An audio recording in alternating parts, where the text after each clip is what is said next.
All right. Before starting the session, I would like you to get introduced to your instructors. So I'm Gaurav, and I am your instructor throughout this session.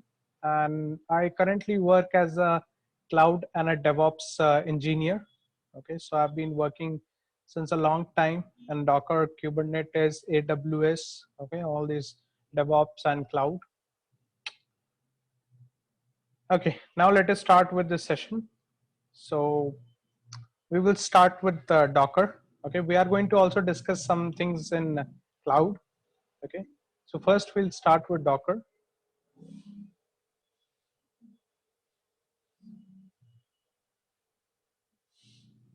Okay, I also have done my graduation in computer science, and I'm a Red Hat certified engineer and a Red Hat certified system admin. And currently I work as a cloud engineer and cloud architect and a DevOps engineer. Okay, now let us discuss how Docker came in picture. Okay, like earlier we used to have a server, and on top of that we used to host our application. Okay, I see you guys have some idea about Docker. Can anyone tell me what is the use of Docker?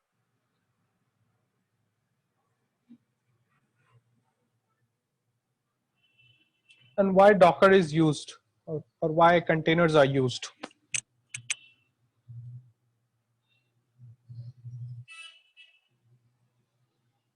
Feel free to unmute yourself. If you know the answer, just feel free to unmute yourself, or just type it on the chat, yes or no. So I can move ahead.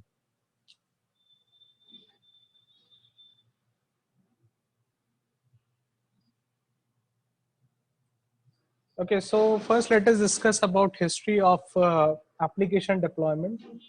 So basically Docker we use for deploying our applications. Okay, so now let us discuss what used to be before Docker and why we are using Docker. So earlier we used to have a server. Okay, server means our hardware. Okay, we can call our desktop or our laptop also as a server. Okay, which is basically our hardware, which has our RAM, which has our CPU. Okay, and on top of that we install an operating system. Okay, just assume this is your laptop or your desktop.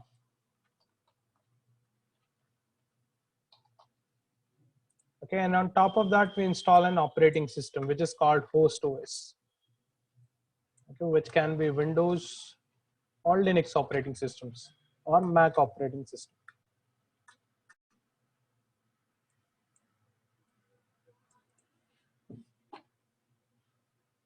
Okay, now you want to run an application. Okay, let's say you want to run Microsoft Office 2008. If you are using a Windows machine, let's say if you want to install Microsoft 2008, so you have simply installed Microsoft Microsoft Office 2008. Now let's say there is a new version of Microsoft Office available, Microsoft Office 2012. Now you want to install it. So what it will do, it will remove this version, which is 2008, and it will install a new version, which will be 2012, and this version will be removed. But I want both the applications be in the same machine. Okay, in my machine I want Microsoft 2008 and I want Microsoft 2012. So is it possible to run? Can anyone tell me, is it possible to run same application of two different versions? Any application, if you take an example of your browser. Yes, Nahan.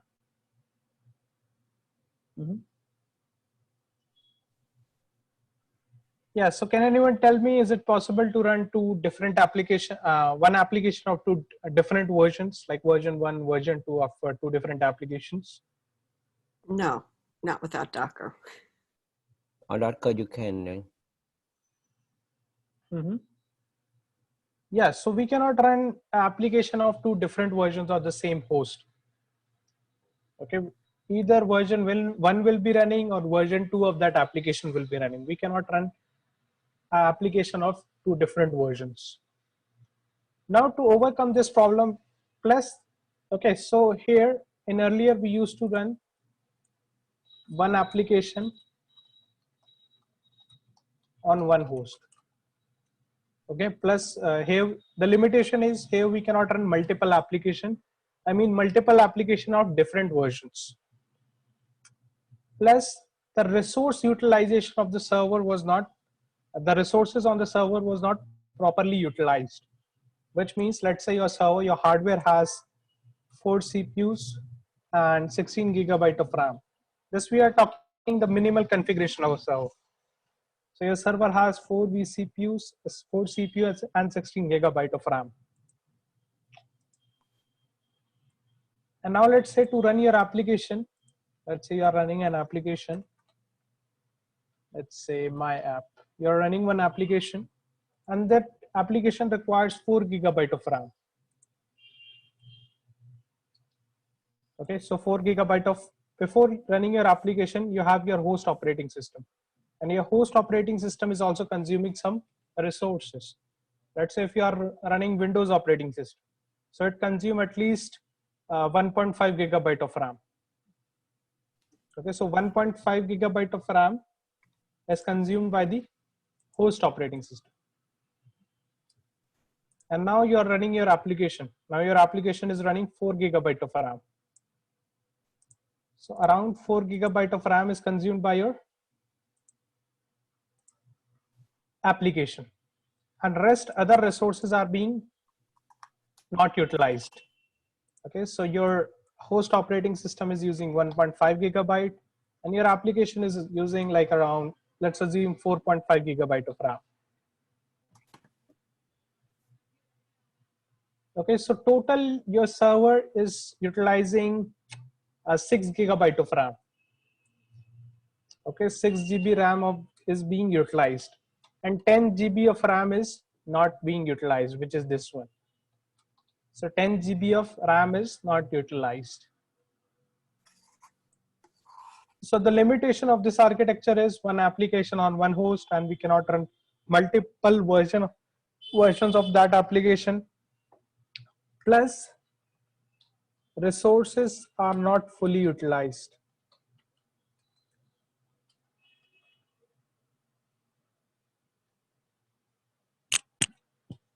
Okay, resources are not utilized. In this case, we have 10 gigabyte of RAM, which is not utilized. Okay, only 6 gigabyte of RAM is utilized, and that 10 gigabyte of resources RAM is not being utilized. Okay, now to overcome this problem, after this architecture is also called bare metal architecture.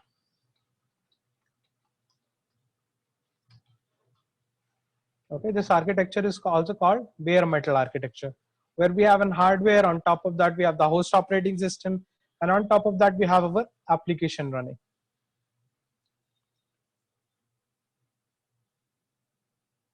Now after that we had the concept of virtualization. Okay, does anyone has any idea about virtualization?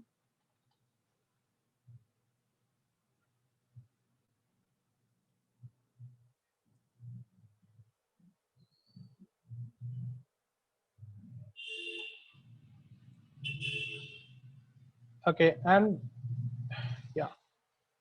Okay, now let us discuss about virtualization.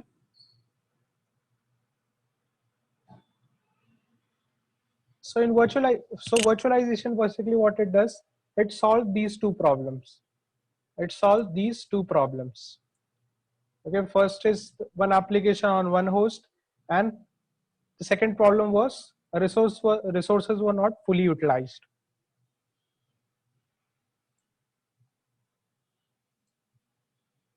So in virtualization, what we do, we create virtual machines. Okay, so we have the same architecture here also, like we have the hardware, and on top of that we have the host operating system, and on top of that we have a hypervisor.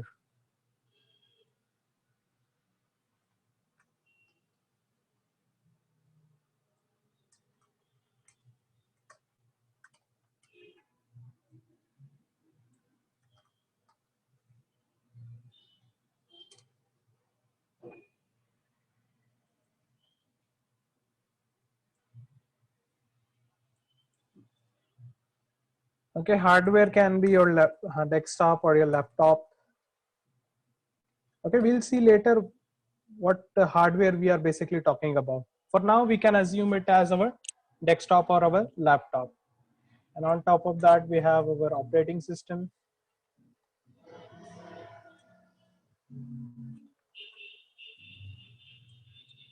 Okay, and on top of that, we have a software installed called hypervisor. And which is the software? The software is VirtualBox.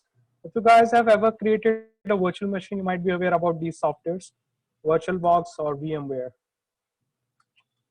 Okay, there are some other softwares also available, but these are the most popular hypervisors available in the market. Okay, VirtualBox and VMware. And these are basically hypervisors. Okay, like Windows, Linux, and Mac. These are operating systems.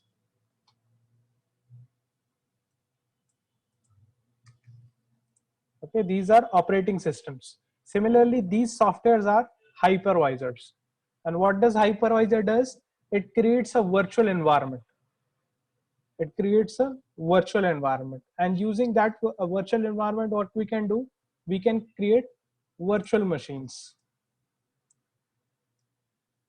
And these virtual machines act as an host operating system.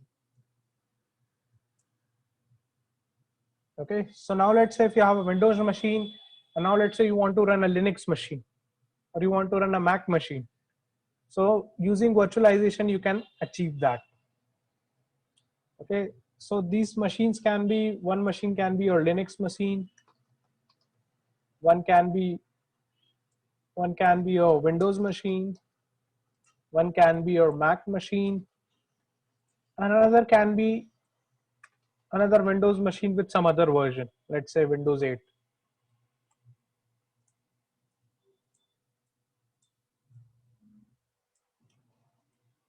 So on the single host, you can install multiple operating systems, and these operating systems are isolated to each other. Means there is no communication between.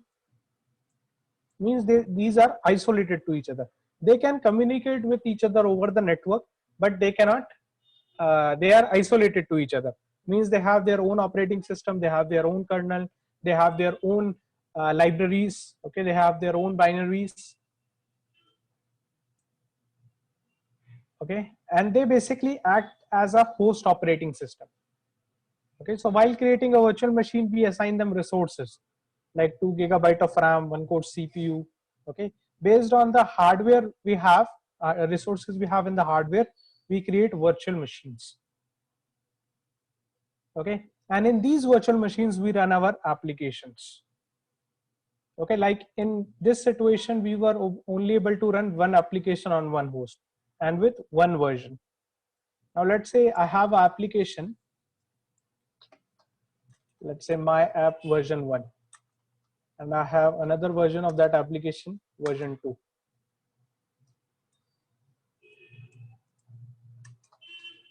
I have 3 versions of that application.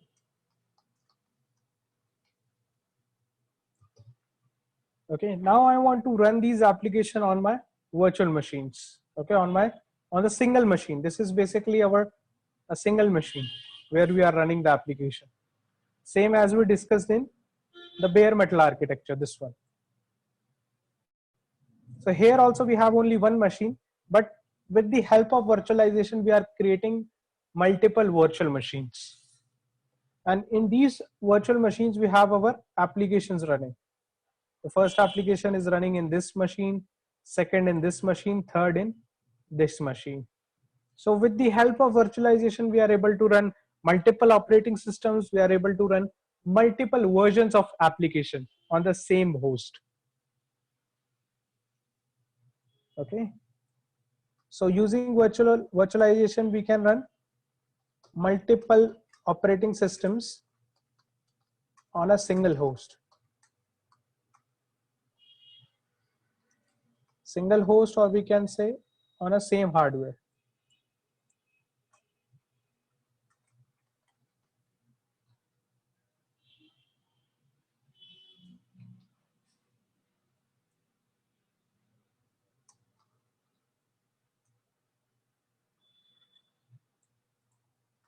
The second advantage is we can run multiple versions of our application.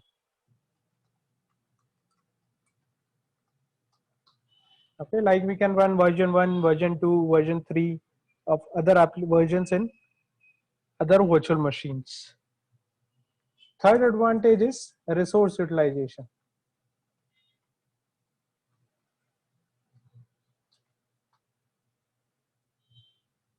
As compared to this architecture, the resource utilization is much better. Why it is better? Let's say if this server also has the same configuration, let's say 4 core CPU and 16 gigabyte of RAM.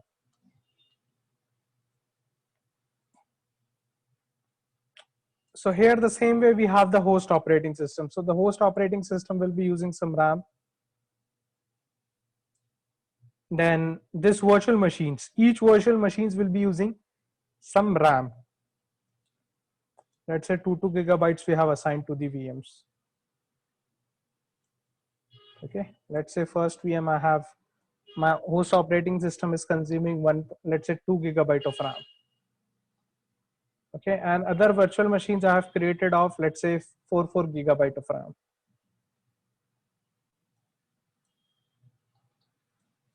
And others, let's say I have created of 2 GB.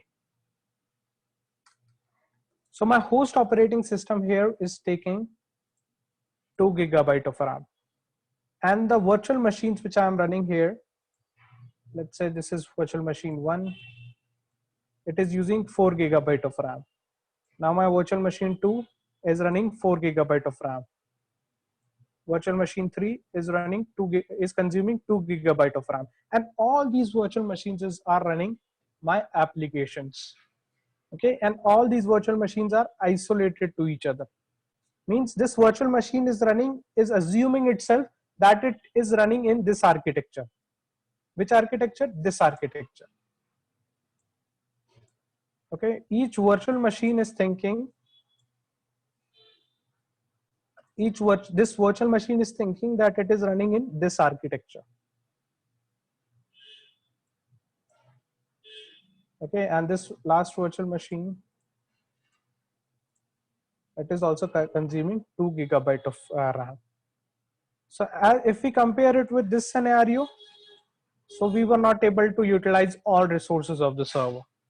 But in this case, we are able to utilize all the resources of the server. Okay, so here I think we have total 12 gigabyte of utilization, RAM utilization. Okay, still we have 4 gigabyte remaining. Okay, still we have 4 gigabyte of RAM remaining. So what we can do using that 4 GB of RAM, we can deploy another virtual machine. Okay, we can deploy another virtual machine and we can run another application on top of that. But in this case, we are not able to launch, we are not able to run multiple applications, we are not able to utilize all the resources. So with the help of virtualization, we are able to utilize the server resources, we are able to create multiple operating systems, we are able to run multiple operating systems on the same host, and we can run multiple versions of our applications on the same host. So this is the new concept of virtualization, though this concept is also getting old these days. Okay, do you guys have any doubts or any questions still here about bare metal architecture and virtualization? Please feel free to unmute yourself if you have any doubts or any questions, or you can type it on the chat as well. If you don't have any doubts or any question, please type on the chat no or yes, so I can move ahead. Yes, Missy, go ahead. I was just gonna say that's a really good explanation. I understand it well. Yeah. Oh, thanks. Okay, so we discussed about bare metal architecture, we discussed about virtualization. So virtualization, basically the limitations of this architecture, the bare metal architecture, were covered through virtualization. Means in bare metal architecture, we were not able to run multiple applications. The resources were not fully utilized of the server. But using virtualization, we can run multiple operating systems, we can run multiple application versions, the resource utilization of server is much better as compared to the bare metal architecture.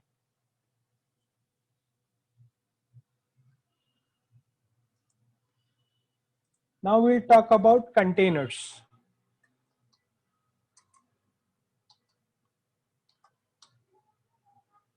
Okay, actually we will compare containers with virtual machines.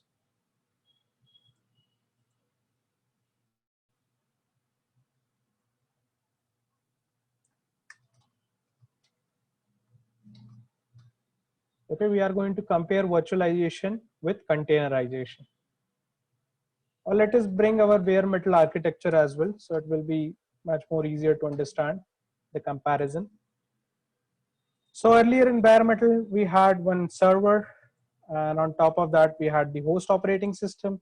And on top of that, we used to run one application on one host.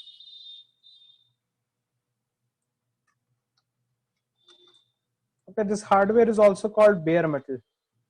We'll see why we are calling it as bare metal when we have host operating system. Okay, it can be our Windows or Linux operating system.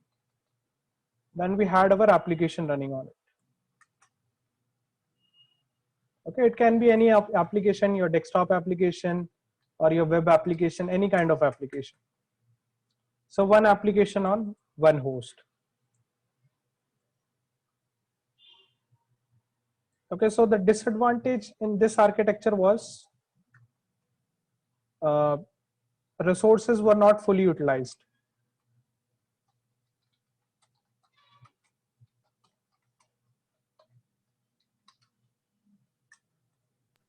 Okay, and one application on one host.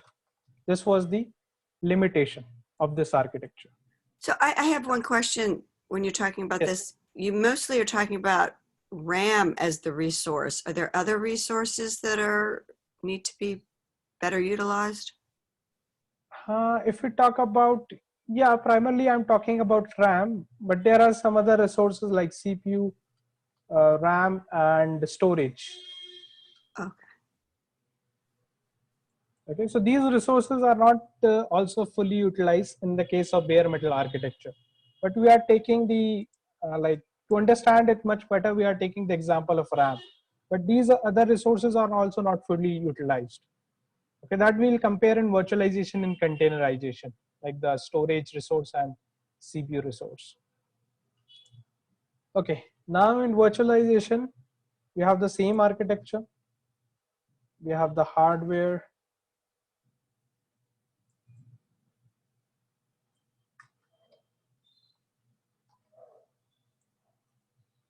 and on top of that, we have our host operating systems.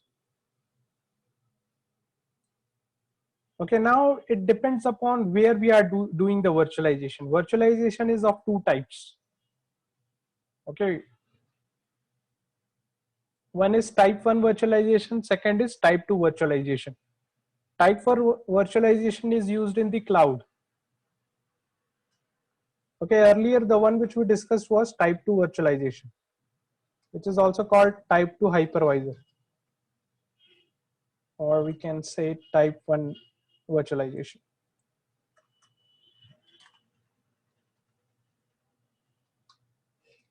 And it is also called bare metal hypervisor.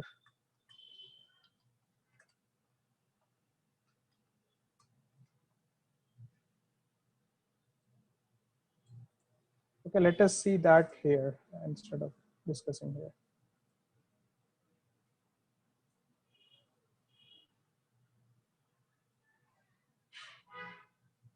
Okay, so this architecture which we saw here is called type 2 architecture, or we can say type 2 hypervisor,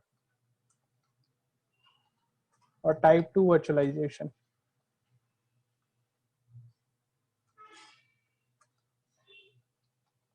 Or it is also called hosted hypervisor.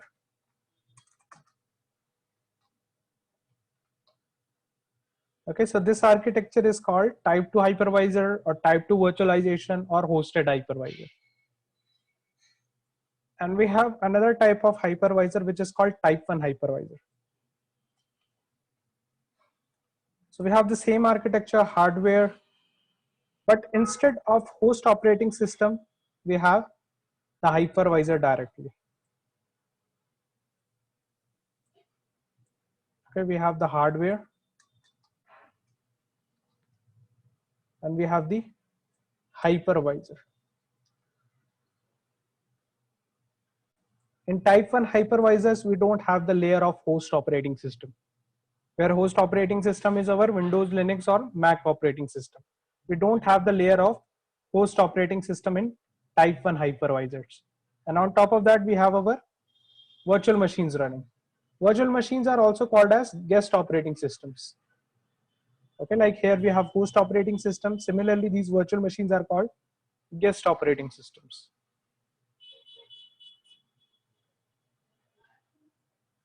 So this architecture is used in the cloud environment, and these are called type 1 hypervisors or type 1 virtualization. And these are also called bare metal hypervisors.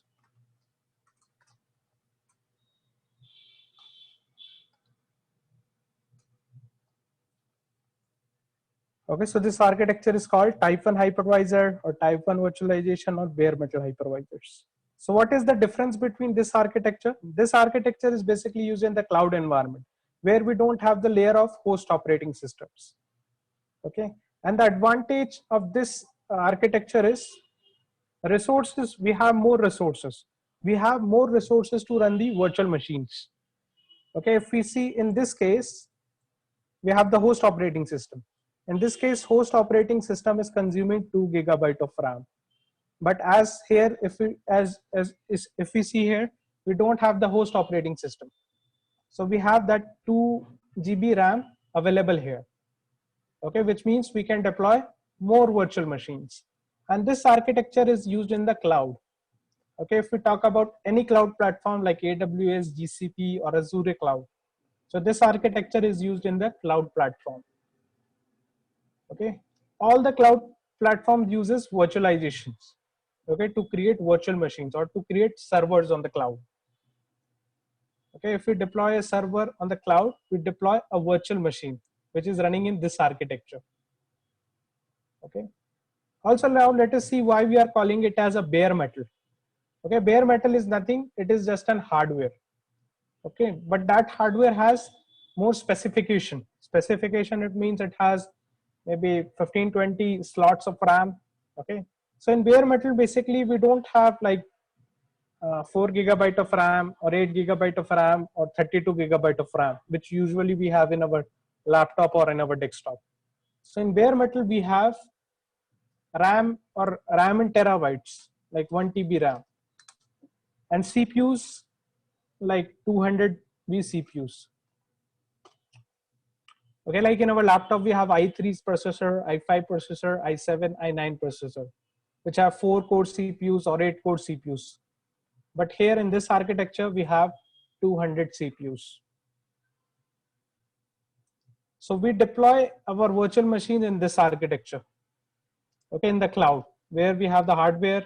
And on top of that hardware, like while deploying a server on cloud, we specify how many resources we need. Let's say I need a server with 2 GB RAM and 8 GB of RAM. Sorry, 2 GB, sorry, I mean 2 CPUs and 8 GB of RAM. So in the cloud, with that hardware, it will spin up a virtual machine, a guest operating system with that configuration which I requested, and which will be consumed from these resources. As here we don't have the host operating system, so more resources we have. Okay, means we can deploy a new virtual machine of 2 GB in this case, as we don't have the host operating system layer. And this architecture is used in the cloud environment. Okay, in our desktop, in our laptop, we have this architecture. If you want to run a virtual machine, So this is the architecture which we have. But in the cloud environment, we have this architecture. On top, directly on the hardware, we have the hypervisor. And on top of that, we have our guest operating systems running. Okay, do you guys have any doubts or any questions till here? So what hypervisor do they use in the cloud? Yeah, so in this architecture, we discussed about VirtualBox of VMware, which are softwares which basically acts as an hypervisor. So in the cloud, we use Zen hypervisor. AWS uses Zen hypervisor. This is a software which is also called a bare metal hypervisor. And we have VMware ESXi. Okay, this is a very popular hypervisor which is used to deploy private cloud. And we have overt node. Okay, so these are some of the popular hypervisors. Okay, bare metal hypervisors or type 1 hypervisors. Also Hyper-V. If you guys might have heard about Hyper-V, which is available only in Windows platform, which is also a type 1 hypervisor.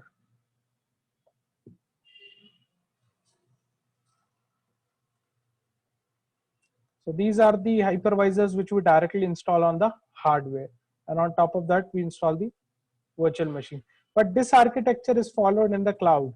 This architecture is in cloud. If we talk about any cloud platform, this is what they do.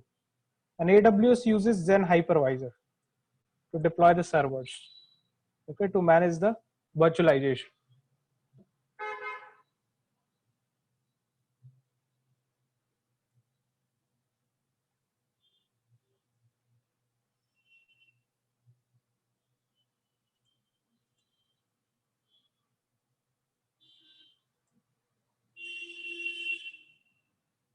Okay, so in virtualization, we discussed we have the bare metal, the hardware, and top of that we have the operating system.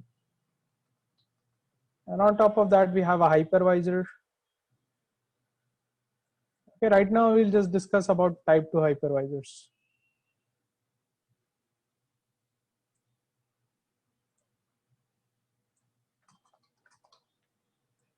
Okay, and on top of that, we have the hypervisor. And on top of that, we have the virtual machines running.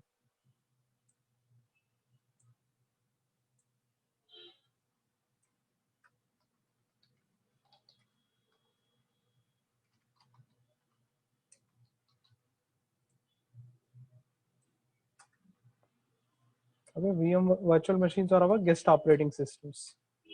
It can be any operating system, Linux, Windows, or Mac operating system. So with the help of virtualization, we were able to properly utilize the resources.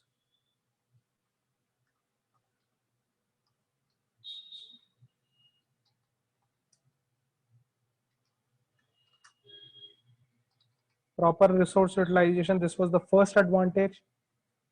The second advantage is running multiple OS on the same hardware. Okay, this was the second advantage of using virtualization. The third advantage was we can run multiple apps on the same host. Okay, how we were able to achieve the third point? We used to deploy virtual machines, and inside that virtual machine, we used to install application like app 1, app 2, app 3. Okay, but in this case, we were only able to install one app like app 1. But in this case, we can deploy 3 virtual machines, which will be hosting app 1, app 2, and app 3. So this was the advantage of virtualization. So in virtualization, the resources were properly utilized as compared to this architecture. We were able to run multiple operating systems on the same hardware, and we were able to run multiple apps on the same operating system, same host. Now let us talk about containerization. Okay, before starting with containerization, do you guys have any doubts still here about bare metal or virtualization?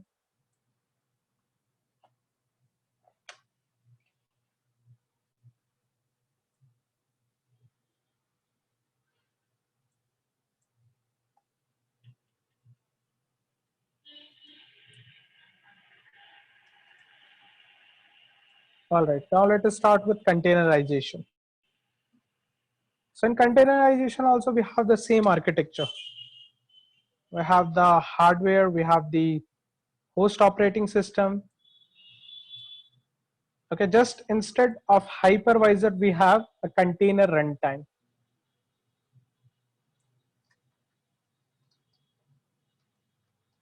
We have the hardware, on top of that we have the host operating system, and on top of that we have a container runtime. Instead of hypervisor, we have a container runtime.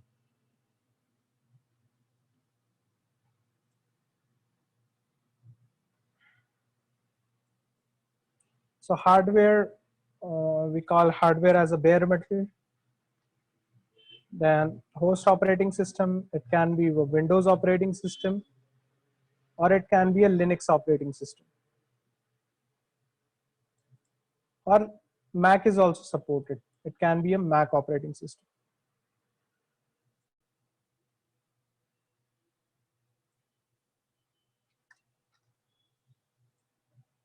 Then in container runtime, we have a software. Like in hypervisor, we have software, VirtualBox, or VMware. Similarly, here in container runtime, or this layer is also called container engine. So we have Docker, we have Rocket, we have Istio, we have Creo. Okay, what are these softwares? These are all container runtimes or container engines. With the help of these softwares, we can run containers. Okay, we will discuss later what is a container, but using these softwares, we can deploy containers. Like in this case, using this software, VirtualBox and VirtualBox and VMware, we can deploy virtual machines. Okay, we can create virtual machines with these softwares. We can create virtual machines. Similarly, with these softwares, we can deploy containers. Okay, we can deploy containers.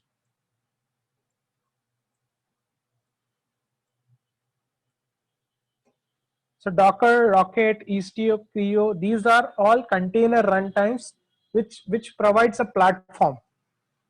Okay, these are not containers. These provides a platform where we can deploy containers. Similarly, VirtualBox, VMware, or all the hypervisors we discussed, they just provide an environment, okay, or they just provide an environment or a platform where we can deploy virtual machines. Similarly, container runtime or container engines such as Docker, Rocket, Istio, Creo, they provide a platform.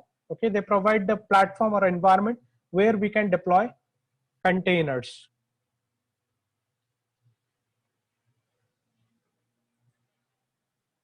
Okay, now let us compare it with virtualization. What is the advantage in containerization if we compare it with virtualization? So the first advantage is resource utilization. Even if we compare resource, in this case, if we compare it with bare metal and virtualization, the resource utilization of virtualization is better than bare metal. And if we talk about containerization, the resource utilization as compared to virtualization is much better. Okay, if we go to that diagram, here we were discussing. So here we had the host operating system, and on top of that we had the virtual machine, which was consuming 4 GB of RAM. Now let's say in your virtual machine you are running an application. Let's say you are running an application which is consuming, let's say, 2 GB of RAM, and your host operating system is also consuming 1 GB of RAM. Okay, let's say a host operating system, the virtual machine operating system is consuming 1 GB of RAM, and your application is consuming 2 GB of RAM. So the total resources consumed by your virtual machine is 3 GB of RAM, but you have assigned 4 GB of RAM. So in that case, 1 GB of resource is not utilized. Okay, 1 GB of resource is not utilized. So in case of virtualization also, we are not able to utilize all the resources. But as compared to the bare metal architecture, the resource utilization is better as compared to the bare metal architecture. So as we saw in virtualization also, the resources of the servers are not fully utilized.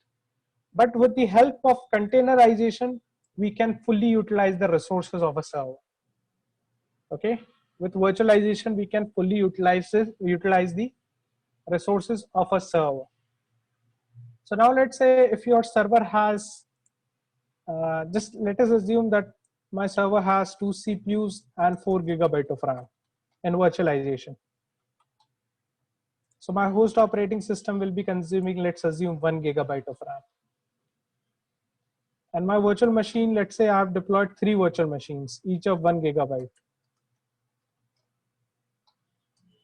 So once I do that, all the resources in my server will be consumed. This one is consumed by my host operating system. This one is consumed by my host operating system. This by my virtual machine, this by another virtual machine, and this by this virtual machine. So all the resources in my server has been consumed.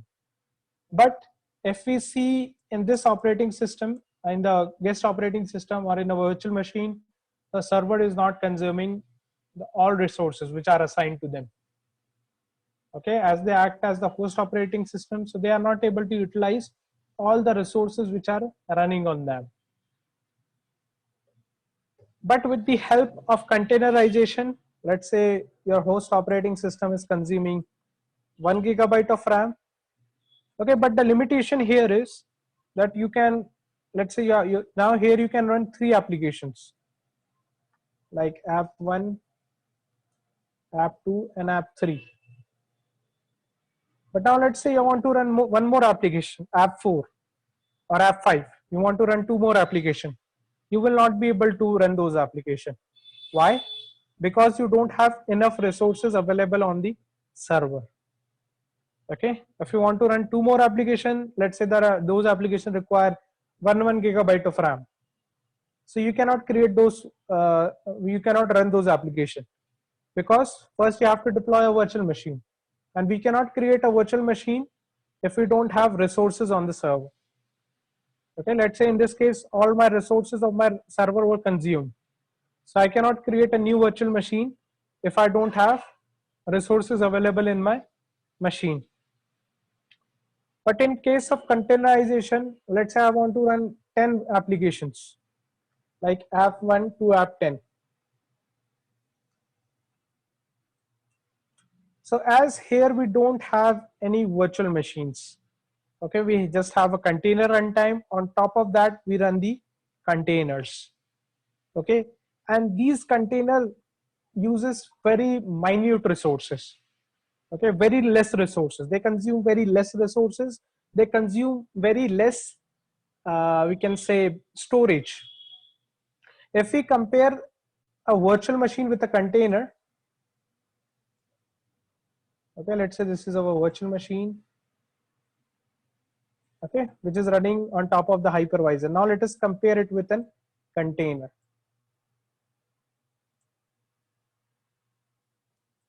So this virtual machine has its own operating system.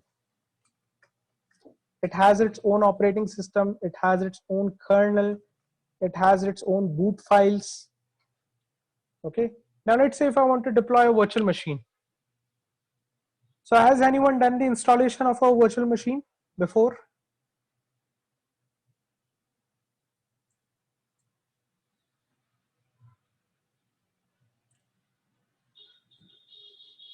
Okay.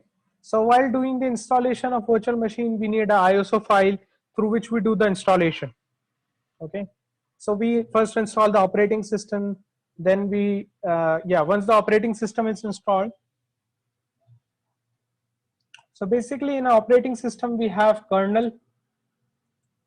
Okay. We have boot files. Okay. What is a kernel? Kernel is basically an intermediate between the hardware and software, which allows communication between the hardware and the software. So these virtual machines have their own kernel. Okay, they have their own complete operating system. they have their own boot files, which means like if we start our laptop, so our laptop boots up, it takes like 15-20 seconds to come up. Similarly, these virtual machines also take like 15-20 seconds to come up, to boot up. Okay, we can call it to boot up. Similarly, in this case, in containerization, we have operating system.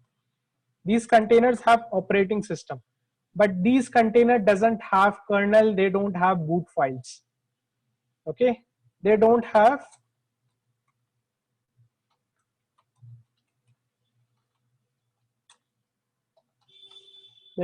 kernel, they don't have boot files, which make the containers lightweight. Okay, if you see the size of a kernel, it is like of 80 megabytes or 100 megabytes. So our containers, they have operating system, but they don't have kernel. They don't have kernel, they don't have boot files. They don't have boot files, it means they don't boot up. Okay, containers don't boot up.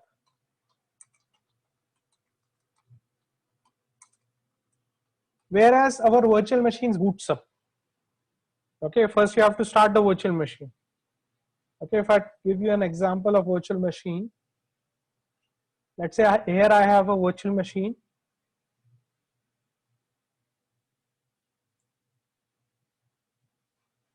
Now if I start this virtual machine, so it will boot up.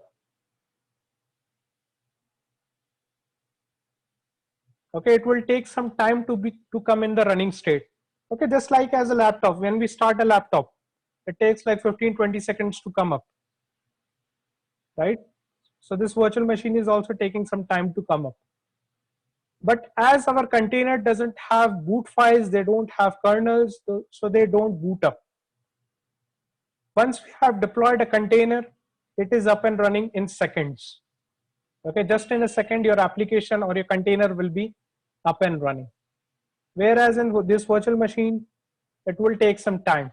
Okay, it will take like 15-20 seconds to just come up, to boot up. But here we don't have boot files, so our containers don't boot up. In just a second, our containers are up and running. Now here, if we talk about operating system, if we compare the virtual machine operating system and container operating system, so the virtual machine operating system is full-fledged.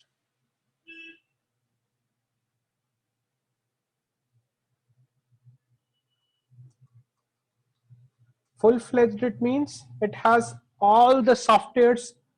Let's say if I want to install Windows 10 operating system in a virtual machine, so it will be installing all the softwares. It will be installing, let's say, the Paint and all the softwares which are required in a desktop machine. But in case of containers, it will be installing minimal softwares. Okay, it will be only installing minimal softwares. Those softwares which are required to run your application. Okay, and if we compare it with virtual machine operating system, it will be having all the application. It will be having, let's say in Windows 10 we have Paint, we have like Windows Media Player. Those things will also be there in virtual machine. But if we see why we are creating a virtual machine, we are creating a virtual machine to run our application. Then what is the use of Paint software, or what is the use of Windows Media Player? Those are of no use, right? And as they are of no use, but they are consuming some resources, some RAM of my virtual machine, they are consuming some storage in my virtual machine, which is of no use. But here in containers, there are minimal softwares, which means you will not have Paint, you will not have Windows Media Player, or you will not have any useless software. You will only have those softwares which are required to run your application. Okay, why we are creating a virtual machine? We are creating a virtual machine to run our application. Similarly, we are creating a container to run our application. And these containers have those softwares, or we can say those libraries or dependencies which are required to run your application. Okay, so these container doesn't have useless applications inside it, like media players or video players. Those applications are not there. Only the resources, I mean, only the libraries or the binaries which are required to run that application are present in the container. So in container, we only have the libraries and binaries which are required to run your application.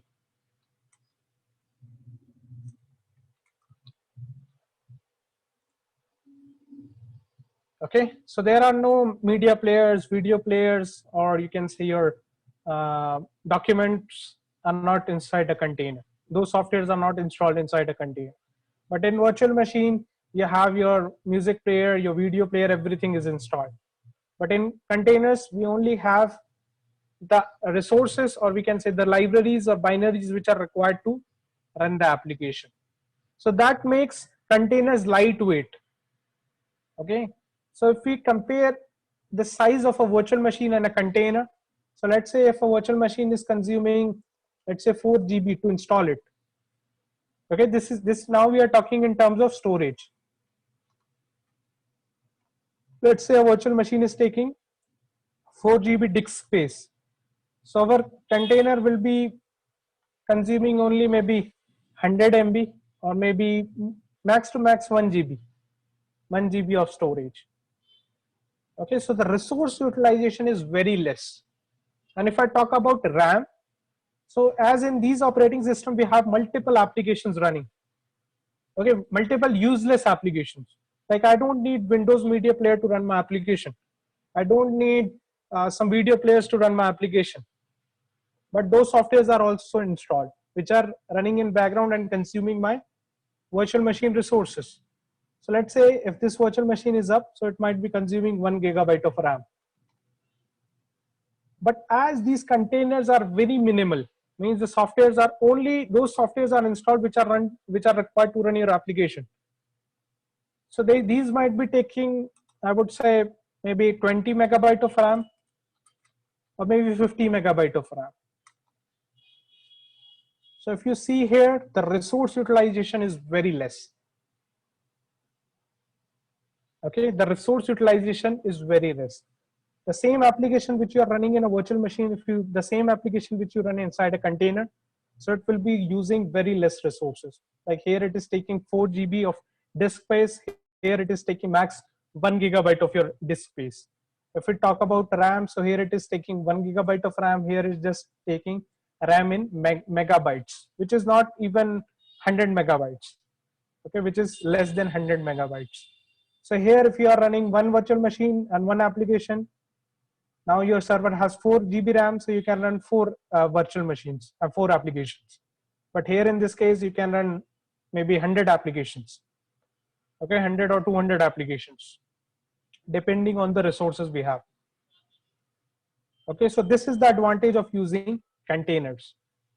Okay, so just to wrap up, so in containers, there is also operating system, same as we have in virtualization, which has minimal softwares installed in it, which doesn't have useless softwares installed in it. It only has the libraries or binaries which are required to run our application. So containers don't have their own kernel. Okay, in this architecture, these virtual machines have their own kernel. But our containers use the host operating system kernel. All these containers are using the host operating system kernels to interact with the hardware. They don't have their own kernel, they use the host operating system kernel. But in this case, virtual machines have their own kernel. Containers don't have their boot files. Okay, they don't have boot files and they don't boot up. Here, virtual machines take like 10-15 seconds to boot up.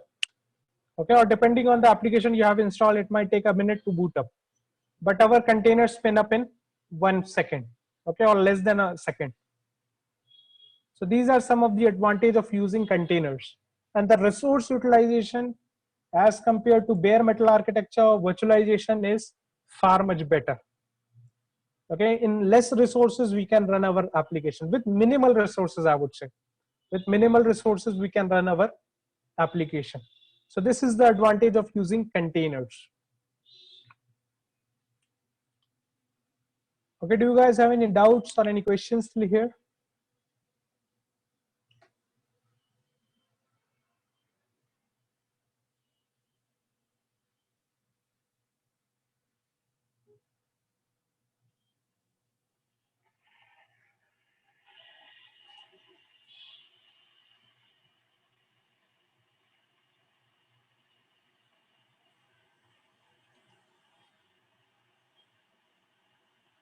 Okay, now let us move to our slides.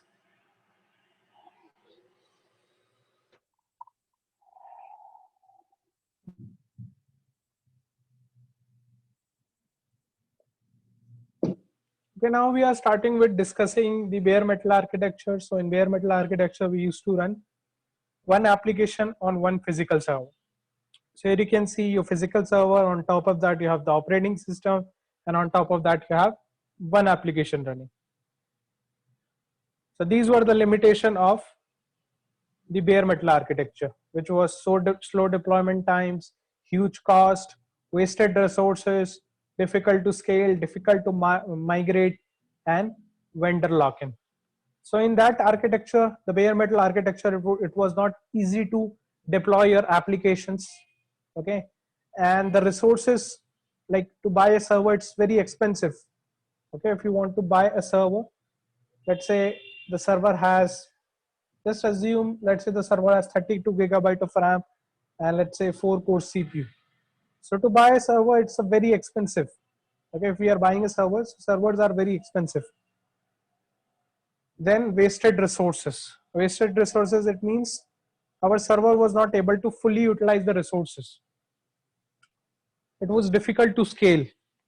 Difficult to scale, it means if you want to, now let's say you are running your application and your application is consuming 4 gigabyte of RAM.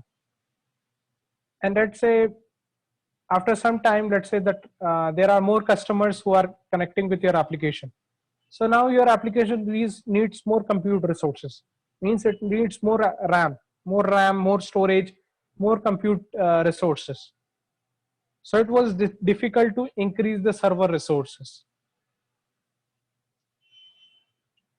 And then difficult to migrate, which means if it is running on one server, it was not easy to migrate to another server. Then vendor lock-in. Vendor lock-in, it means if our application is running on one hardware and if you want to migrate it to another hardware, so it was not easy. Okay, let's say then in that case we have to buy the same hardware which we have purchased of the same server. So with the help of virtualization, we overcome that problem of bare metal. So we had hypervisor based virtualization where we had one physical server. One physical server can run multiple applications. Each application runs in a virtual machines.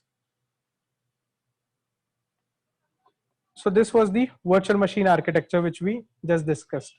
So we had the physical server, host operating system, then hypervisor, and on top of that we have the virtual machines running. And inside virtual machine, they have their own operating system. Here you can see the guest operating system layer. And on top of that, we have the application running. So these are some of the benefits of virtual machines, like better resource pooling. Better resource pooling, we are saying it because it is better than bare metal architecture. That's why we are saying better resource utilization. One physical machine divides into multiple virtual machines. Okay, as we discussed, like we have one physical hardware. On top of that, we can create multiple virtual machines, and it is easier to scale in case of virtual machines. We can deploy the same virtual machines in the cloud environment, which makes them easy to migrate, which makes the virtual machines portable. We can migrate a virtual machines from one platform to another platform. Rapid elasticity, pay as you go model. So these two advantages are in the cloud. If we are using the virtual machines in the cloud, so these are the advantages of using virtual machines in the cloud. Now let us talk about some limitations of virtual machines. So each virtual machine still requires CPU allocation, storage, RAM, an entire guest operating system. Okay, as we discussed, while creating a virtual machine, it has its own operating system, it has its own kernel, it has its own boot files, and it requires resource allocation. Like while creating a virtual machine, we have to assign resources, RAM, CPU, storage resources. The more VMs you need, the more resources you need. Okay, all these limitations we discussed in the diagram. Like we were discussing, let's say if you want to deploy more virtual machines to host more applications, so you need more resources from the physical hardware. Guest operating system means wasted resources. Okay, as we discussed, still in virtualization we were not able to utilize all the resources. Then application portability is not guaranteed, which means if you are running your application and if you want to port that application from one host to another host or one platform to another platform, so that is not always possible in case of virtual machines. After that, we had the concept of containers. So here you can see we have one kernel, and on top of that we have containers running. So what does container does? It standardizes the packing for our software and dependencies, isolate apps from each other, share the same operating system kernel, works with all major Linux and Windows operating systems. Now if we compare containers with VMs, so containers are an app level construct. Here you can see we have the infrastructure. Just assume infrastructure as the hardware. In infrastructure, basically we have hardware resources only. So in infrastructure, on top of that we have the host operating system, and on top of that we have a container runtime such as Docker, and on top of that we have containers running. Similarly, at the right side we have the infrastructure, the hardware. On top of that we have the hypervisor, and on top of that we have the virtual machines running. But if we compare it with this, so in this we have here you can see app app A, app B, app C. But if we see the layer of our application, there is only two layers. One is binary libraries and app. But if we see here, there is a layer of guest operating system, okay, which has kernel, boot files, and unnecessary files installed in it.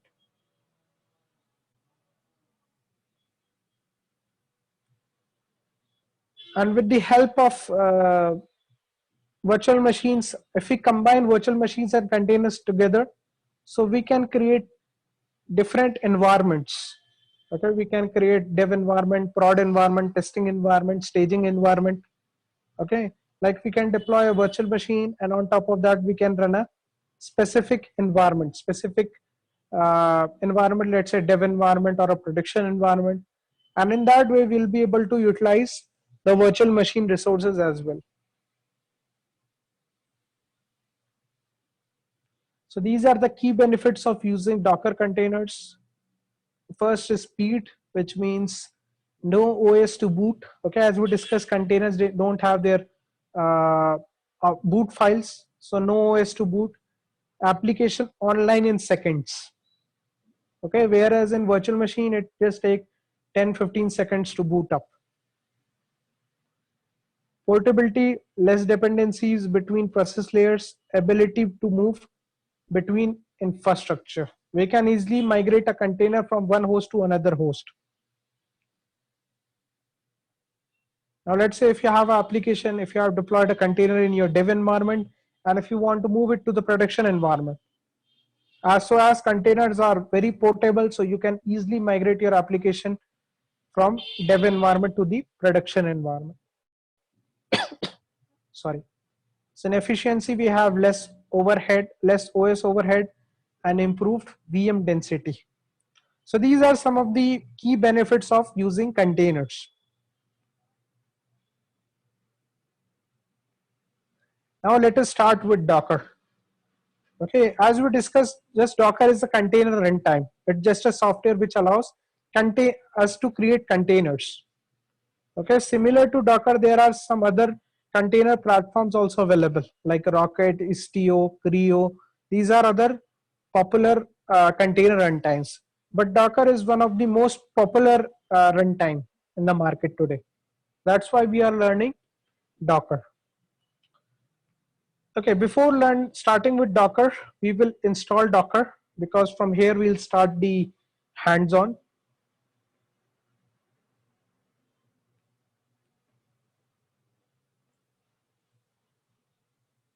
Okay, how many guys do you have the Docker installed in your machine?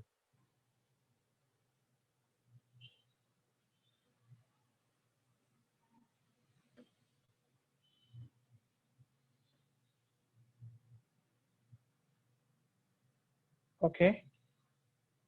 Nahan and Robert, do you have Docker installed? Okay, Nahan has installed. Okay.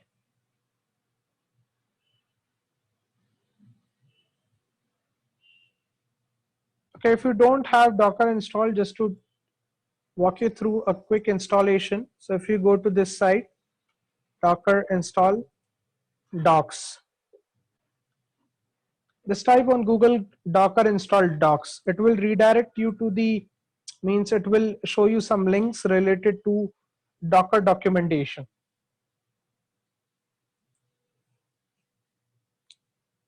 Okay, so I'm sharing the link on the chat if you don't have installed.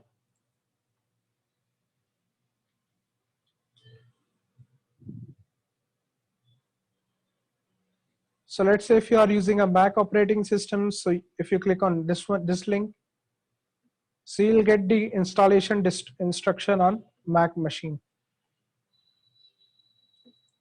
If you are using a Windows operating system, so you'll get the installation instruction to install in Windows machine. If you are using a Linux operating system, so here you will find instructions to install in Linux operating system.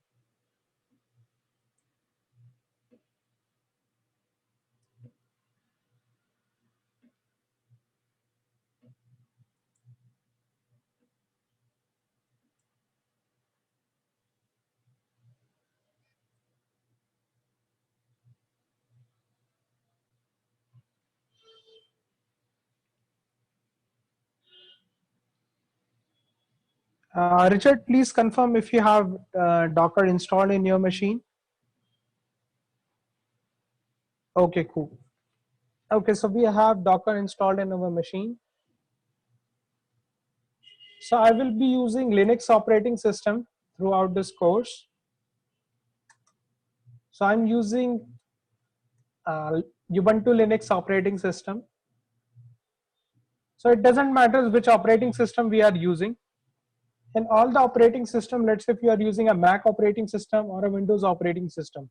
So what it is going to do is it is going to create a virtual machine in your machine. Okay, so if you see how Docker is installing in Mac or Windows machine, okay, you have the hardware, your laptop, your desktop, you have the host operating system, and on top of that, you have installed, let's say, Docker for Windows or Docker for Mac. So what it is going to do is, it is going to install a virtual machine on your machine, and on top of that, you will be able to deploy the containers. And this virtual machine will be a Linux virtual machine.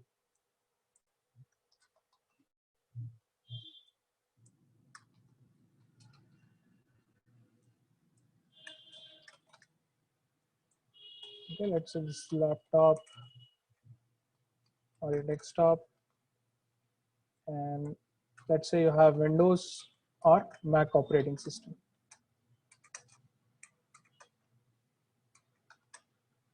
And on top of that, you have a container runtime.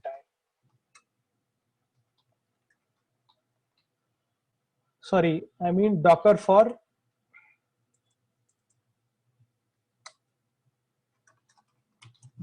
Windows or Mac. And once you install that software, what it will do, it will create a virtual machine in your machine.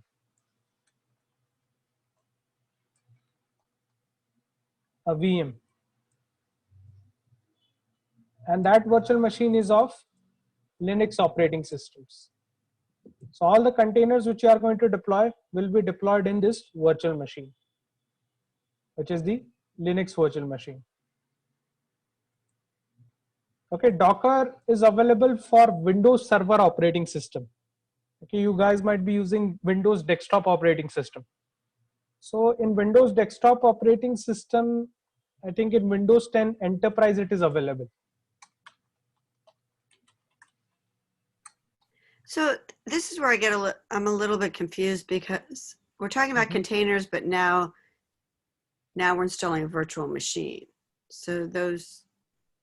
No, we are not installing virtual machines. Once you do the installation, it will automatically install the virtual machine for you. You don't have to do any installation.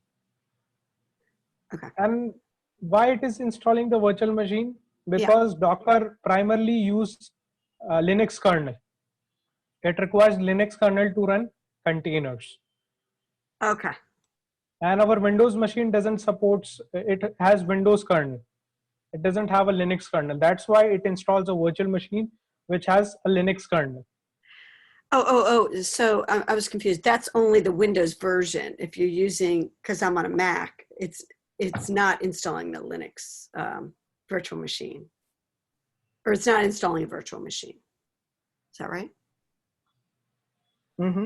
Okay, run the, if in your machine you have Docker installed, run this command, docker info.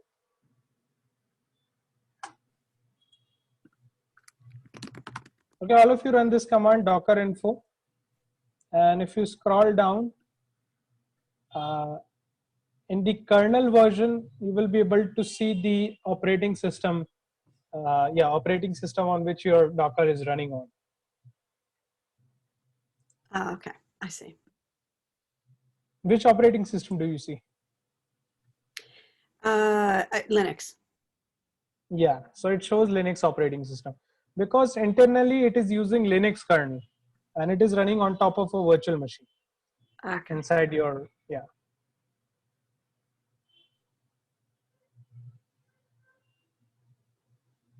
Got it.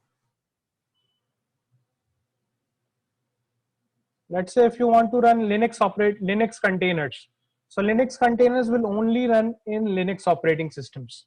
If you want to run Windows container, so Windows container will only run in Windows operating systems. Windows operating system like Windows 10 Enterprise or Windows Server, okay, it will not run in Windows 7 or Windows 8 or Windows 10 home or professional operating systems. Okay, Windows containers.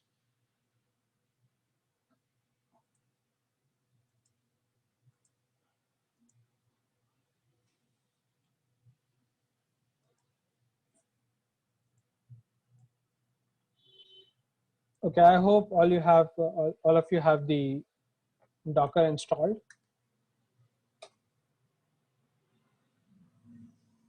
Now let us see how we can create a virtual machine. Okay, Richard, do you know how to install a virtual machine? Nihan, do you know how to install a virtual machine?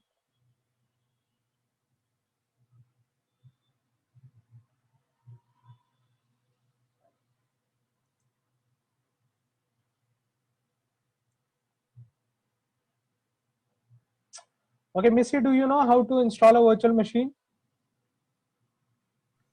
Not really. I've done it, but I don't know. Couldn't explain it. Okay, first let us see how we can install a virtual machine. Once we understand how we deploy a virtual machine, we'll understand how we deploy a container, how to deploy a container. So,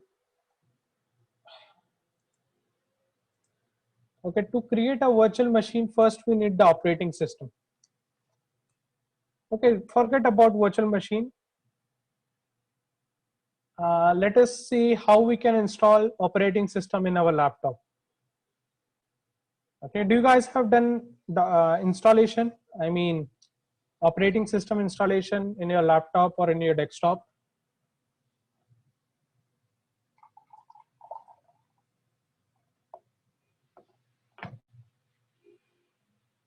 Okay. Okay, cool. So what are the things which we require? First, we require the operating system image, which is basically the ISO file. Okay, or you can say you need a DVD. Okay, DVD to install the operating system. Okay, so using that operating system, you install virtual machine, right? Similarly here, to deploy containers, we need images. We need images which act as an operating system image. Okay, to deploy a container, we need an image. Okay, and where are these images present? These images are present in an image registry.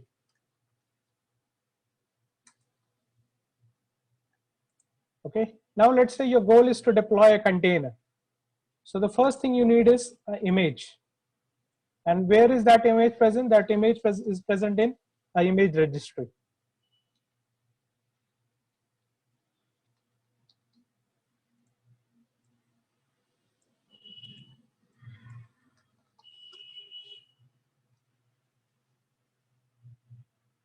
So image registry is basically a place where you have your images. Okay, and what are these images? These are operating system or application images. Okay, like Ubuntu operating system, CentOS operating systems, Red Hat operating system, Kali Linux operating systems, Linux Mint. So image registry basically have all the images. And right now I am the end user. I am the end user. Now what I want to deploy a Ubuntu operating system, a Ubuntu container. So what I will be doing, I will be requesting that image registry. First, I will be searching. What I will do, I will be searching for that image.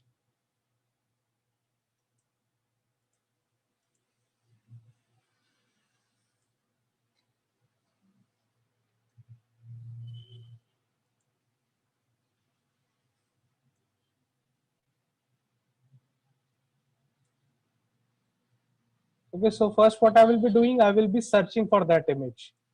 Okay, in the image registry. And once I find that image, what I will do, I will pull the image from that registry.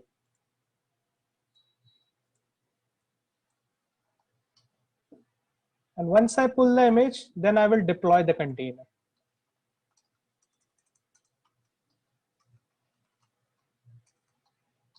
So any container you have to deploy, first you have to search for the image, then you will pull the image and then deploy the container.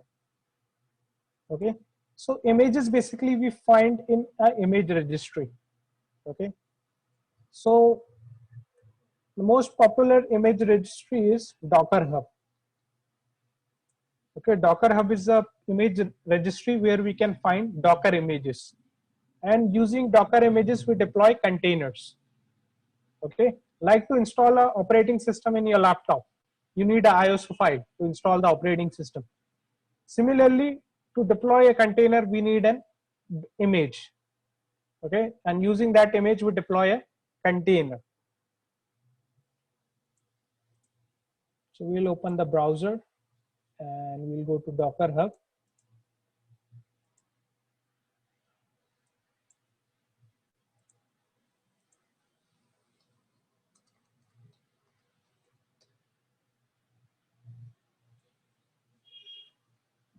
Okay, this is the site I'm sending on the chat, hub.docker.com. So Docker Hub is basically an image repository, okay, where we can find Docker images. Now let's say I want to deploy a Ubuntu container. So I'll just search for Ubuntu. So first what I'm doing, I'm searching the image. Okay, so here I can find the Ubuntu image and it is an official image. Okay, here you can find images. Now let's say you want to deploy a CentOS container. So here you can find that image. So here you will find the images with official tag as official image. So it is recommended, or we can say the best practice, to use official images. Okay, and there are some other images which are community images. Okay, which people like us build and upload to Docker Hub. Okay, we'll see later in the course how we can build a Docker image and upload it to Docker Hub. So it is recommended that every time, let's say if you want to use an image, it is recommended that always we use an official image. Okay, it is not recommended that we use a community image. Okay, so it is always recommended that we use an official image. Similarly, for any application, we can get an image.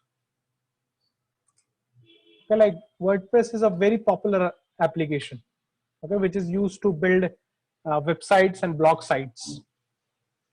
So here is an official image. Official image, it means it is provided by that application provider or the operating system provider. If I click on this image,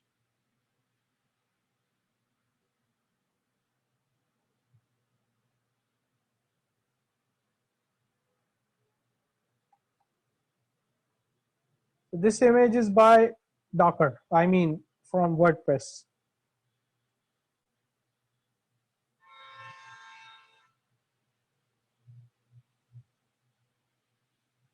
Similarly, you can find images for any application, any popular application or any operating system, you can find the images here. You can also filter it based on the category of image you need. Let's say you need database images.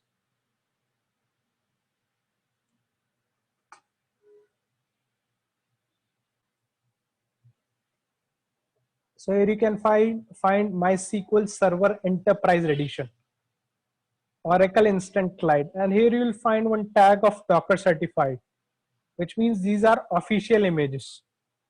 Official images provided by Oracle, Postgres database, Redis database, Mongo database, MySQL image, MariaDB. Okay, different types of database you can find here using filtering it. Now let's say for operating system you want.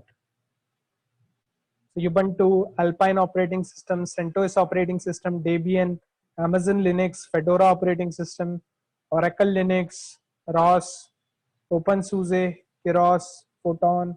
So these are all operating systems.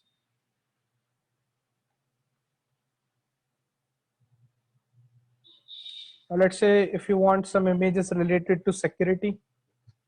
So you have Splunk, Packetbeat, AuditBeat. Now you need some images related to deploying your applications. Let's say your application is written in Go language, Python, OpenJDK, PHP, Ruby, Oracle JDK, Java, Bash, Perl. So we can use these images, okay, which have the operating system and that particular software already installed in it.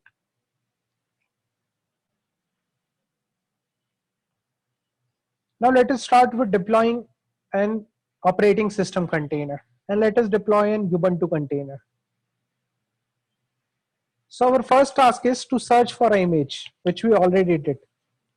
We went to the Docker Hub. Okay, if we go to the diagram, so we went to the Docker Hub, the image registry, and we searched for that image, and we found an image of Ubuntu. Now the next thing is to pull that image. So we went to Docker Hub, which is the image registry. We searched for the image, we found that image. Now the next thing is we have to pull that image. So Docker pull Ubuntu. So this is the command which is used to pull an image from a image registry.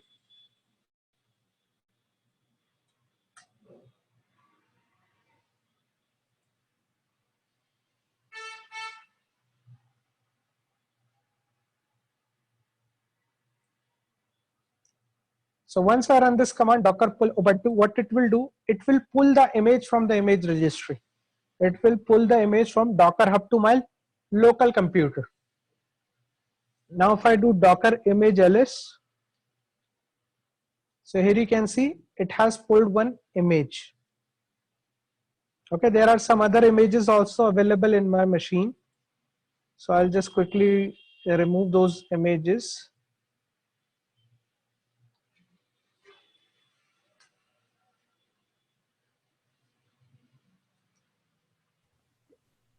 Can you copy the comment on the chat so you can keep view Sure, later? sure. Yep. Thank you.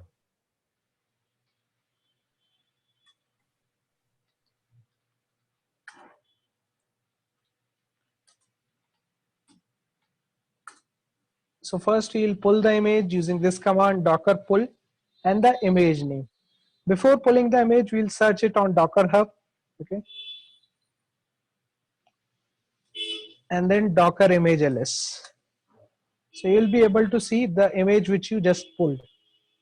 And if you see the operating system size, the image size, it is just 73.9 megabytes. Okay, it is an image of an operating system and it is of just 73.9 megabytes. If I try to install Ubuntu in my machine, if I download the Ubuntu ISO file, so let's say if I click on download,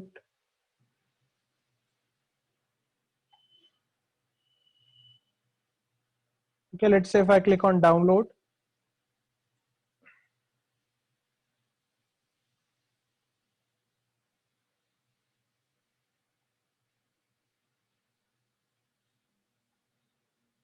okay, so here you can see the size of the file is 2.6 gigabyte.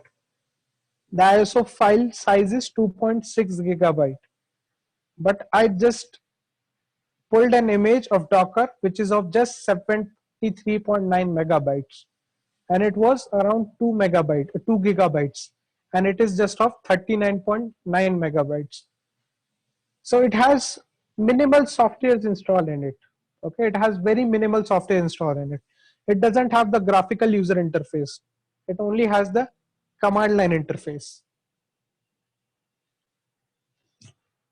Okay, so first we search for the image, we pulled the image, we listed the image. Now we will deploy a container using that image.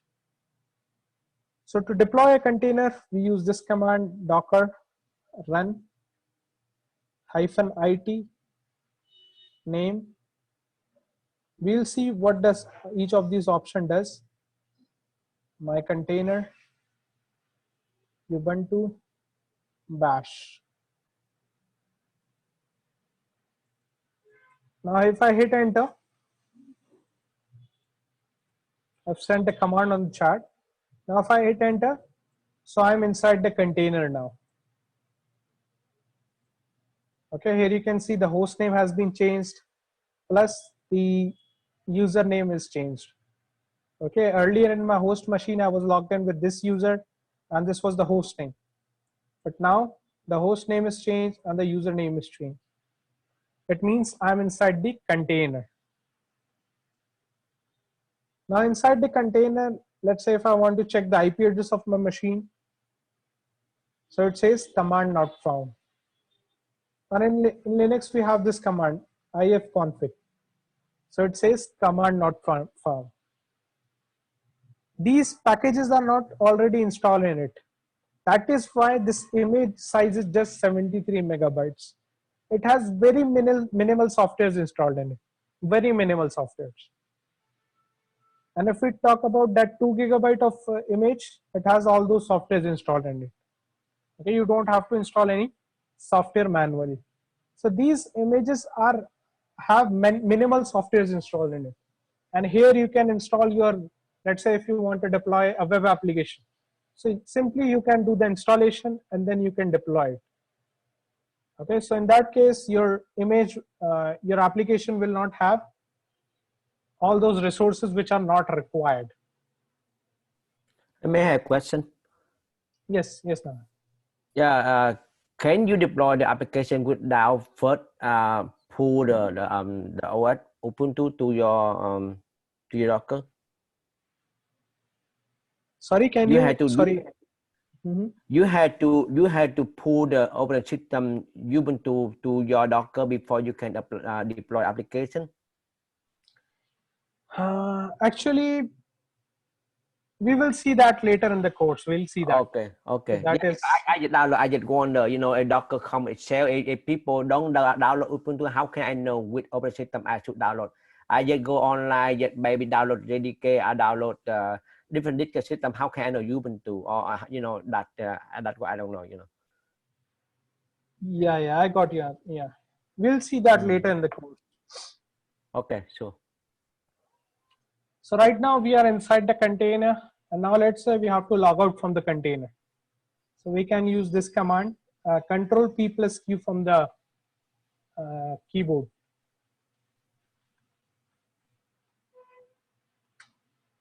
Or you can, if you are using a Mac machine, then command P plus Q.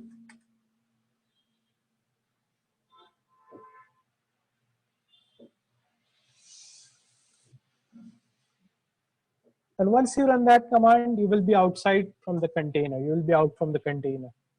Now, if you run Docker PS command, you will be able to see the container running. I'm sorry, the last command to get outside the shell was what? Control plus P plus Q together. Control plus P plus Q? Okay. Yeah, if you are using Mac, then command plus P plus Q. Okay.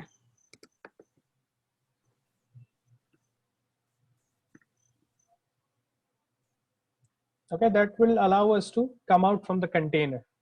And then if we run this command docker ps, we will be able to see the container running.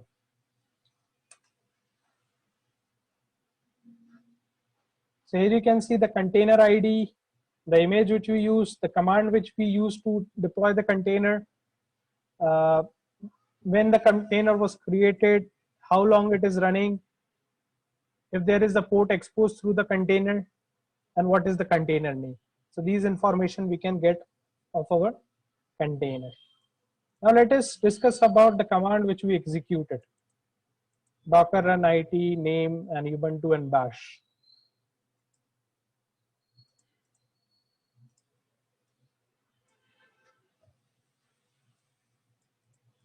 Okay, Docker run is just the command.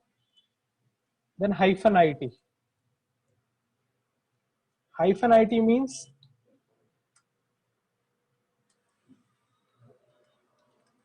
that means interactive terminal. It means to run our container in interactive mode.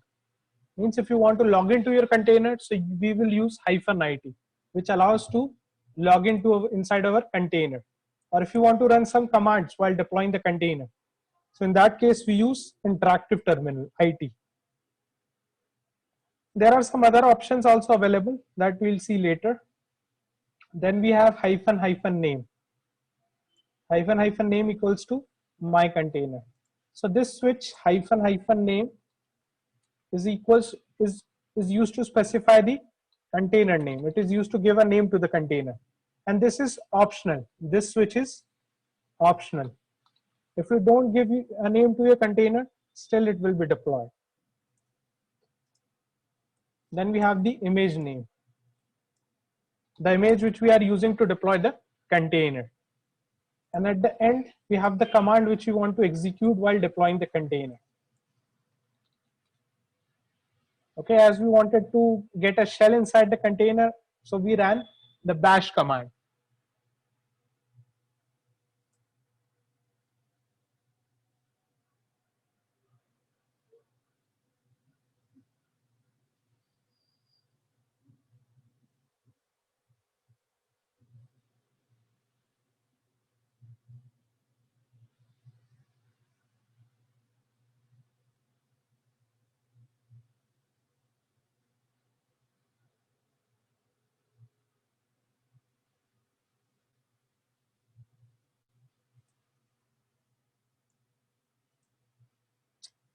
Now to log out from a container, we use Control P plus Q.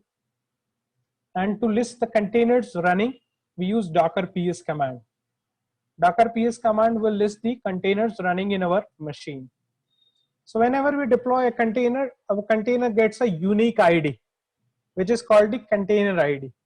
So this is the container ID which our container has got. If you run this command, docker ps -help, so you'll be able to see what are the switches which are available with this command. So there is one switch -no trunk.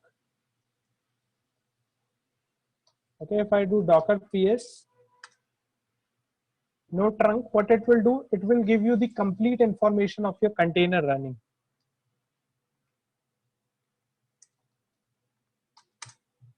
So here you can see the container ID. So every container which we deploy has a unique container ID, has a unique container ID, has a unique container name, okay, through which we identify that container. Then the second, here we can see the image which that container is using. Then third, we have the command through which that container is running. Then when the container was created and how long the container is running. And since we don't have exposed any ports, that's why it's not giving any information of ports. That we'll see later. And this is the name of our container. Okay, do you guys have any questions till here?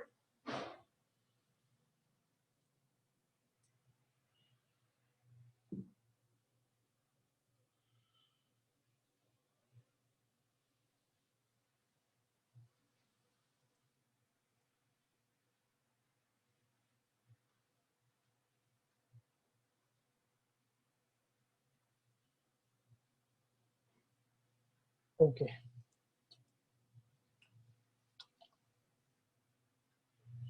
Now we did all the things manually. Okay, manually I mean we went to Docker Hub to find the image and then we deployed the container, right? First we went to Docker Hub and here we search for that image. Now let's say I want to deploy a CentOS container. So instead of going to the Docker Hub to search for the image, through the command line itself, I can do a Docker Hub search. So we can use this command, docker search and the image name. So the same thing which we were doing from the GUI, like here we used to type CentOS and then we were able to get the image. So same thing we can do from the command line by using this command, docker search and the image name. So it will give you the same output which you get on the Docker Hub. So here you can see the images which are available. Okay, and here you can see the very first image, which is the CentOS image. And here you can see in the description, the official build of CentOS. And in official also you can see, okay, which means it is an official image provided by Docker. And here we can see other images which are available. So the same thing which you were doing on Docker Hub, like we used to go to Docker Hub and search for the image, the same thing we can do using the command line. So we don't have to search for the image. Now Docker pull. Now once I run this command, I'm sending all the commands on the chat so you guys can also follow.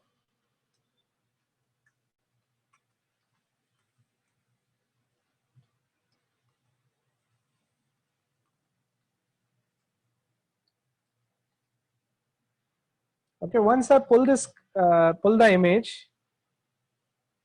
So once I run this command, docker pull CentOS, the first thing it says is using default tag latest. Okay, now let us understand what does this means, using default tag latest. So if I go to Docker Hub and if I search for the CentOS image, so this is the CentOS image which we have just pulled in our machine. Now if I go to tags, okay, like CentOS is an operating system. Like we have Windows, Windows is also an operating system. Like in Windows, we have version, Windows 7, Windows 8, Windows 10, okay, Windows XP, Windows Vista. Okay, these are all versions of Windows, right? Similarly, this operating system also has its own version, like CentOS 8, CentOS 7, okay, CentOS 6. Okay, if I go to, you can find all the versions in tags, 7.8, 7.6, 7.6, 7.5. These are all operating system versions.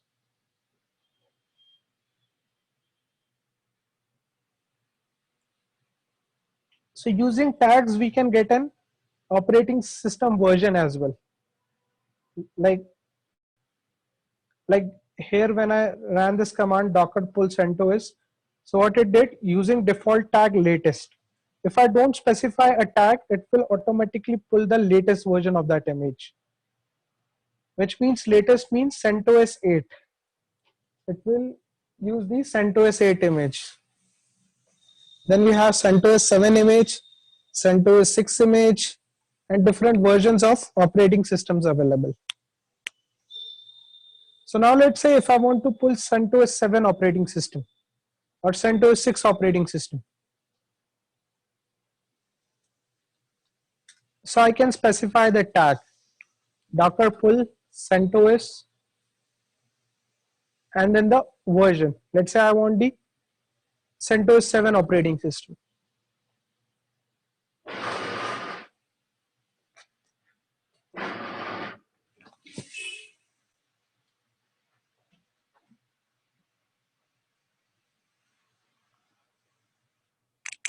So it has pulled the CentOS 7 image. Now let's say if I want to pull CentOS 6 image, so it will pull CentOS 6 image.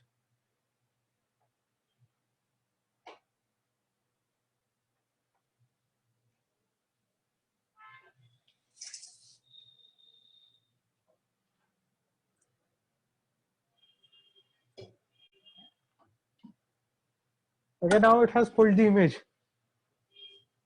Okay, now if we run this command docker image ls,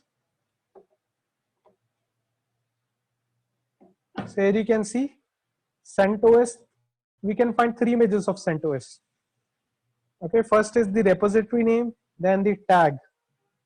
Okay, one is latest, which is the latest version of CentOS, which is CentOS 8. Then we have an image with CentOS 7 and CentOS 6, and this is the image ID.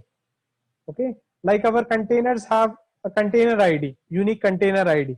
Similarly, our images also have a image ID through which we can uniquely identify it. Then creation means when it was created. So this image was created 2 weeks ago. We can say created 2 weeks ago, or we can say updated 2 weeks ago. And this is the size of that image. Okay, CentOS 6. This was created 17 months ago. Okay, and this is the older version of CentOS 6 operating system.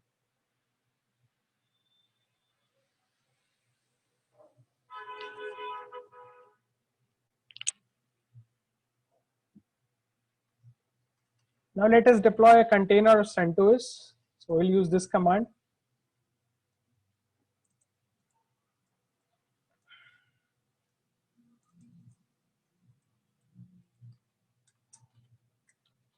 I'm sending all the commands on the chat.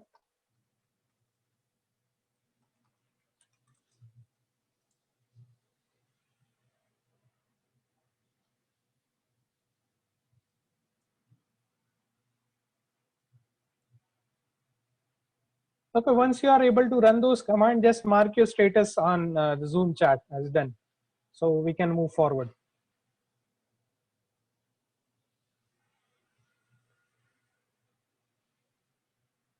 Okay, cool. Now we'll run this command docker run -it. Then the name of the container. Name is optional. Okay, now let us not specify the name. Then the image name, CentOS. which version of the image you want to deploy. Let's say if you specify just CentOS, what it will do, it will, if you don't specify any tag, these things are called tags. Okay, let's say if you don't specify any tag, by default it will use latest tag. Now let's say if you want to deploy a container with CentOS 7, so you can specify colon and then 7 and then bash. So it has deployed the container and we are logged in inside the container. Now let's say if you want to see the operating system version, so you can do cat OS releases, cat etc OS releases. So here you can see CentOS 7.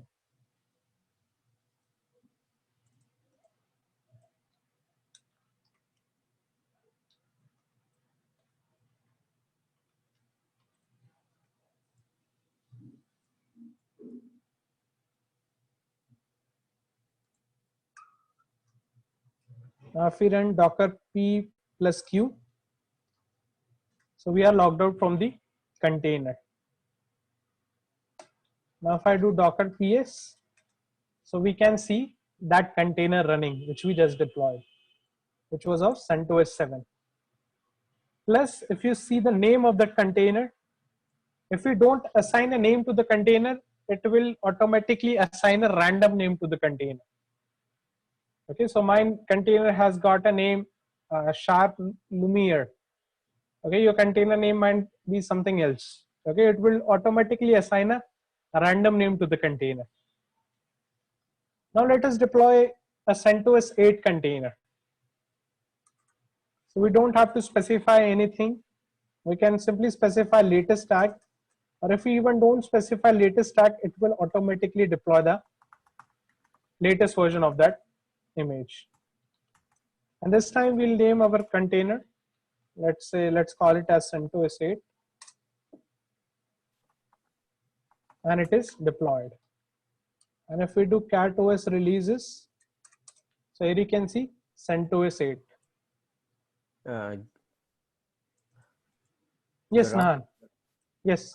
Yeah, somehow I run into problem. I don't know why it just not Docker command not found anymore. So I'm not sure why I did. Yeah, you are inside the container. That's why you're getting that error. Just press Control P plus Q. Yeah, Control PQ.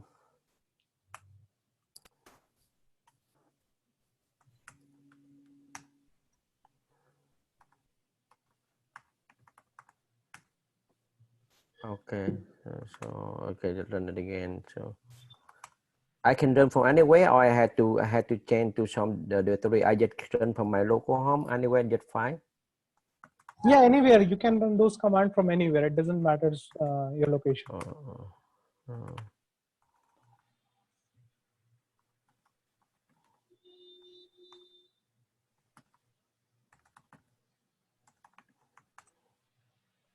Okay, I see.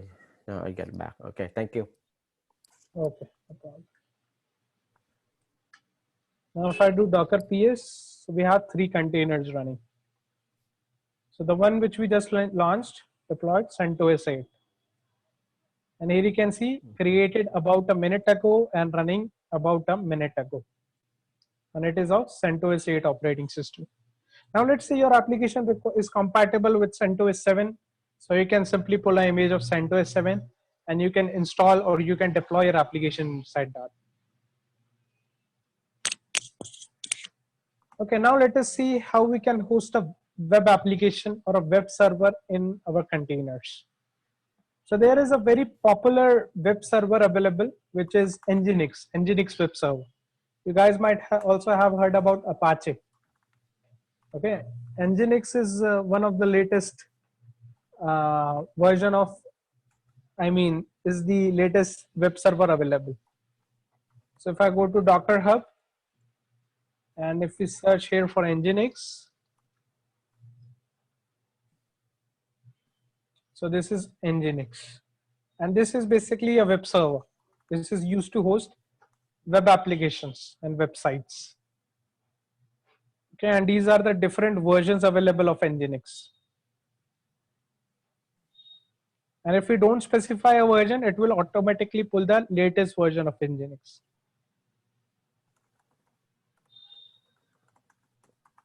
Plus here you can see some, in the official images, you will find the documentation also, like what is Nginx, how to use the image. Okay, lots of information you will be able to get.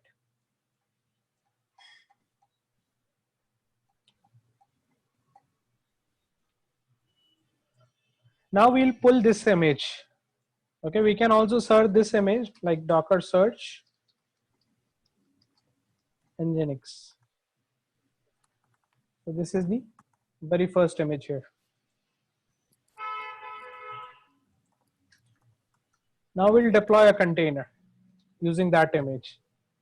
But right now I haven't pulled that image. Now let's say if I do Docker image ls, I haven't pulled that image, but I'm trying to deploy the container. Now let us see whether we are able to deploy the container or not. So if I do Docker run, and this time I'll use -d. Okay, this time we'll not use -it. -it is used to run some commands inside the container.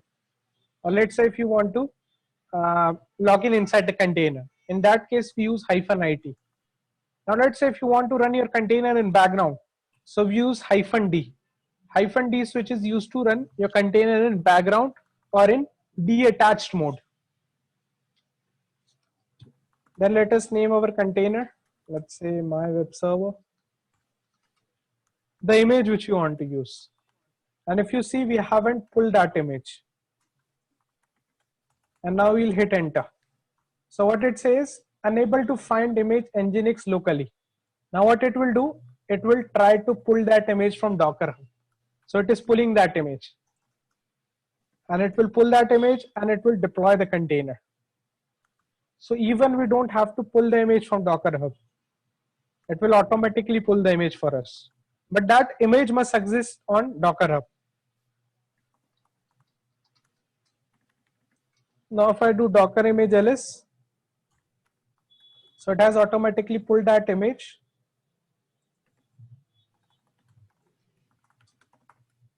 I'll send a command on the chat.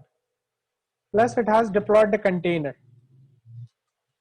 Now if I do Docker ps, so here you can see that container is up and running, the one which we deployed. We name that container as my web server. So the container is up and running. If you notice here, you have one more information available here, which is of port. Okay, in other containers, we cannot find that information of port, but in this container, we can see an information of port. So as we have deployed a web server application and it works on port number 80. Okay. Now to access the application which is running inside this container, we will use this command. First, we need to get the IP address of the container. Okay. Now let's say if you want to get the information of your container. So you can use this command, docker inspect and the container name.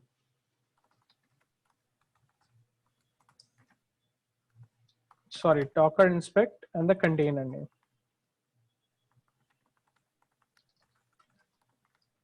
And once you run that command, you will be able to get lots of information of your container. Okay, I've sent all the commands on the chart. Okay, you'll be able to see the container ID, when it was created, the command which was executed, and the state of the container, whether it is running, stopped, when it was started, the image which it is using, container name, and lots of other information you can get of your container. So using docker inspect command, we can get the information of our container. The host name of our container, the exposed port of our container.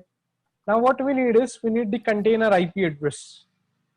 So if we scroll all over to the down, so here you can see the IP address of your container. Now if I use the curl command, curl is basically command line browser in Linux.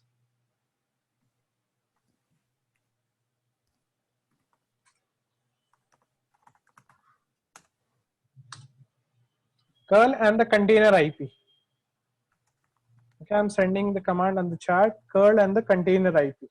And container IP you will get by the help of the docker inspect command. Now if you run curl and the container IP, you will be able to see some content, okay, which is the sample page of Nginx. Okay, if this page you are able to see, this content you are able to see, it means your Nginx container is up and running.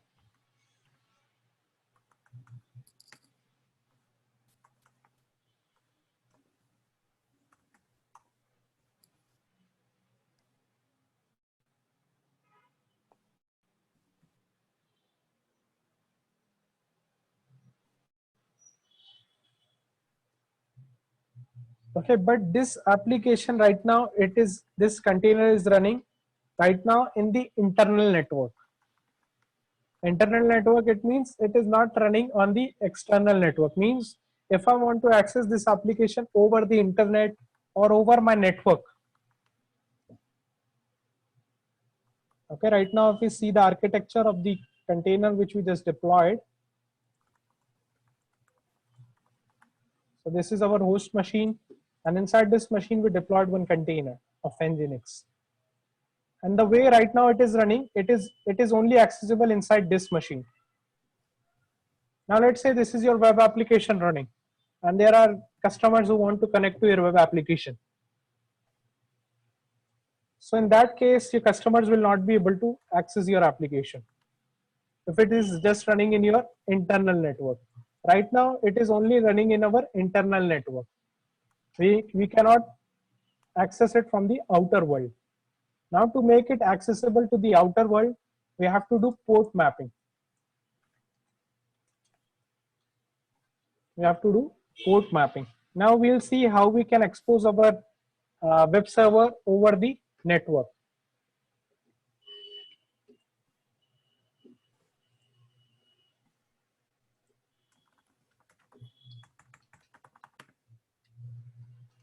Okay, now we'll run the same command we are going to use, docker run -d, and this time I will call my container as my web server 01, because if we keep the name of the container same, so it will give an error that the container name conflicts.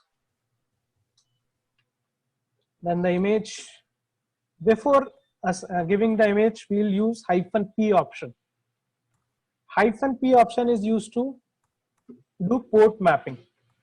So in the first, we have to give the host port and then the container port. And then we'll just hit enter.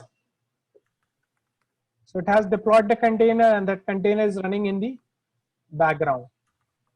If I do docker ps, so here you can see it has deployed the container, and you can see some other information of your container this time. This was your old container, you can see 80 TCP. And then a new container, you can see some other information. Okay, I've sent the command on the chat. Please confirm once you are able to deploy the container by the new command.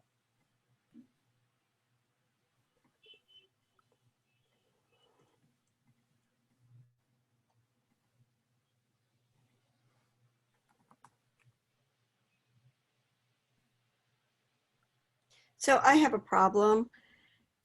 So when I do Docker container ls, I only see one container ID, but I ran all the commands and I saw the container ID from like the CentOS container. So if I try to rerun that, it says it's already running. So did I miss Which something? one? So Which one? right now I just ran Docker container ls. All I have is Nginx running.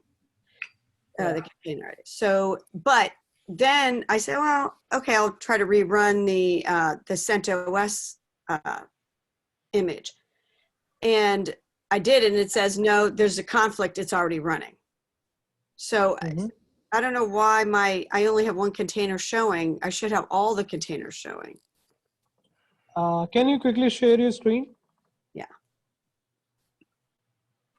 1 second, let me, yeah.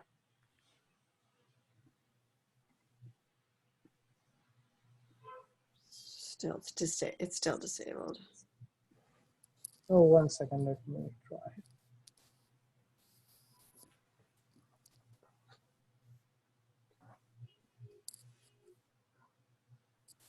Okay, you can share your screen now.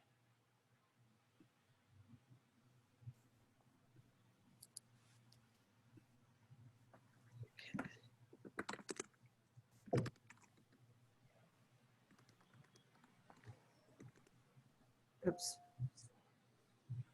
Mm-hmm.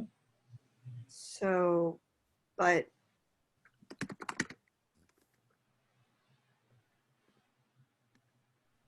is it PS? Yeah. No, LS.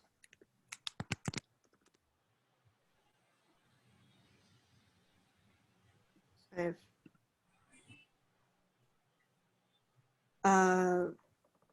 So how do I get all the containers running at the same time?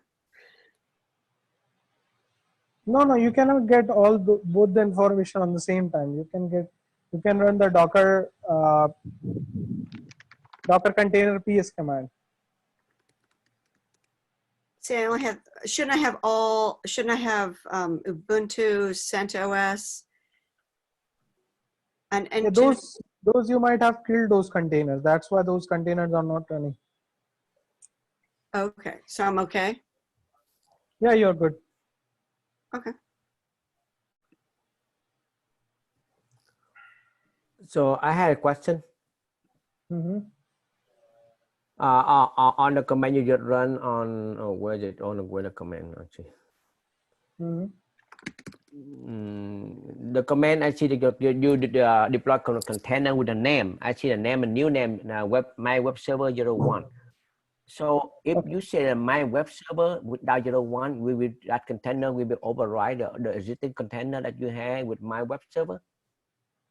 No. It will create a new container. Here you can see my web server and Right, my web server 01. Yeah, you had my web server, and now we have my web server 01. So yet in case yet just run Docker run and we name the same name my web server. So what happened? If we replace the rivet container with the new container? No. It's the It same will be, container, but yeah, it is the same container running it on its own. Yeah, it is a completely isolated container. This container doesn't have any relationship with this container. It is right, completely because isolated. right, because you had different name. But my question is, if you run the same name, you forgot to say name. It If will for not my create the web server, container. No, it will not create. Let's say if I try to create the container with the same name, yeah, it will say, run again. Oh, okay, yeah, okay, and you okay, yeah, I got it. Okay, container name is yeah, because already in. all the name, right. Okay, it would not let you do it. Okay. Okay, now let us understand the command which you used. So we used -d option, which is used to run the container in background, which is also called running the container in detached mode. Then here we are specifying the container name.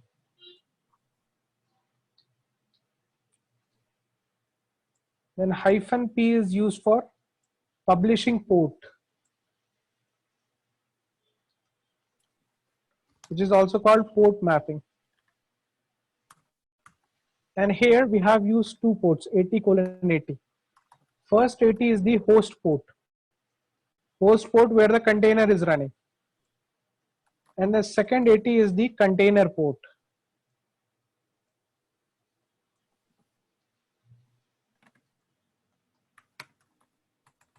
And last is the image name.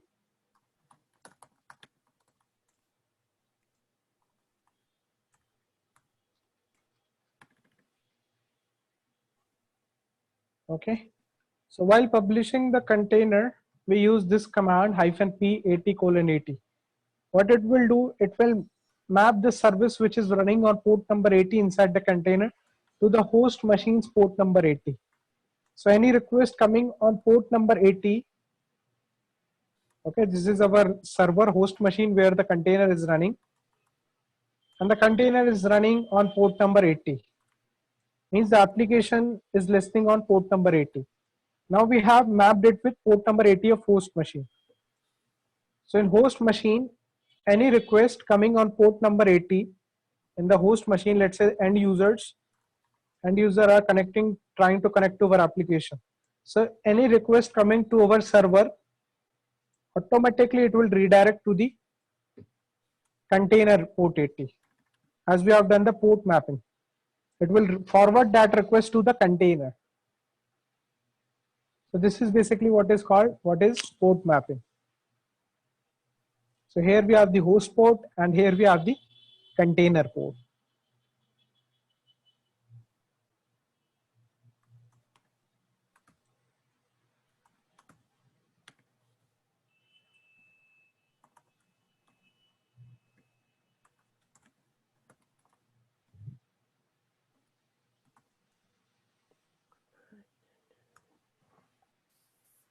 Okay, do you guys have any If you don't questions or mind, doubts? if you don't mind to say again between the host port and container port.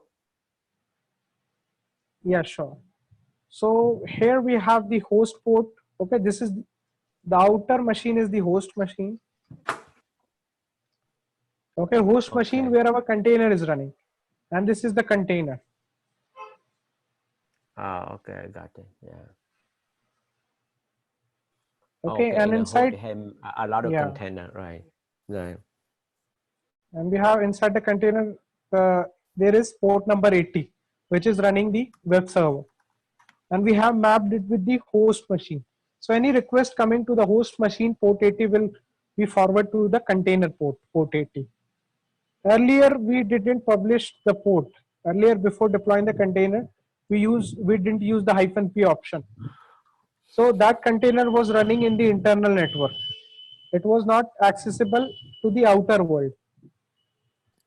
Now to make it accessible to the outer world, we have to do port mapping from the host machine.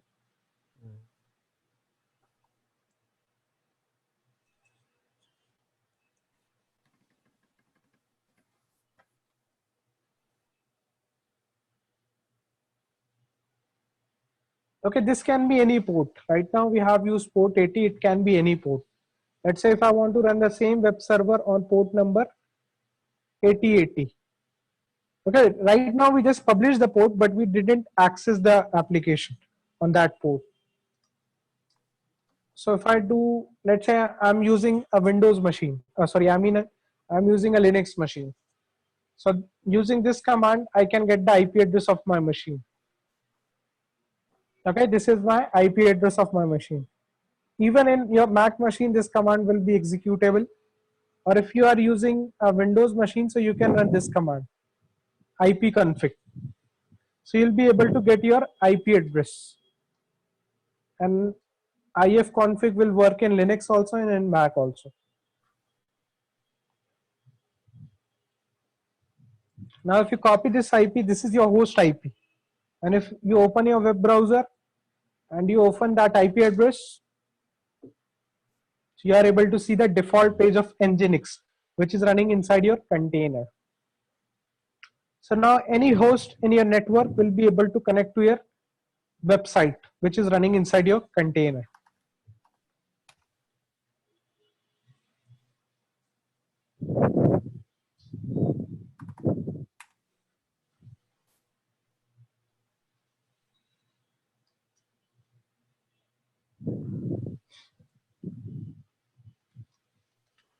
Now let us see how we can deploy a container with a different port. So docker run -it. I'll give a new name, my web server 2. And the port number, let's say this time I want to run it on port 8080, or let's say I want to run it on port 90, or any other port which I want to run. The image name. Oh, sorry. I have run it on interactive mode. That's why it was running those commands. So we'll run it on background.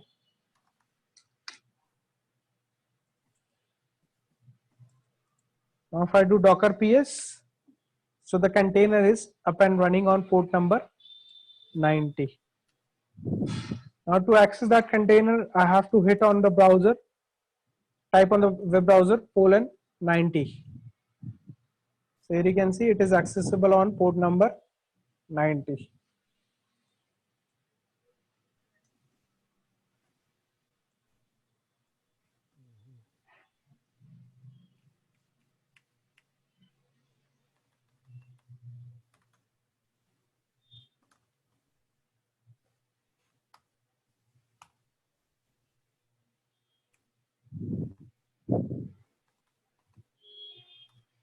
Okay, are you guys able to follow up till here? I've sent the command on the chat. Are you able to access your container through that IP, your host IP? Somehow my IP config command doesn't work on my I just had a run Docker, but IP config didn't work. Actually, you can use local host. Local host will also work. Okay. Local host will also work. But if you want to access it from the outer network, then you need your system IP. Similarly, if you are running this container in your cloud environment, in your cloud server, so you'll be able to access it using your public IP address of your instance or your server running in the cloud environment.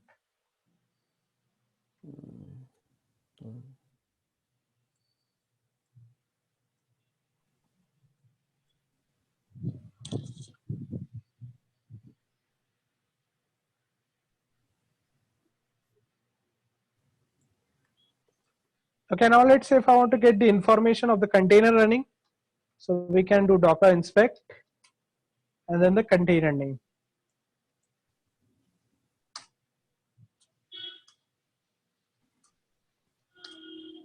So we'll be able to get lots of information of our container, like the IP address, the networking information, the port mapping, which we just did.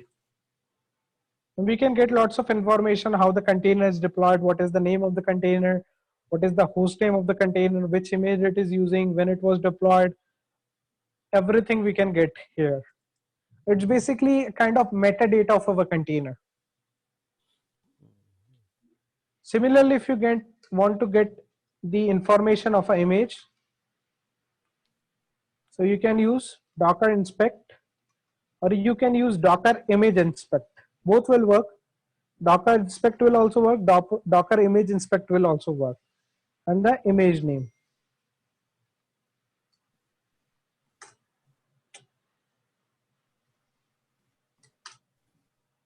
Okay, docker image inspect and the image name. So now you are able to get the information of the image, when it was created, and is there any container associated with that image. Okay, those information you will be able to get. The operating system used in that image, the size of the image, the environment variables, and for which operating system, with Docker version it is compatible with.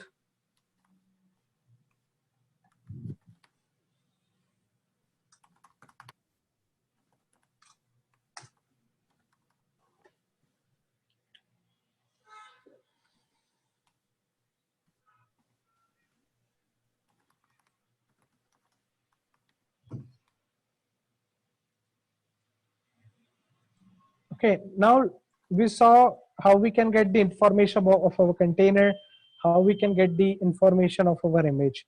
Now let us see how we can see the resource utilization of our containers. So if we use this command docker starts, we will be able to see the resource utilization of our container. If you run this command docker starts, you will be able to see the CPU utilization, the memory utilization by your container, and the network utilization, the storage utilization, the process IDs which are acquired by your containers. So if you see your containers are just consuming, my container is just consuming 3 megabyte of RAM.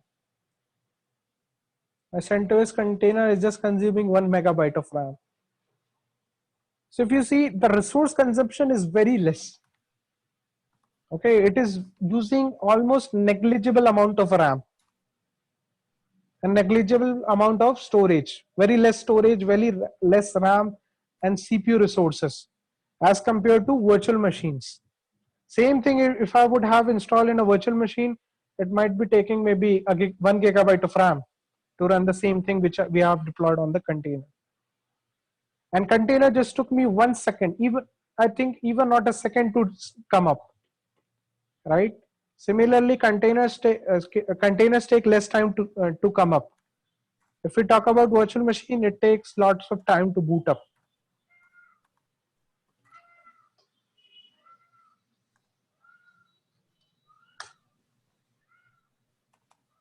Now let's say if you want to get logs of your container, like you are running a web server in Nginx. Okay, using Nginx web image, you are running a web server. Now you want to get the logs of that container. So Docker logs and the container name. So you'll be able to see the logs of the container. Now let's say you want to see the logs of the container in real time. So you can use this command, docker logs -f and the container name.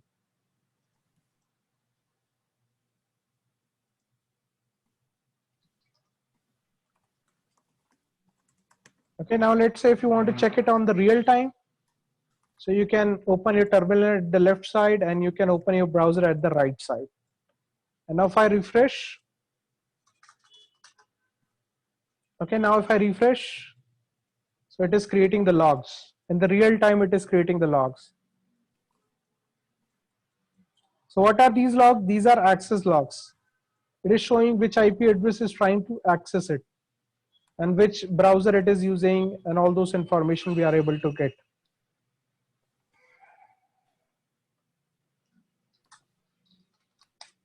Okay, so we saw how we can get information of our container, how we can get information of our image, how we can see the logs of our image, of our containers, how we can see the resource utilization of our containers. Yeah, now let us see what are the some other operations which we can perform with our container, how we can stop our container, how can we start our container, or how we can kill our container. So we have now 6 containers running. Okay, now I want to stop one container. So we can use this command, docker stop and then the container name. Let's say I want to stop my container. So docker stop and then the container name. Now if I do docker ps, the container has been stopped. Now if I do docker ps-a, so here you can see the container is in stopped state. It is exited.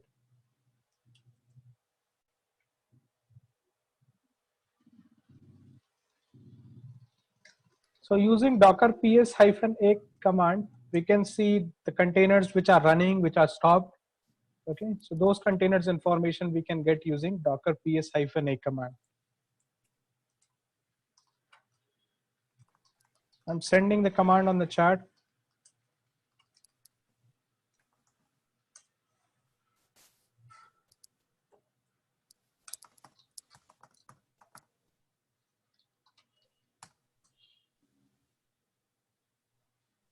Now, let's say I want to completely remove that container.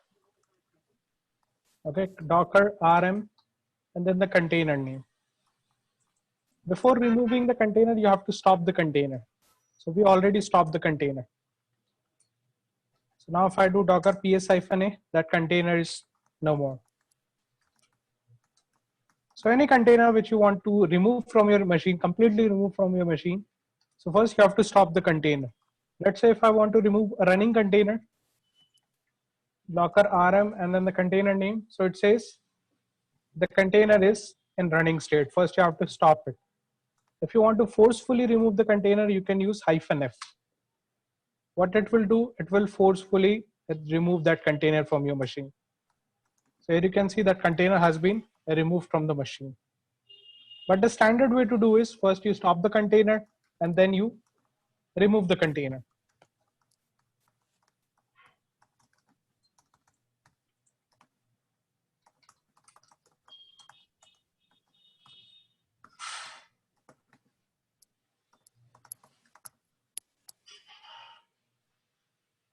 Okay, if you use this command docker rm hyphen capital F and the container F, the container name, it will forcefully remove the container from your machine.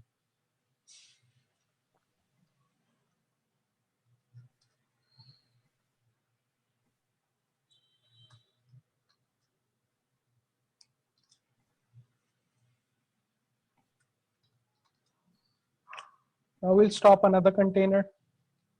Docker stop my web server. Let's say this one, if we stop. If I stop my web server container, then if I try to access the local host,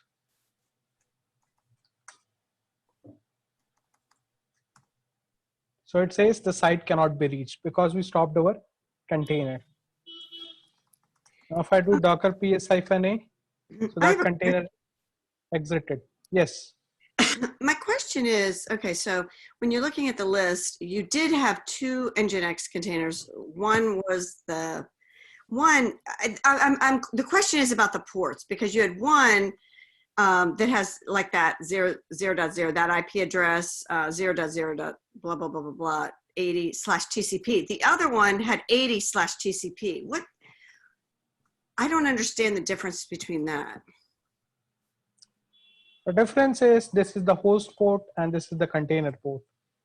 So the host port is the system's port, the host machine's port, the physical machine port. Yes. But the other one didn't have the IP address on it. It just had like 80/TCP. Like it's different. That is the container port. That is the container port. 80/TCP is the container port. So in other words, when you had two Nginx images running, and one under the port column, it had, you see that first one, it had, okay, see my, okay. The one I'm asking about is, see the if you look up at the top of your screen, the third one down, now look at the next one down, 80/TCP. Why does one have the IP address and then an arrow, and that one just has 80/TCP? Because we haven't done the port mapping there. Oh, okay. Yeah. Okay, got it.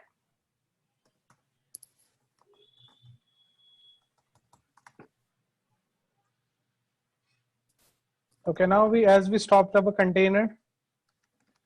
So yeah, we stopped this container. Docker stop my web server 01, which was hosting our web application, and it is down because we stopped that container. Now we will start the container.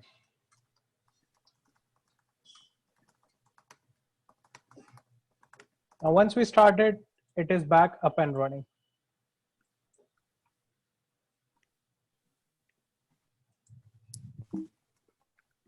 Now let's say if you reboot your machine. Okay, if you reboot your machine, all the containers which are running will get stopped. Okay, now to overcome this, while deploying the container, we can use a switch.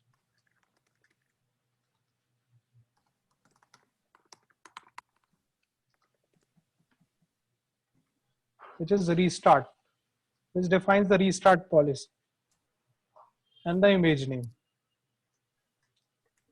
Now if I do docker ps, it has deployed the container. So the difference between this container and other container is that it has a restart policy. By default, when we deploy a container, it doesn't have a restart policy, which means once we reboot our machine, the container will be stopped. Means the container will no longer be running. Means you have to manually start the container. But if I apply the restart policy, so even if you reboot your machine, the container will be up and running. Okay, even if you reboot your machine, the container will be up and running. Did you say that was just for web servers or any containers? Actually, for any container that you want to be up and running even after you reboot your machine. And actually, these things basically we use in production environments. Okay, where sometimes we reboot our machine and we want our application up and running. Okay, we don't have to manually do Docker start. So in that case, we use this restart policy.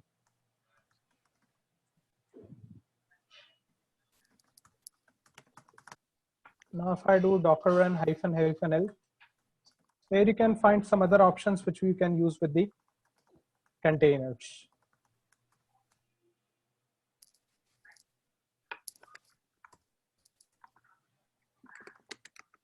You can pass an environment variable. You can change the host name of the container using -s switch. You can limit the resource utilization, the memory utilization. Use the -p command to publish the port. You can log into the container with a specific user. You can set a working directory. You can use a volume. Volume we'll be discussing later.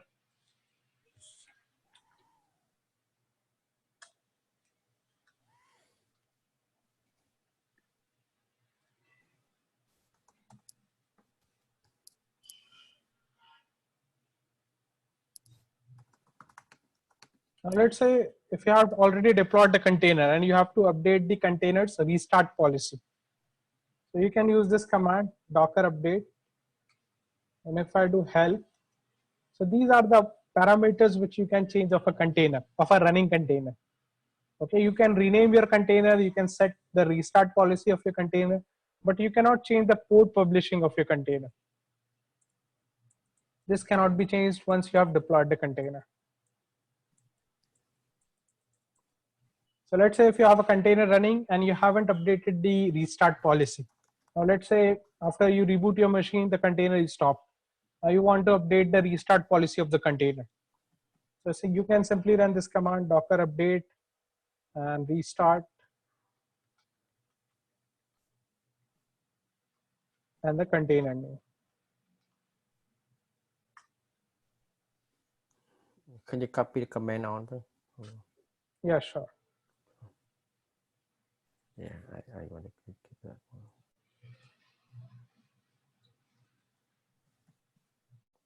Thank you.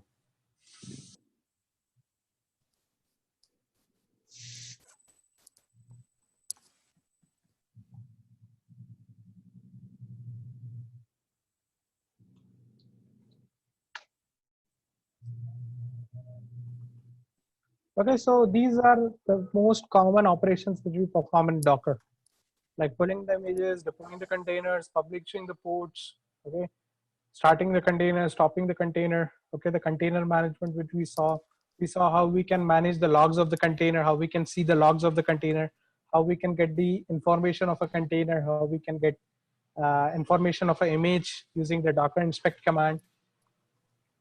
Okay, we saw how we can see the resource utilization of the container. Okay, now we'll see how we can create a Docker image. Okay, right now what we were doing, we were pulling the image from a Docker hub, which was an image registry. We were pulling the images from there and we were building the container. We were deploying the container. Now let's say if I want to build my own image, so how we can do that? So first we will see why we will create an image and then how we can build the image. So the answer to why we are building the image is, let's say if you have written your application and you want to deploy inside a container. So in that case, we create a Docker image. And how we create an image? We create an image using a Dockerfile. So in our machine, we'll create a directory called Docker.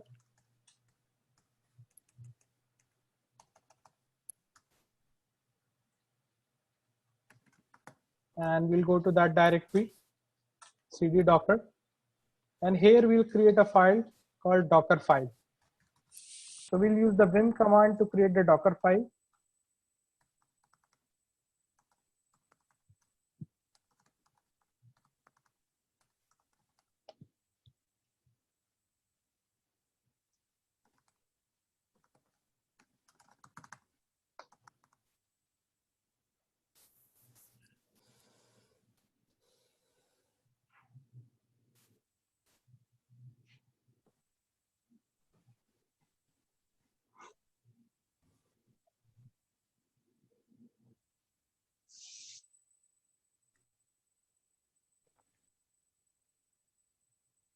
Okay, so we already discussed about what a Docker image is. Okay, Docker image just is an operating system image which has some applications already installed, some software is already installed in it. Docker registry also we discussed. Docker Hub is an image registry where we can push, from where we can pull our images. Now we'll start with Docker files. What is the use of Docker file and where we use Docker files? So each Docker container starts with a Docker file. A Docker file is a text file written in an easy to understand syntax that includes the instruction to build an image. A Docker file specifies the operating system that will underlie the container, along with the languages, environment variables, file locations, network ports, and other components in need, and of course, what the container will actually be doing once we run it. So these information goes inside our Docker file. So using Docker file, we build a Docker image, and using Docker image, we deploy our containers. So this is a sample Docker file which will be deploying an application. And these are the essential commands which are used in the Docker file. So the first is the from. In from, basically we define which operating system to choose or which application to choose. Okay, so here we'll be using Nginx. Nginx is a web server. So we'll be using web server to host our web application. So we are going to deploy a sample web application.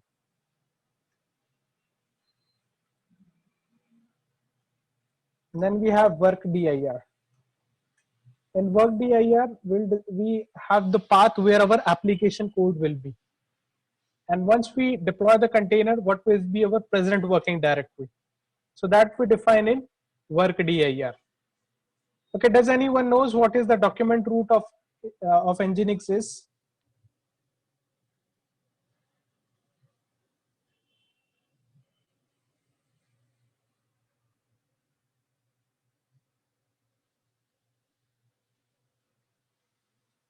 Okay, so the document root of Nginx is usr share Nginx HTML.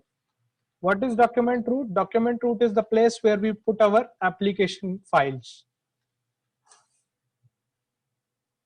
Then we have environment, env.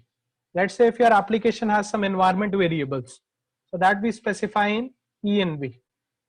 Let's say app version 1. So this will be an environment variable inside your container. Like in Windows, we have environment variables. In Linux, we have environment variables. So those same environment variables we can define in our containers as well. So when we deploy a container using this image, it will automatically have this environment variable inside it. Plus, when we log in inside the container, this will be the home directory of that container. I mean the present working directory of the container, where the application files are present. Then we have the copy command. So copy is used to upload a file inside the container. Let's say right now I have only one file, which is Dockerfile. Now let's say I'm a developer and I'm writing an application code. Let's say a web application.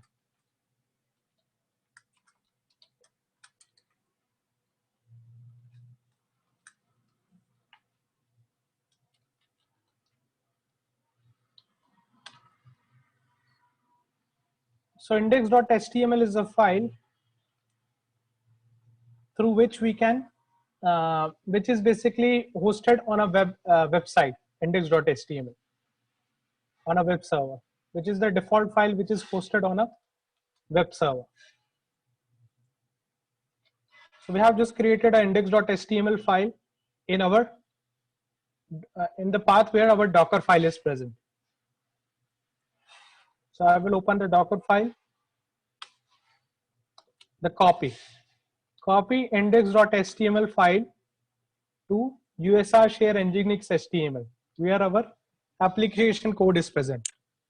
So we are copying index.html file, which is present in the present working directory, which is present here, to our Docker file, to our Docker image.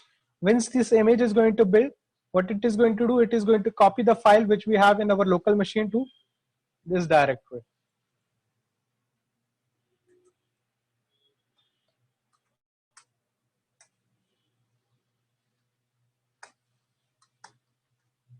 Label.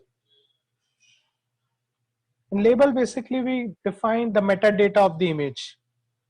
Like I want to specify the creator of the image.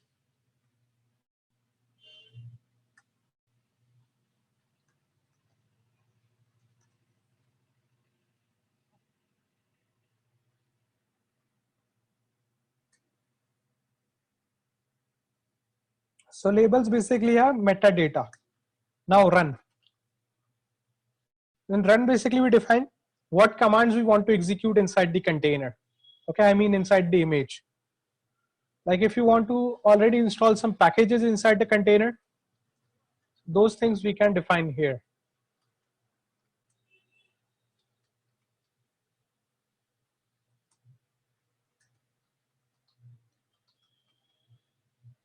Okay, let's say I'm installing Git inside the image.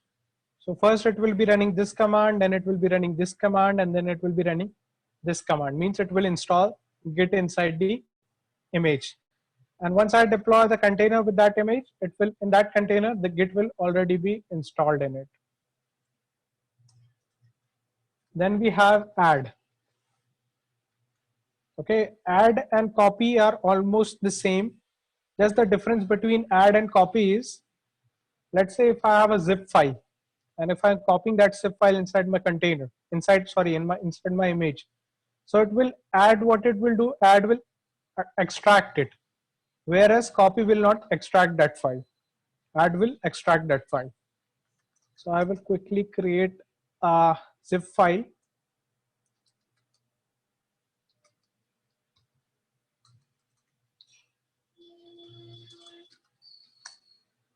Okay, like in Linux, we create a tar ball, a tar archive. So it has created an archive.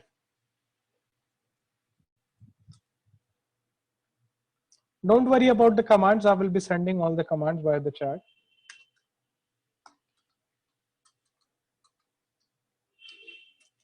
Okay, I want to copy it to USR share Nginx HTML. So what it is going to do, it is going to extract that, untar that file. Okay, whereas if I copy it using copy, what it will do, it will simply copy the file etc.tar. But add, what it will do, it will untar the file, or it will extract the file. Then we have a Docker ignore file. So Docker ignore file we have to create inside the directory where we are writing our Dockerfile. Okay, if you have ever worked with Git, so you might have heard about Git ignore file. Similarly, in Docker, we have Docker ignore file. So if there are some files which you don't want Docker to copy inside your image while building the image, okay, so in that case, we create a Docker ignore file. Now let's say I'm a developer and I'm writing my notes. Okay, I'm writing some notes, notes.txt. I'm writing here like my app details, and I don't want these app details to be get inside my container or inside my image. So that thing, what I can do in that case, what I can do, I can add it inside the .ignore file.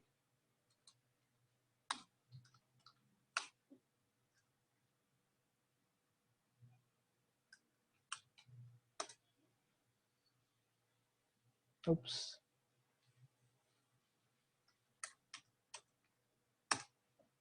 Okay, once I do that, while building the image, it will ignore that file. Means it will not copy that file inside the Docker image. Okay. Now let's say if your application have some build files which are not required to be sent to the Docker image.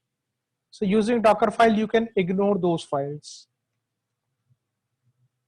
And where you will be using it, let's say in your Docker file, what you are doing, let's say you want to copy all the files which are present in the present working directory to USR share Nginx HTML. So if you specify dot, what does dot means? All the files which are present in your present working directory.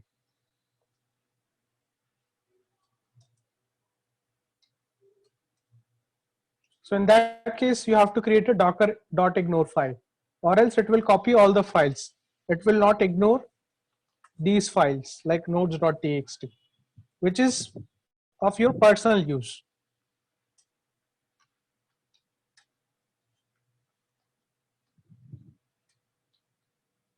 For now, I only have one file to copy. That's why I'm specifying only the specific file name. Let's say if you have multiple files, then you just specify a dot. Then we have arg as a parameter. In arg, basically we specify a parameter while building the image. Let's say pkg. Let's say if I want to install a package inside the container. So we can specify in this way, a parameter. Okay, and while building the image, we can pass it as a parameter like this. So what it will do while building the image, it will install that package which we have specified here. Or while building the Docker image, it will we can specify the package which we want to install or the parameter which we want to pass inside our Docker image.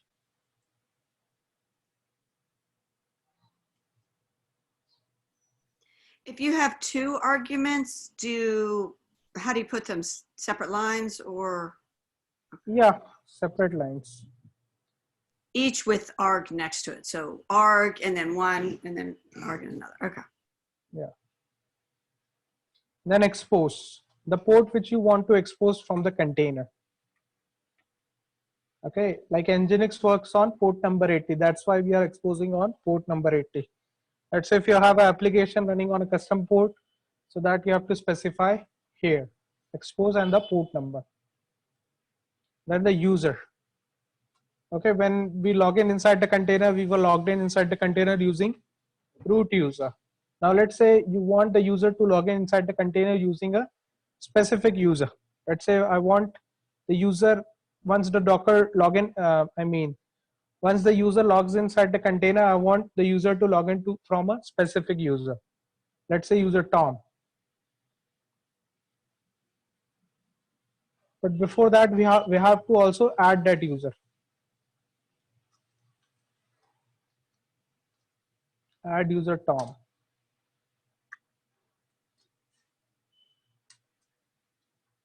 Or user add Tom. Both will work.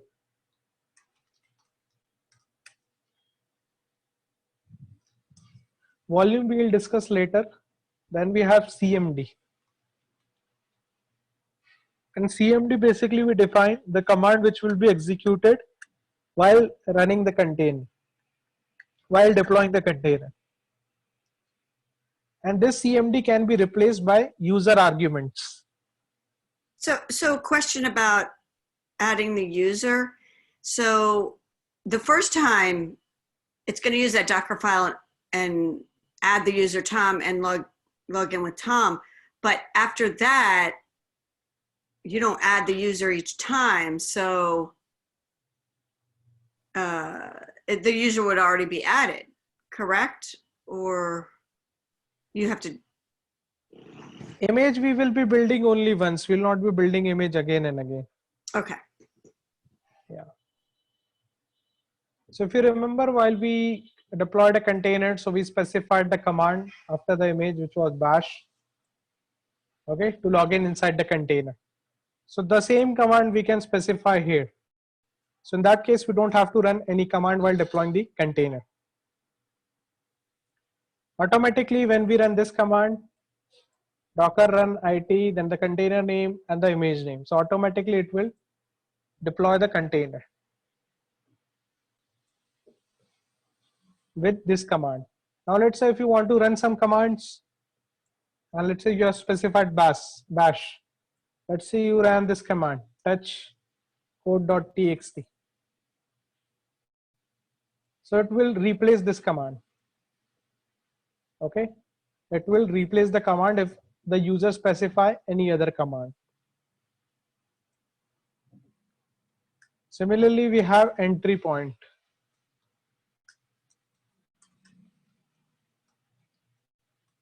Same like copy and add. Like copy and add are almost 90% same. Just the difference between add is it will extract the file. Similarly, command and entry point, the working of both of them are 90% same. In entry point, basically we define what command to be executed while deploying the container. And this command cannot be overwritten. Whereas the command parameter, this one can be overwritten. But the command which we specify here will be always be executed.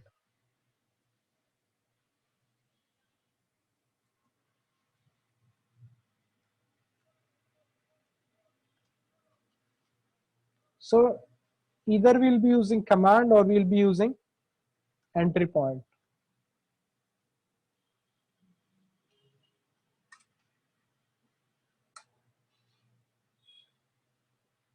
Okay. For now, we'll also comment entry point. We'll see that later how we can use entry point. So these are the parameters which we have used, almost all the parameters which we have used, which we use to create a Docker file. So we have created a Docker file. And in this directory, we have a Docker file and we have some other files. Now I will do Docker build -t and the image name which you want to build, the name of your image, like my app.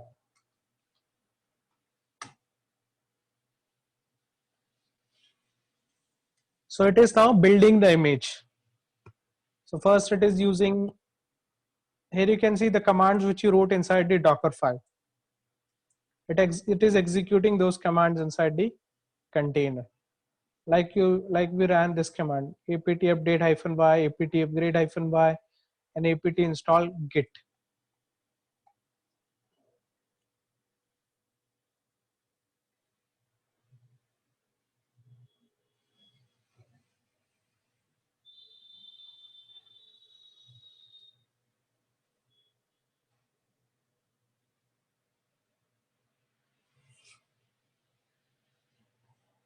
Sorry, what was the command to,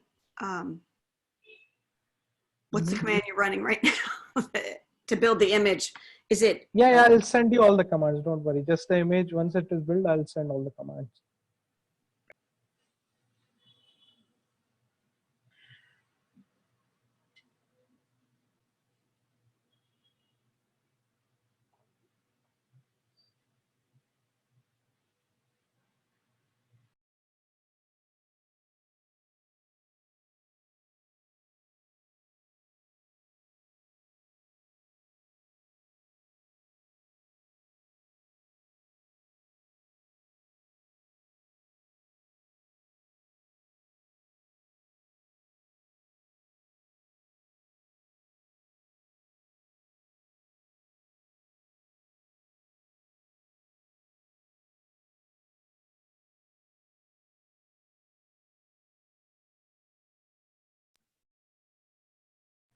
So here you can see. Yes, go ahead. I guess the one question I have is, okay, so you have, you are creating an app and you have various libraries and dependencies that you've installed. So Exactly. yeah, so where in the Docker file do you put that? Is it like, in other words, do you do, instead of I guess the where it's copy, where you had index.html, is it, that's where you put the dot and then it'll pick up all the libraries and different dependencies, or where do you put all that? How do you get that all copied in? Actually, we use the Nginx as a base image. So this base image already had those libraries and binaries. We don't have to add any libraries or binaries manually. And let's say if you want to add any libraries or binaries, so you will be simply doing the installation.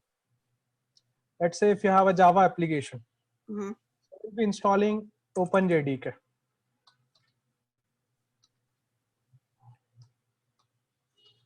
So it will automatically install all the libraries, binaries which are related to Java, Java 8. Yeah, how about like React or JavaScript or something like that? The JavaScript is already supported and React.js is also supported by default. Let's say if you have to run a PHP application, in that case, you have to install PHP. That's it. Okay. Yeah.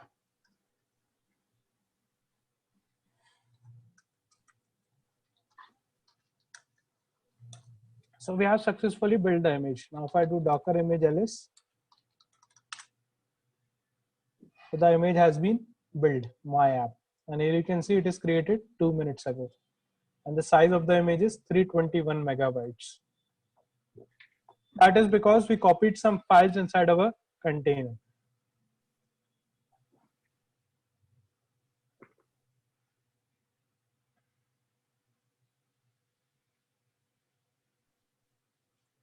Okay, I'm sending all the commands to which you can build your own Docker file, I mean a Docker image. I'm sending the Docker file first on the chat.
Okay, I've sent all the commands on the chat.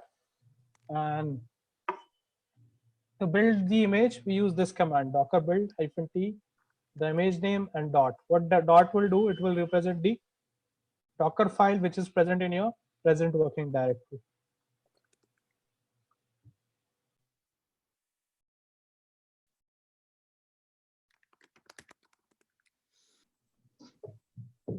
All right, so now let us see.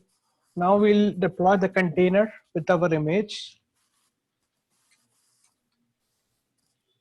So if we do Docker image ls, so we can see the image which we built. Now we'll do Docker run -d, then the container name, my app container, and the image name. And it has been deployed. Now if I do Docker ps,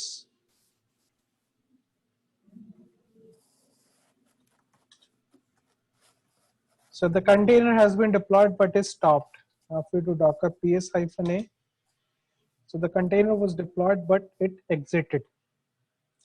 Now to see why it exited, so if we do Docker logs and then the container name,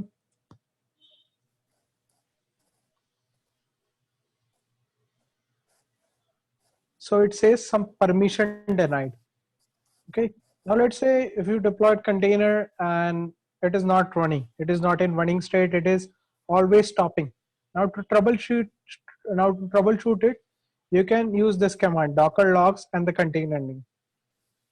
So here you can see our containers stopped because it got a permission denied error.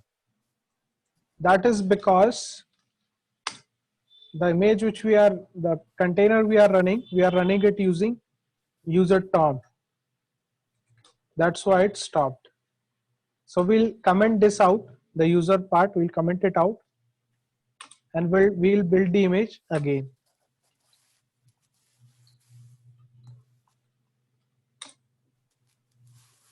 So here you can see it took just a second to build the image because we already built the same image. That's why what it did, it is using the cache. So this time, that's why I didn't run the commands one by one.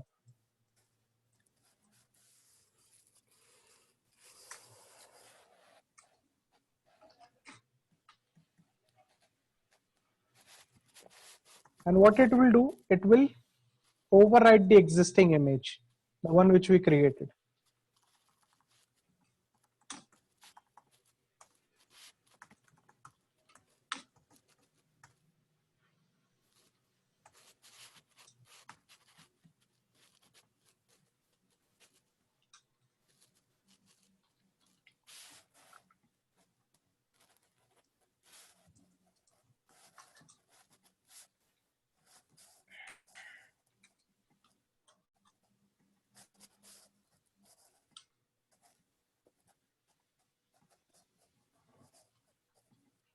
Seems it is again getting a permission denied error.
Okay, just a minute, guys. I have just made some changes in the container.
Is anyone able to deploy the container?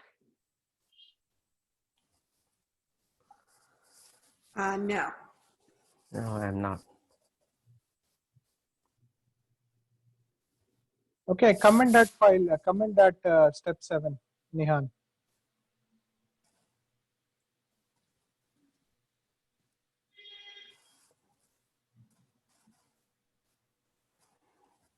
Comment now.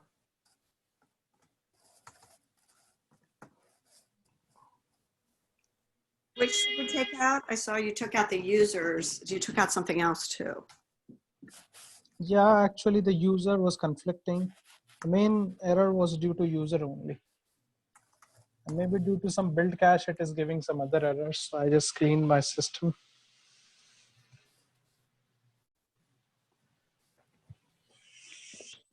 Use this command and then build the image again. I'm sending on the chat.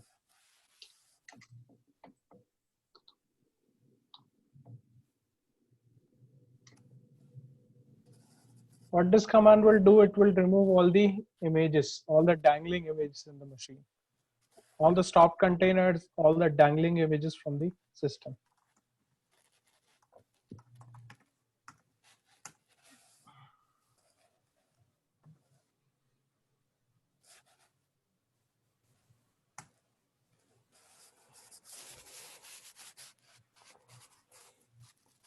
You say can comment out the tab 7? Yes, step 7, comment it out.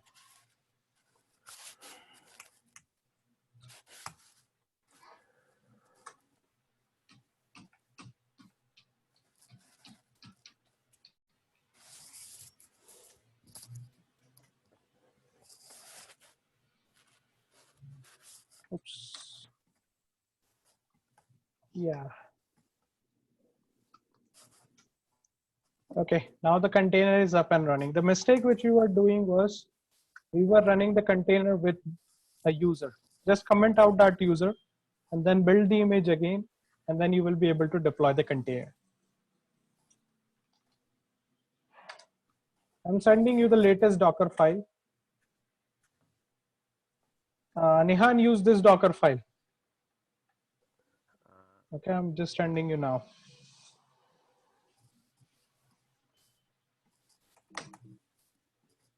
And comment the line which is starting with add etc. Yeah, the package name is wrong. VSFTPD. It is D. VSFTPD in ARG.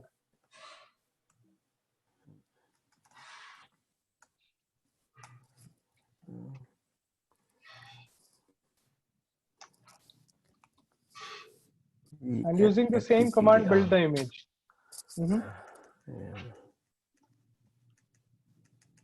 Comment only user out answer. Yeah, I've sent a Docker file on the chat. Just have a look on the chat. Yeah, okay. Yeah, okay. B at DPD. Okay.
Okay, now we'll deploy a container with that image.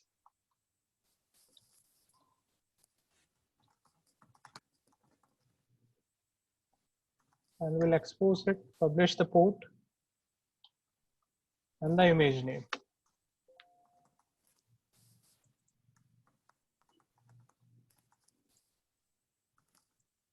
So it is giving an error, which is of port already in use because we have one container which is already using that port.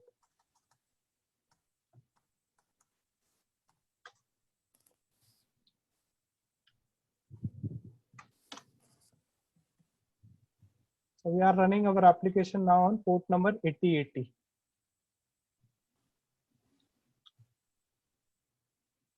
Okay, now to access it, if I go to the web browser, localhost 8080, so here you can see hello world, which we wrote inside our index.html file.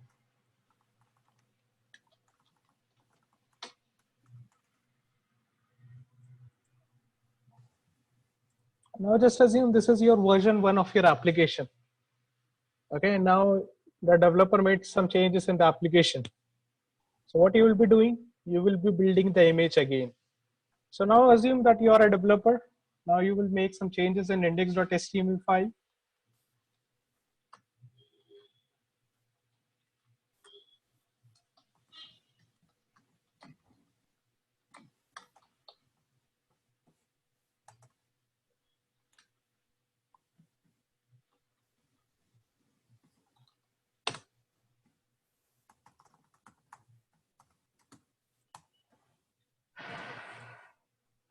Then let us build the image.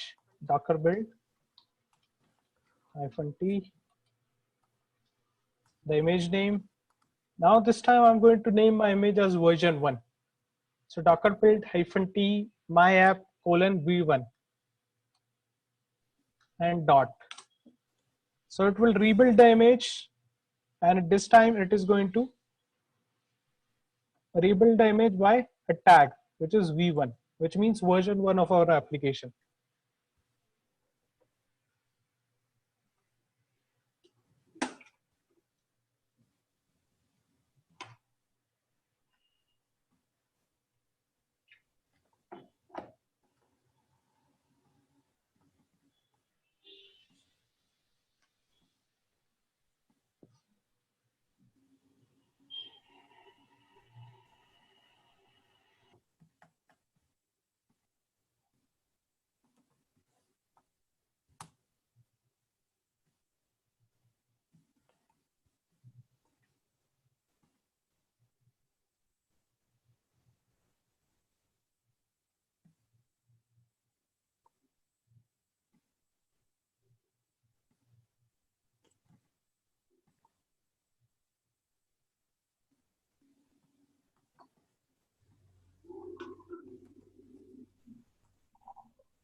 Okay, now the image is built, and here you can see successfully tagged my app v1. Now if I do docker image ls, so you can find a version 1 tag of your image. Now let us deploy a container with this tag. Docker run -d. Let's give a name to the container. My app container 01. Then port publishing. Okay, make sure you are not using the same port which other container is using. Okay, I'm sorry. I'm got behind because for some reason I'm doing something wrong with my Docker image build, and I'm in the Docker directory, and I must be writing the command wrong. It's Docker space image space build space my app. Yeah, I've already sent the command on the chat, but I know I looked back, but okay, sorry, I see it. Docker build -t my app. Okay.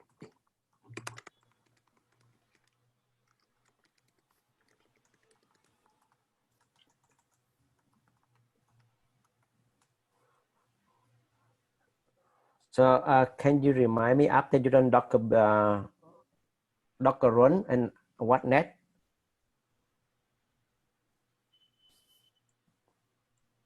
And open your web browser, open localhost :9090.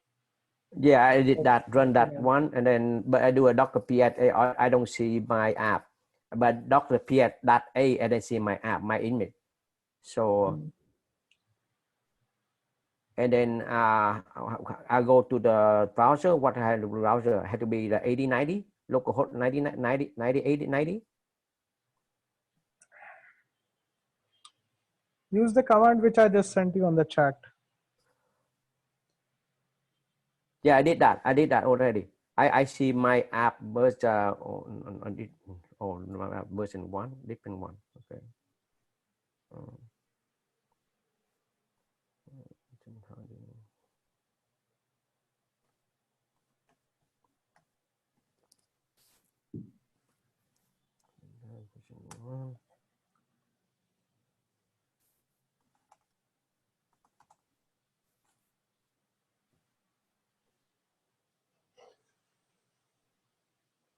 So,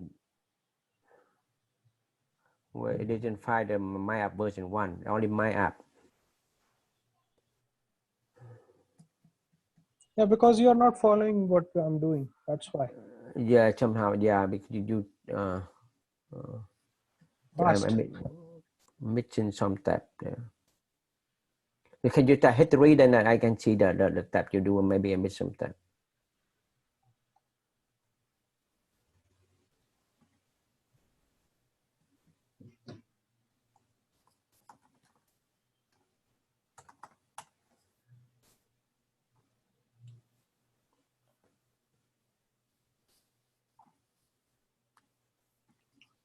Richard, are you able to follow up till here?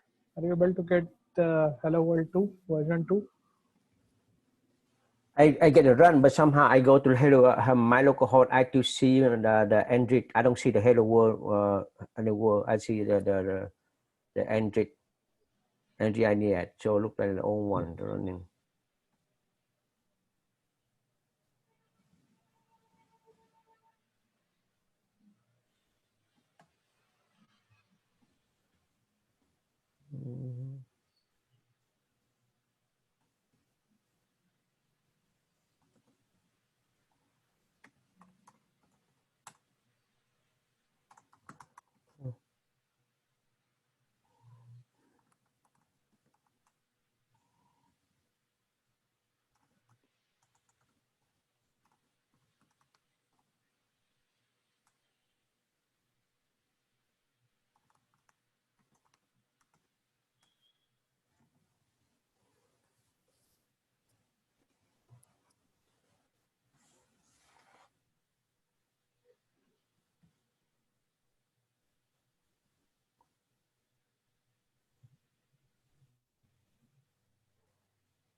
Richard, are you able to build the image now?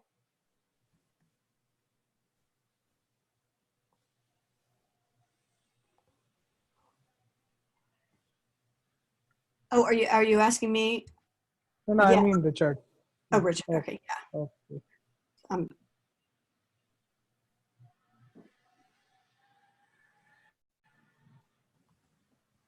Yeah, Missy, you were able to deploy the container with the new image?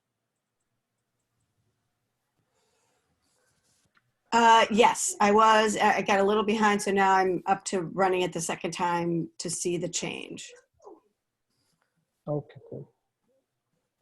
You see, I be able to run it, but somehow I do Docker image. I don't see anything, but I do the Docker ps.a, and then I see everything. So so I don't know what is there.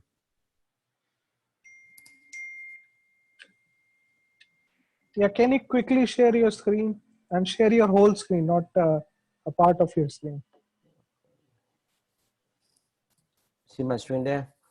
You Yeah, see, I you're run a again Docker sharing a run. part of your screen. Oh, what the hell? How do I say? That is fine. Let me. I cannot access your terminal, I believe. Yeah, I cannot See, access your machine. I run Docker run, and then Docker image show nothing, and Docker Packer, the Docker PHP only the old one image. Click. Open that file, And Docker file. Open that file, Docker file.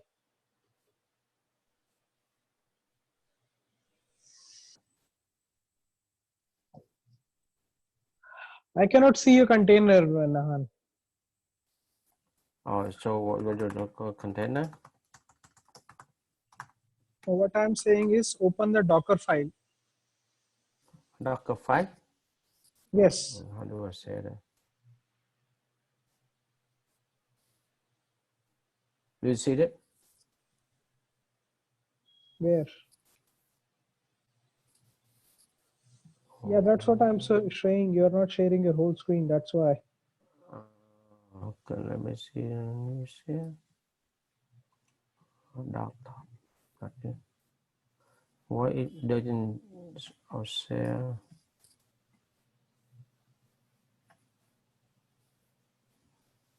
See that bar? I don't know why it only select one at a time. Doesn't see the whole desktop. You see that my Docker? That bar.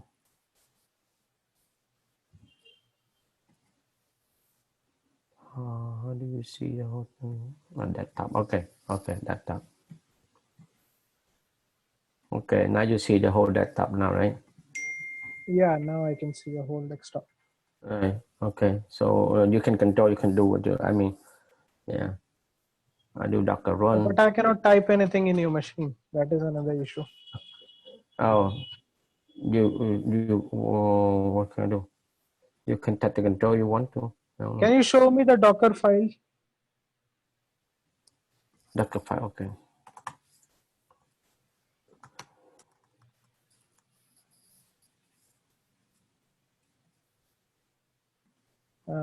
You're not following what I'm asking. Comment that user now. Just comment that user now and it will work. Last third line, last third. Not live? Last third, last third.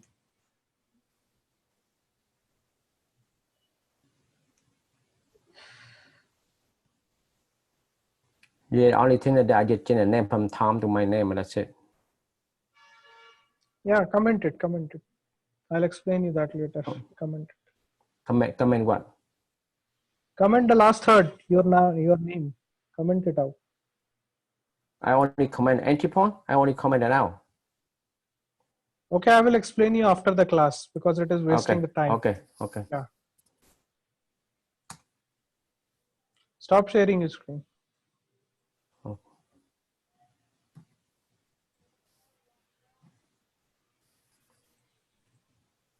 Okay, I have a question.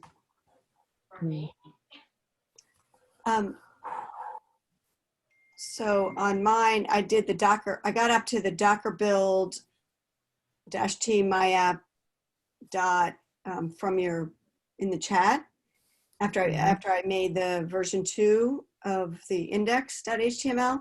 But when I ran the command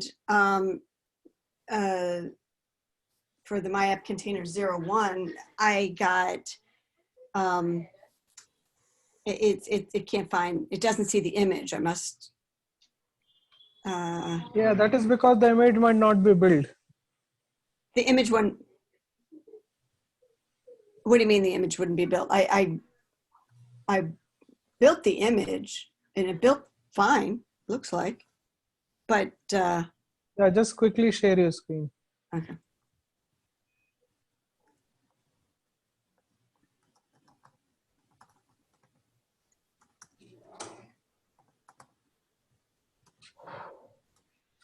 Yeah, first one, Docker image ls command.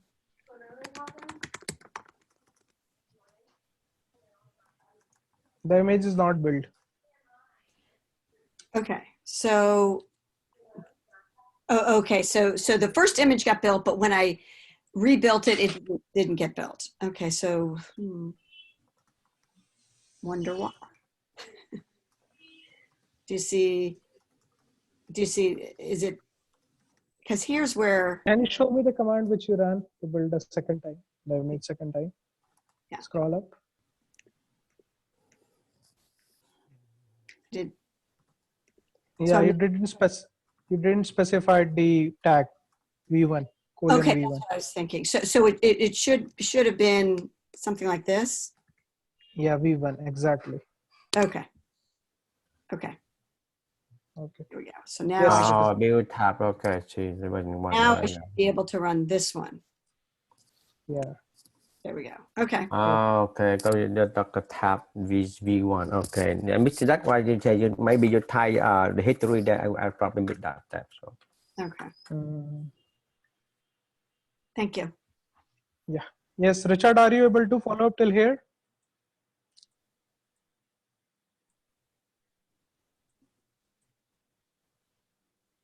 Yes, got it showing in localhost. Okay, cool. Okay, so now we build our image. We saw how we can create different images. I mean, different versions of our image. Now we'll build another Docker image. So I'll just create one directory called OS. And I'll go inside this directory.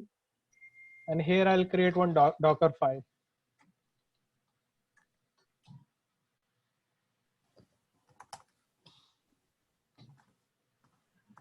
Then from here we have to specify the image name.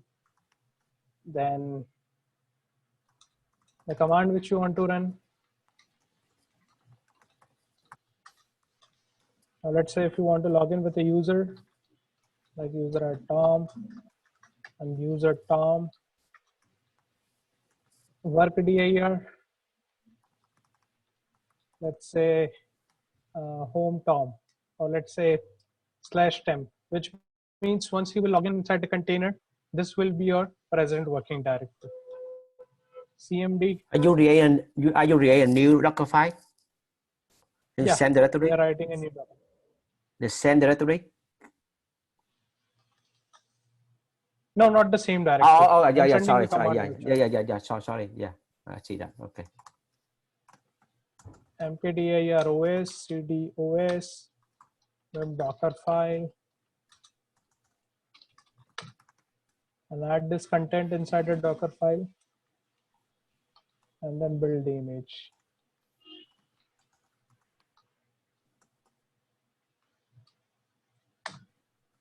Docker build -t my os dot. It will build the image.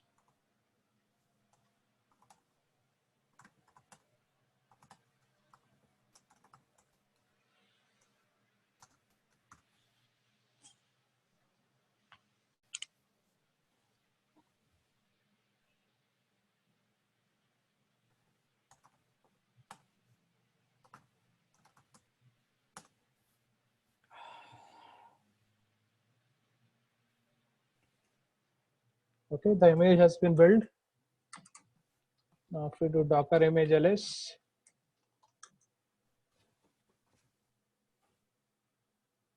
so here you can see it has built the image 10 seconds ago.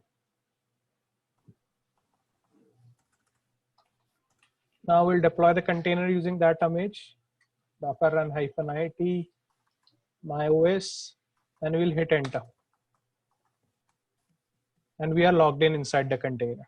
And here you can see the user through which we are logged in, Tom, and the working directory, which we specified in the Docker file.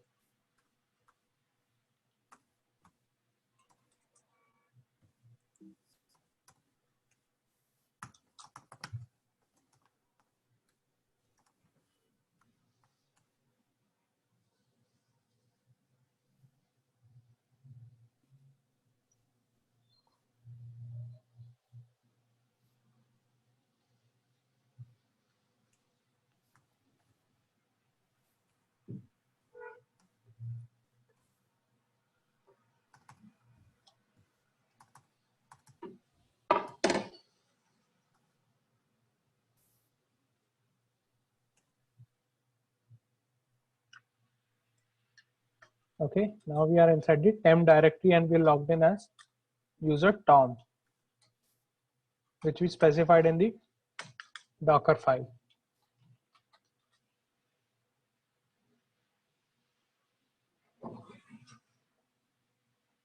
Now let's say you have a Docker container running. Okay, you have a Docker container running and you want to log in inside that container, the existing container. So you can use this command, or you want to run some commands inside the container. So you can use this command, docker exec -it, the container name. And let's say you want to cat a file inside the container.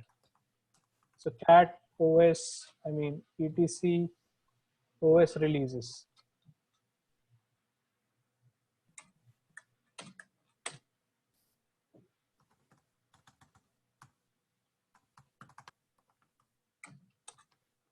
So docker exec -it container name and the command which you want to execute inside the container.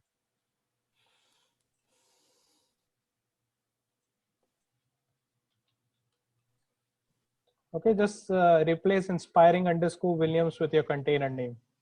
So you'll be able to run that specific command. Now let's say if you want to log in inside the container, in the same container, add at the end bash, and you will get a shell inside the container.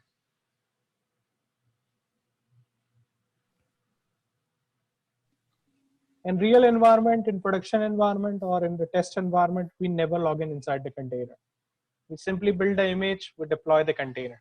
We don't log in inside the container.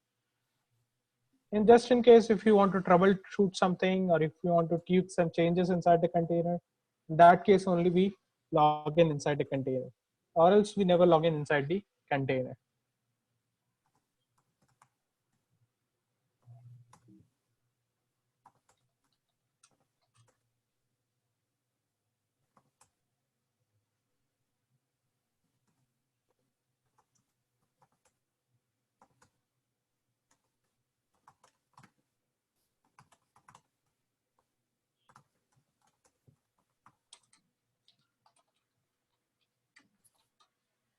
Okay, now we'll see how we can upload these images to Docker Hub. So first we have to go to Docker Hub and we have to create an account there. So we'll go to hub.docker.com. And here you have to create a new account.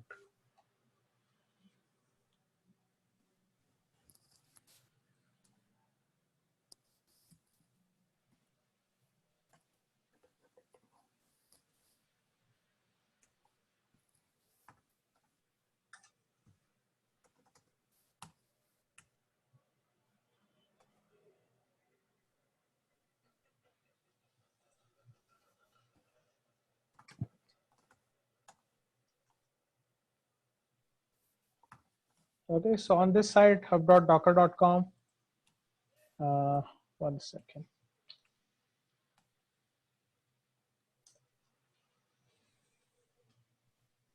First, you need to sign up for accounts. You have to provide a unique Docker ID. Okay, Docker ID will be your username, which you will be using to log in inside to your Docker Hub. So first, you need to provide your Docker Hub ID, email address, and password to set up the Docker Hub account. And then you will get an email from Docker Hub for email verification.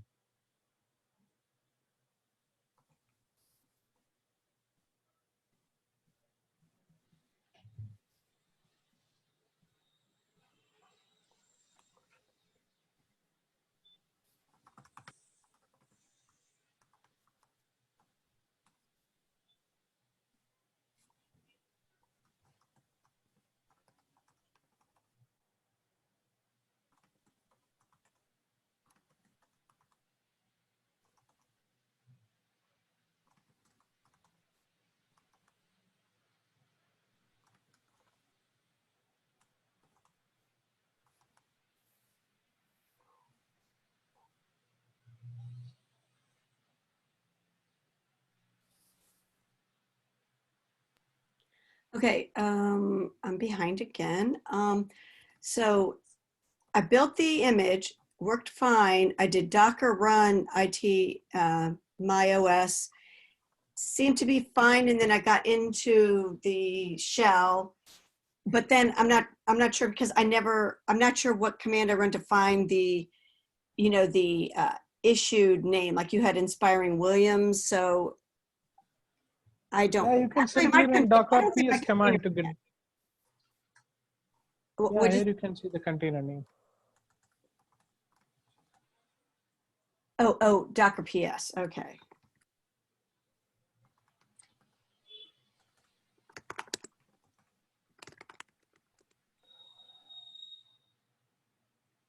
Right, mine didn't run. Okay, so I must have done something wrong. Okay.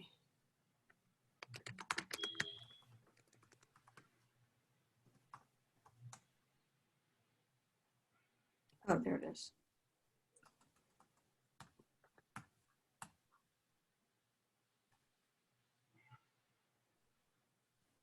Okay, has anyone created a Docker Hub Docker Hub account?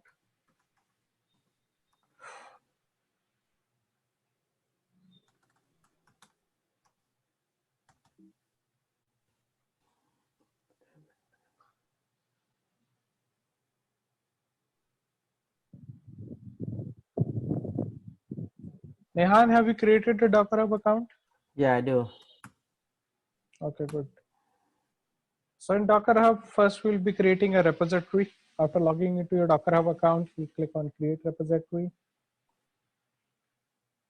and then the repository name. So my web application. So the application which we created in our local machine, we want to put it to Docker Hub. So first we will be creating a repository and we have to provide a description.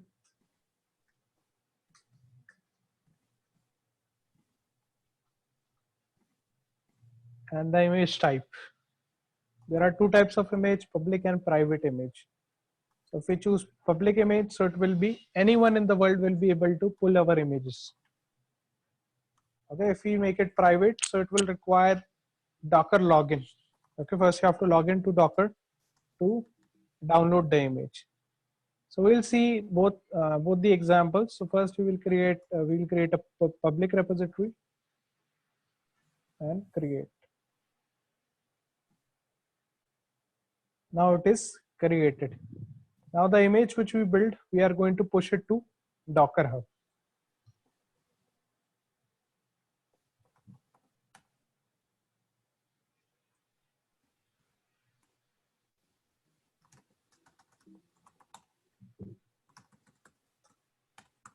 So we'll use this command docker tag command to tag our image.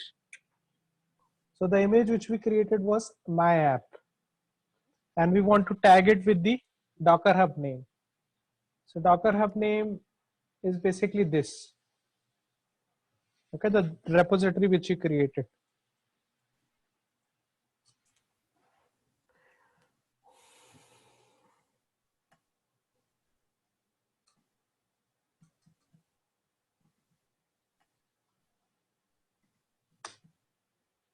Okay, once you do that, tagging is basically creating a alias of your image.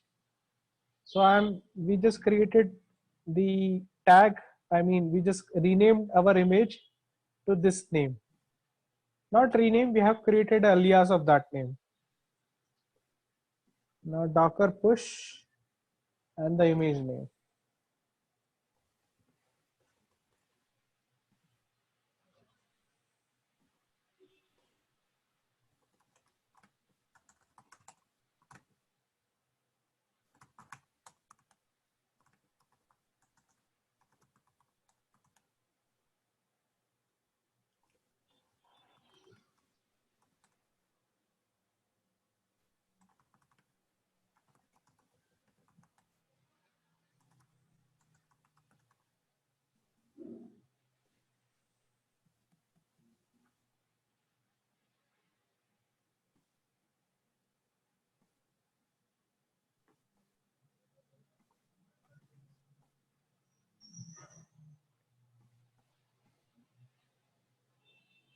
So what it is doing, it is pushing the image which we built from our local machine to the Docker Hub.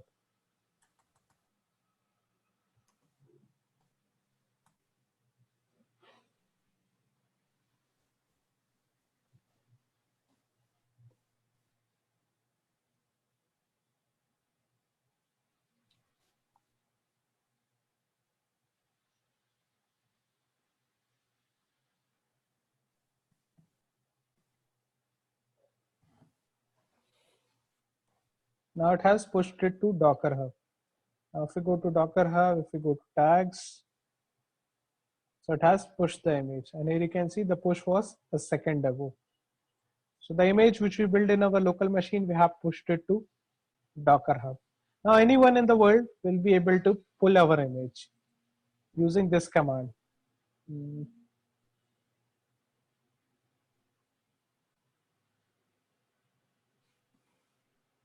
Using this command, docker pull and the image name, the repository name. And they will be able to pull our image in their local machine. Now let's say from my local machine, if I delete that image, okay, now to delete an image, we use this command, RMI. Okay, to remove a container, we use docker rm command. Similarly, to remove an image, we use docker RMI and the image name. So right now we don't have any image with that name. Okay, now we'll do docker pull and the image name. So what it will do, it will pull it from Docker Hub. Now it has pulled from Docker Hub, and here it is.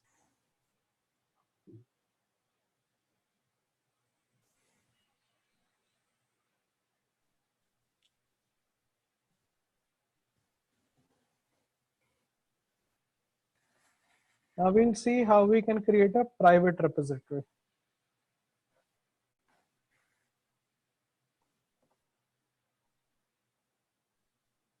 Yes, Missy, are you able to follow?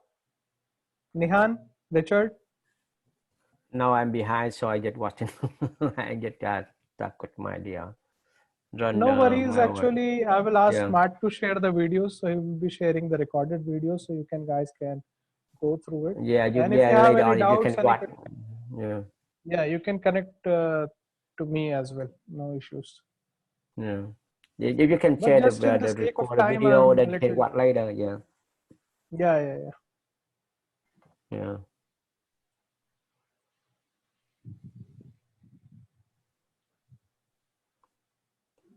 Yeah, Richard, have you created a private repository or a public repository?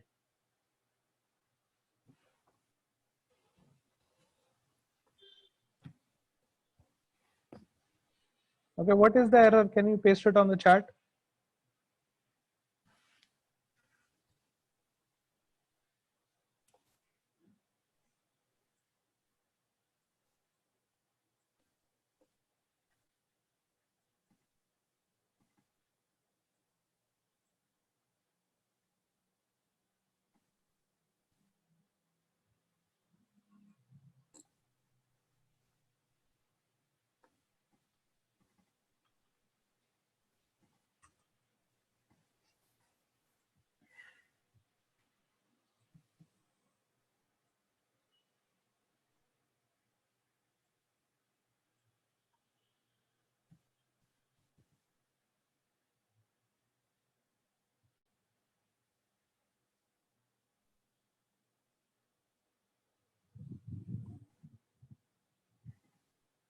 Richard, are you sending the error? I'm waiting for you.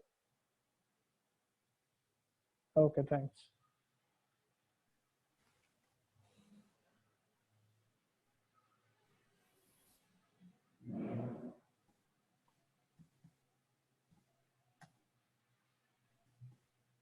Check in the Docker Hub, the repository status. It must show public. Okay, now what we'll do, we'll create a private repository and we'll upload, push our image to the private repository. Now, in what case we'll be creating a private repository? In case if you want to, if you have a confidential code, or if you have an application which you don't want to be publicly accessible. So in that case, we'll be creating a private repository. So in the default plan of Docker Hub, we can create only one private repository.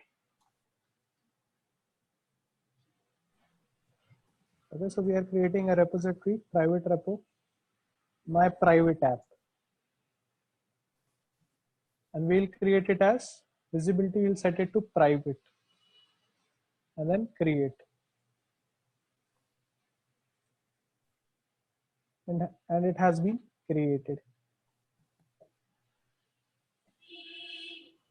Okay, now the image which we created, my OS.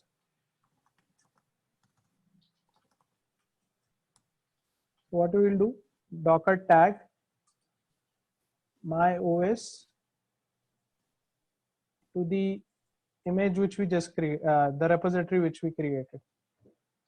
So first will be your Docker Hub ID and then the repository name. Then Docker push.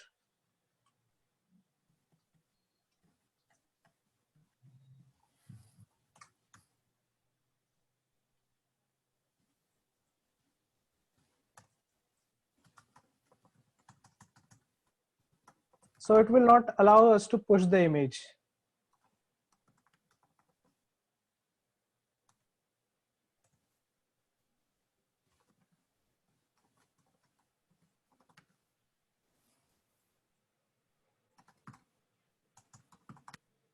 Okay, it looks like in my machine there is already Docker credentials. That's why it allowed us to push the image.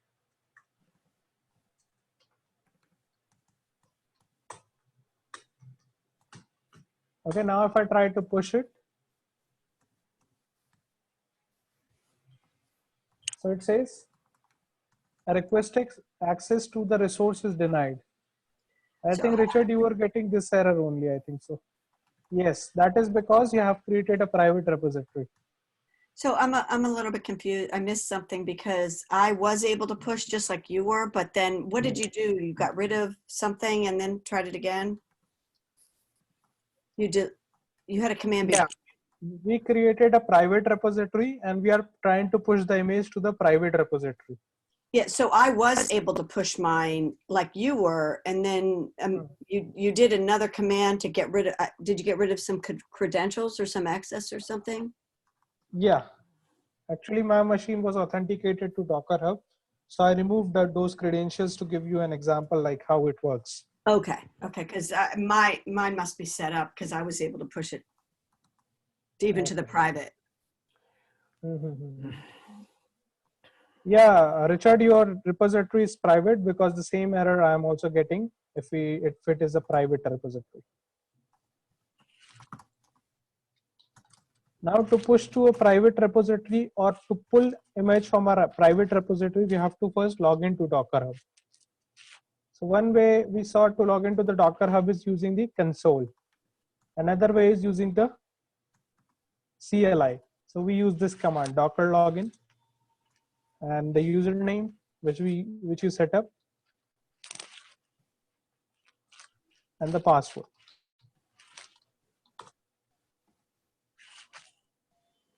Oops.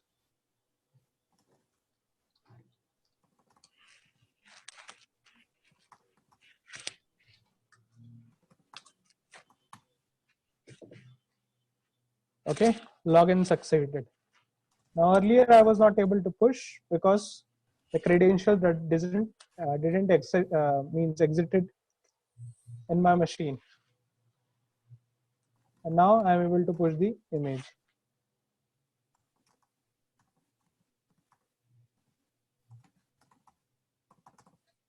So if you have a confidential app or if you don't want to share your source code in the form of image, so in that case, basically we create a private repository.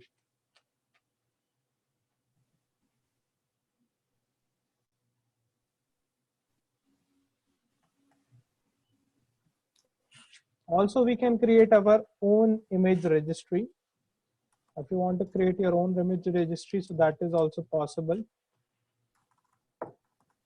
Okay, this is a Docker image, which is available official by Docker.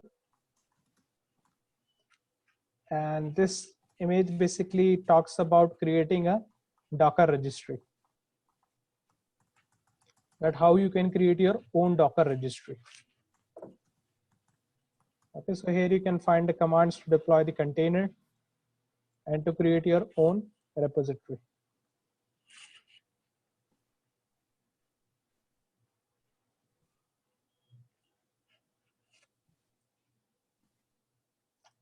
Okay, now any image on the Docker Hub, any official image, let's say if you want to deploy a database container.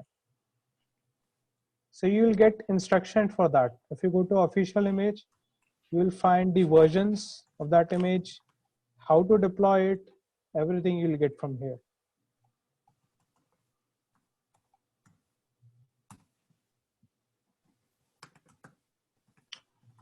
Because these images are already customized. Okay, as we haven't built these images, we don't know how to deploy these images. So that's why we are referring to the documentation. The image which we have built, we know how to run it. Okay, the image which they have built, we don't know how to deploy it. So that's why we refer the documentation of how they are built and how we can deploy it.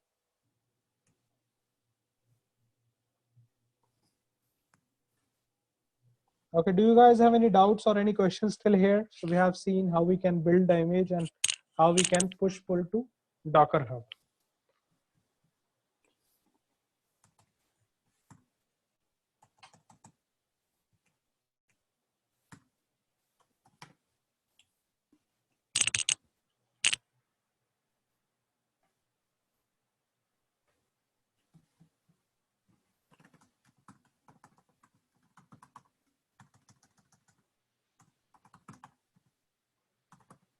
Yes, Nihan, are you able to follow up till here?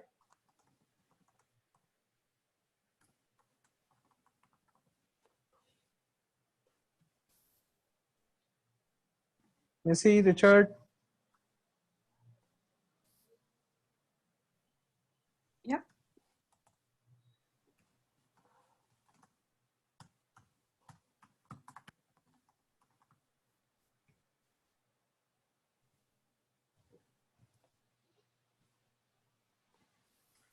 All right.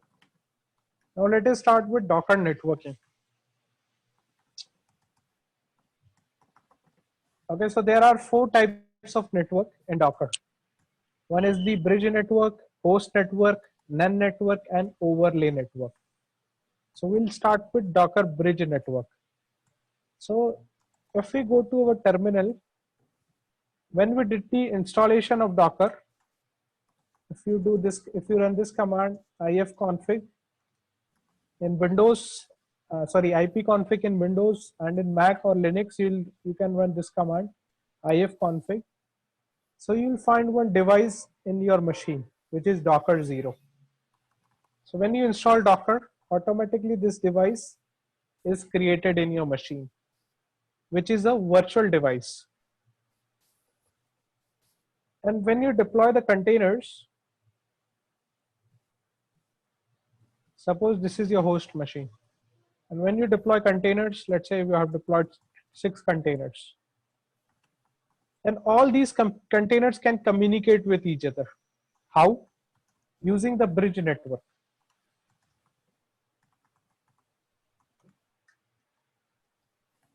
Using the bridge network. All these containers are connected to the bridge network. And with the help of bridge network, they are able to communicate with each other. So in Docker networking, basically we discuss about how containers are able to communicate with each other, how we are able to expose the containers over the internet. Okay. So this is the first and the default network type of Docker, which is bridge network. So using this bridge network, all the containers are able to communicate with each other. Okay, if we log in inside one container, and if we try to ping other container, we will be able to do that. And this network, this bridge network is by default created while we install Docker in our machine. Okay, you will find one network interface Docker 0, which is the bridge network. And this is the default network of Docker. When you deploy a container, it uses the default network, which is Docker 0. Now if I do Docker PS, so I have one container running, Inspiring Williams. Now let's say if I do Docker inspect and the container name, so I can see the network which it used. So here you can see it used the bridge network, okay, which is the default network that use the bridge network. And using that bridge network, it is getting an IP address. And here you can see the gateway IP. Gateway IP is basically your bridge IP.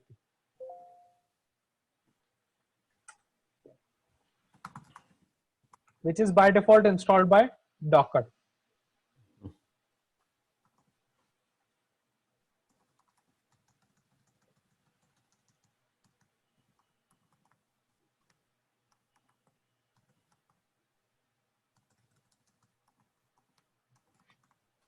So using this bridge network, all containers are able to communicate with each other. Okay, so the bridge network is a private default internal network created by Docker on the host. Okay, so when we install Docker, Docker automatically creates the bridge network in our machine. So all containers get an internal IP address, and these containers can access each other using the internal IP. The bridge networks are usually used when your application runs in a standalone container that needs to communicate with other containers. Okay, let's say if you have a database container and you have a front-end container and you want those containers to communicate with each other. So in that case, we use the bridge network. So bridge network allows other containers to communicate with each other.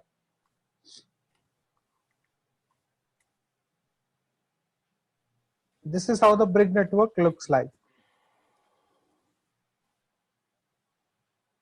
Okay, so like we have 4 containers which are connected to the Docker 0 bridge.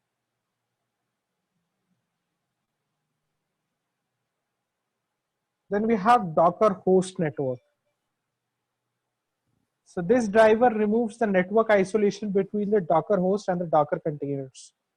To use the host networking directly, so with this, you will not be able to run multiple web containers on the same host.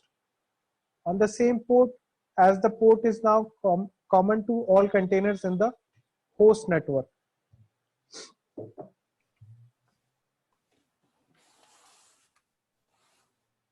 Okay, so in host network, what happens? Let's say this is our host machine and we have containers running.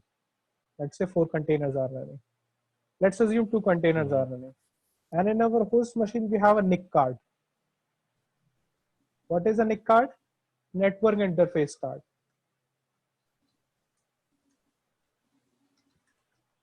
Through which our machine communicates over the network, or through which our machine communicate over the internet. So this is the NIC card. And let's say we have 2 containers running and we are using the host network. We are using the Docker host network. So in that case, let's say if I deploy a container and the container runs, let's say on port 80. So automatically it will map itself to the host machine's port. Automatically it will map port 80 to host port. Now let's say if I deploy another container of web server, which works on port number 80, so I won't be able to deploy it. Okay, plus Docker host network doesn't support port mapping. Port mapping is not supported in Docker host network.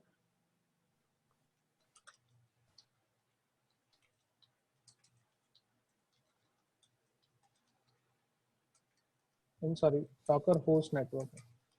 We'll see an example of all these one by one. Then we'll understand much better what we are discussing here.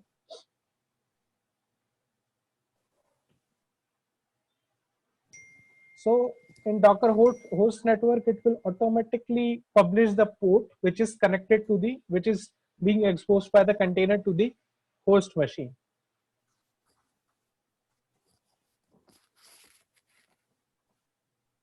Then we have Docker none network. Okay, in Docker none network, in this kind of network, containers are not attached to any network and do not have any access to external network on other containers. So this network is used when you want to completely disable the networking stack on a container and only create a loopback device. So let's say if you don't want your containers to communicate with other containers, okay, you have 2 containers and you don't want these containers to communicate with each other, plus you want these containers must not be able to connect to the internet. So in that case, we use Docker none network, which means our containers will get no IP address, plus they will not be able to access the internet.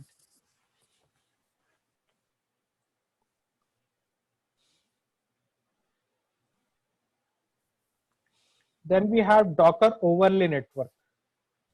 Okay, let's say if you have multiple hosts. Right now we are working on a single machine. Let's say you have 2-3 machines. Okay, 2-3 machines where you are running Docker. So in that case, basically we use Docker overlay network, which allows communication of multiple containers running in a cluster. That we are going to see later in the course. We are going to talk about Docker Swarm, where we'll see how multiple containers communicate with each other. So let's say you have 2 hosts, and you have one container running in this host, another container running in this host. And these containers will be able to communicate with each other if we are using the Docker overlay network. If we are using the Docker overlay network. Can I ask a question? Yes. Under what circumstances would you have just one container in each host as opposed to 2 containers in the same host? Sorry, one container in one host and 2 containers in another host.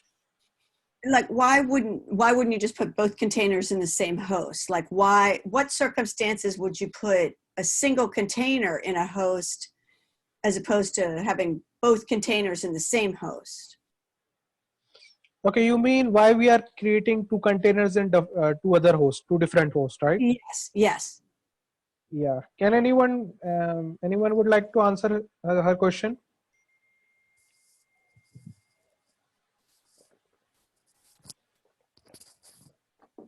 Richard? Nihan? I think that the same host we can share the same resources, right? We can own container. You done a lot of container, and you don't have to worry about the resources because they own share same resources. So it say more than just one host, one container. Every time you deploy, you get one application or different version, you deploy one container, and each time you don't have to worry about resources. So I'm not sure if I understand it right, but I get the better is they share multiple container in same host. Yeah, so the answer is for high availability. For high availability and fault tolerance, we'll be running the same containers in 2 hosts.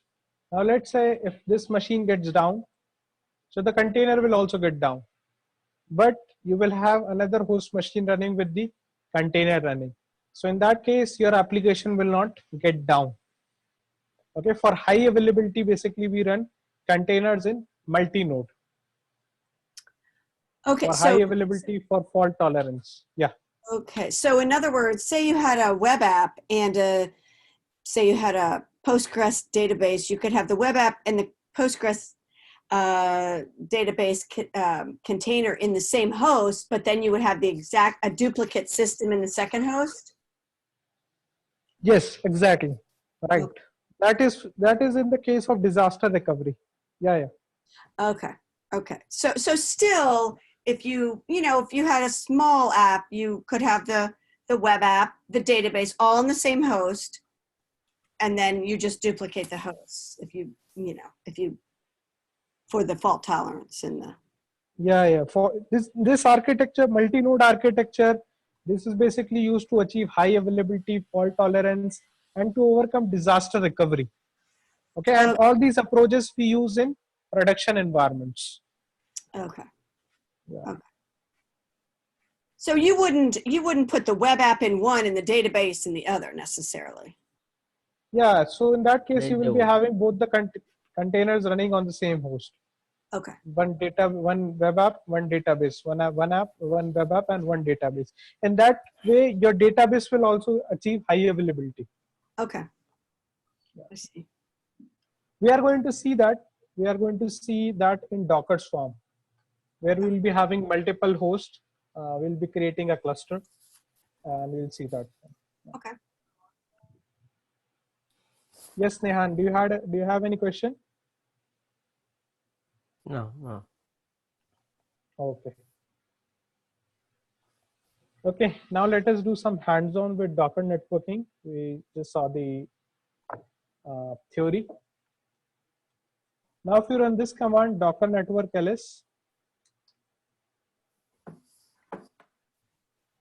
you will be able to see the network which is created by default by Docker. When you install Docker, this is the network it automatically creates in your machine.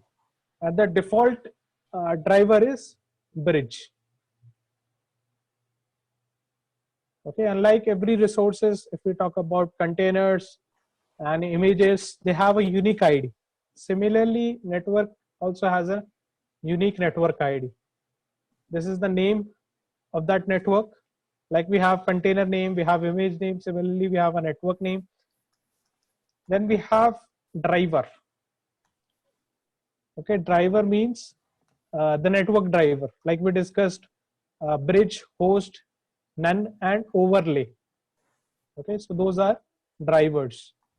And scope, it means it will be only working in this local machine. It will not be working in other machines.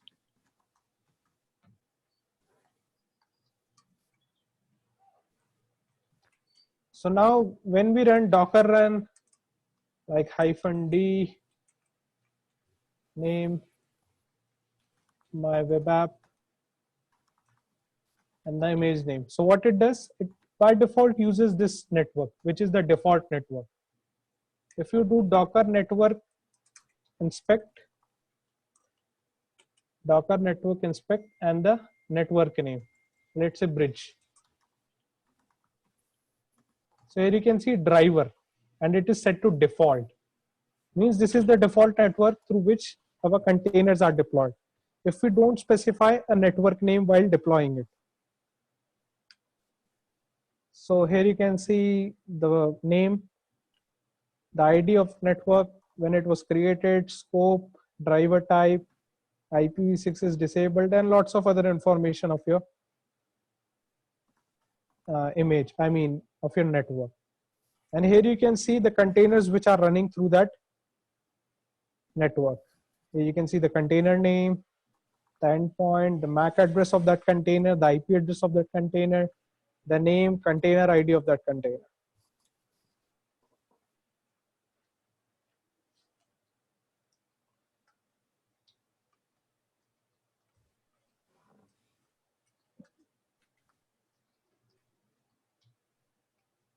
If we do docker inspect, docker network inspect.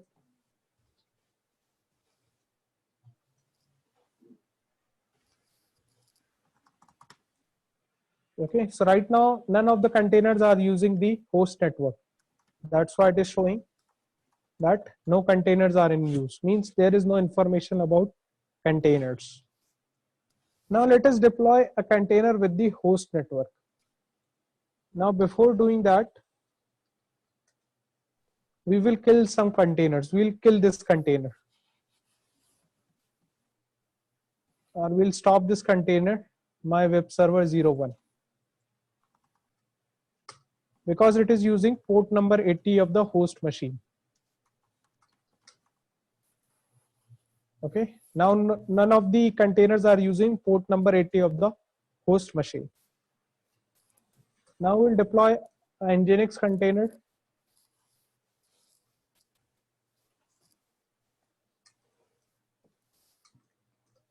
Web app, and we will use the network as the host network. The image name, then just the image name. And if we hit enter, sorry, docker run.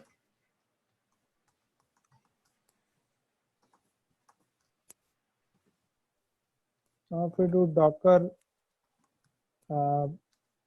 container ps, so here you can see the container is up and running. And if you see, we haven't done any port mapping here. Sorry, we haven't done any port mapping here.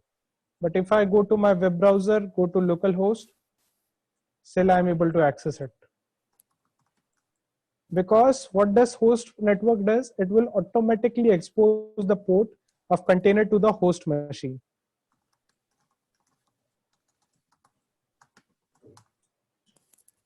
Okay, I have sent the commands on the chat.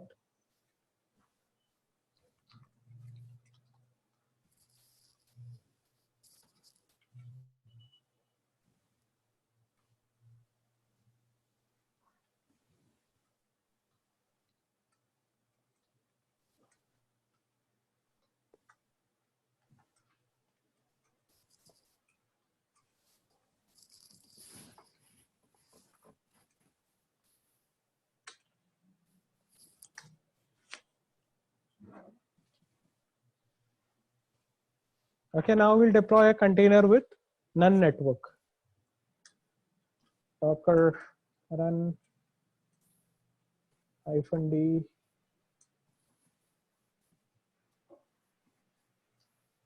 web app 01 network to none. So the container has been deployed. Now if I do Docker inspect the container name,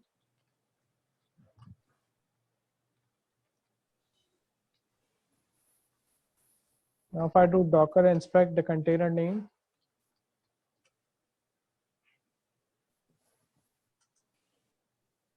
so here you can see no IP address is assigned to that container. Similarly, if I do Docker inspect for the container which we deployed using the host network, so here also we are not able to see the IP address, because the IP address which our host machine has, the same IP address the container will have in host network.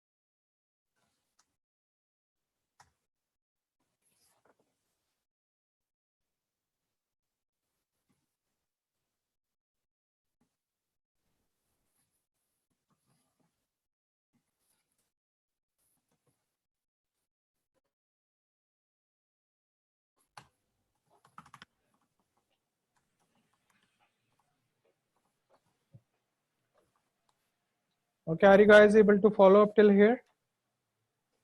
Yes.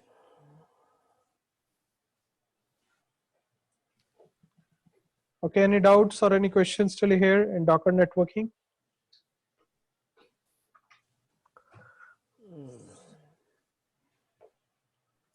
So the main reason why the bridge network is the default is so that if you have multiple containers inside the host, that they can speak to each other using different IP addresses. Is that it? Or Yeah, basically Docker bridge networks allow communication of different containers. Means all the containers in the cluster, or I would say in the host, will be able to communicate with each other with the bridge network. okay. Yeah. It is like, let's say I have a host machine.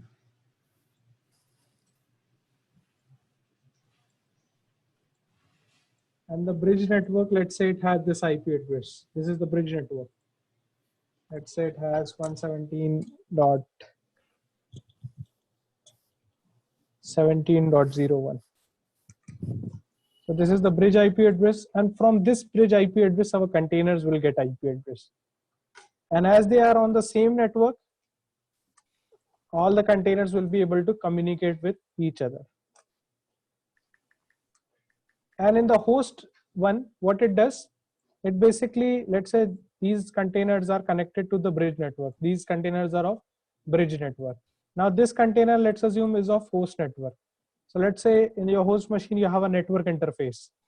So this container, what it will do, it will start assuming this network interface as its own network interface. And in none, the container will not be connected to the bridge network. It will not be connected to any network. Means no internet connection. Plus the container will not be able to communicate with any other container in none network. So what would be an example of a situation where you would have that, where you'd have a container connected to a NIC card in the same host that you would have other containers all communicating with each other? Like what would be an example of that?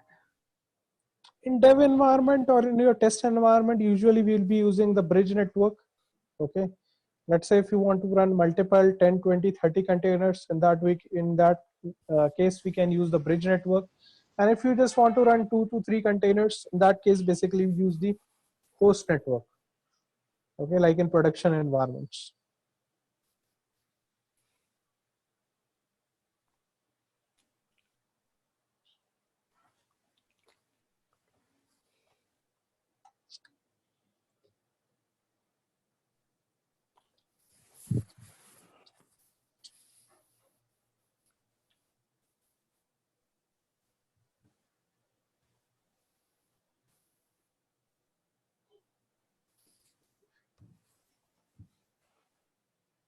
Now let's talk about Docker storage.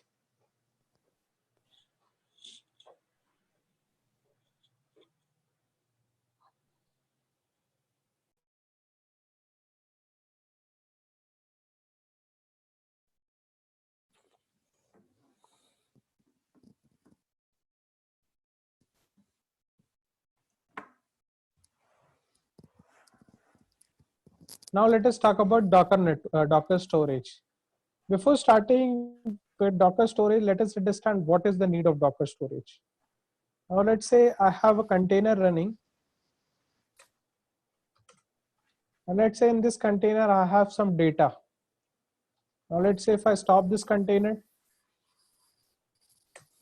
and then I remove this container.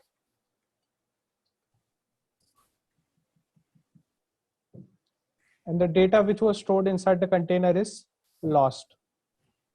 Okay, now let's say this is my production application, web application container. And my container was storing some application data, like some user profile images, some anything static data it was storing inside it. And once the container is dead or the container is removed from the machine, the data which is stored inside the container will also get deleted.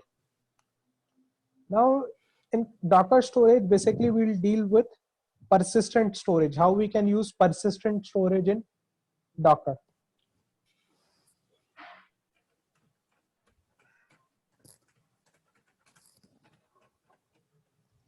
By default, all files created inside the containers are stored on a writable container layer.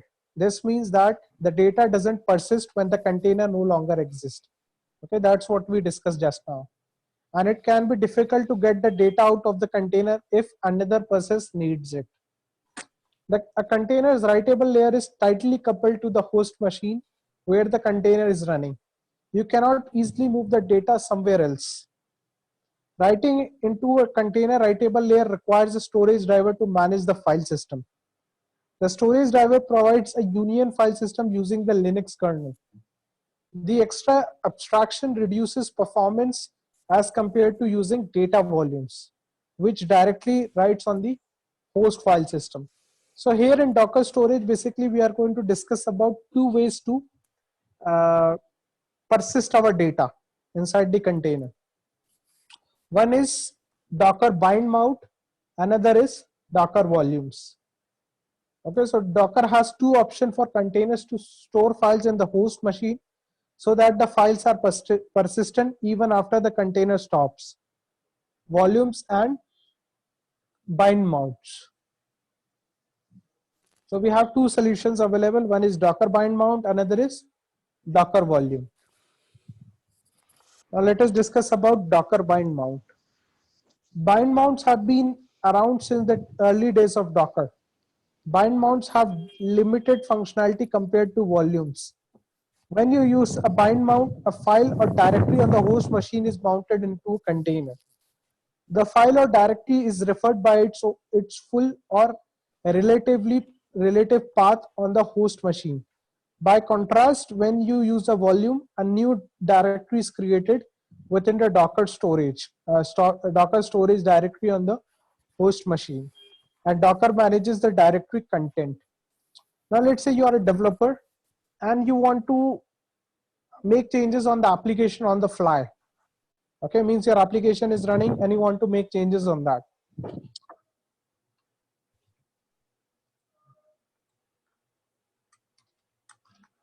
Okay, before doing this, what I will do is I will kill all the containers. So Docker RM.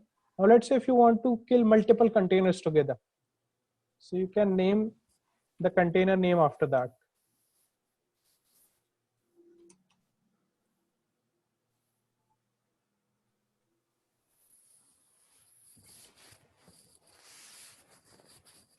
Another way is you can write a shell script to automate that.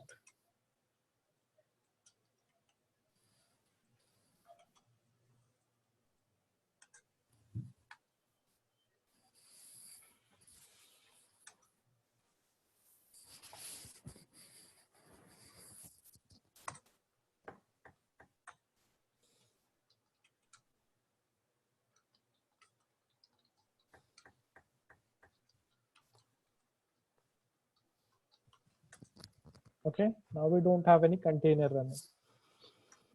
Now we'll use the same Docker file which we used to build our application. So we'll do Docker build. Docker build -t my app version 2 and dot. So the image is build.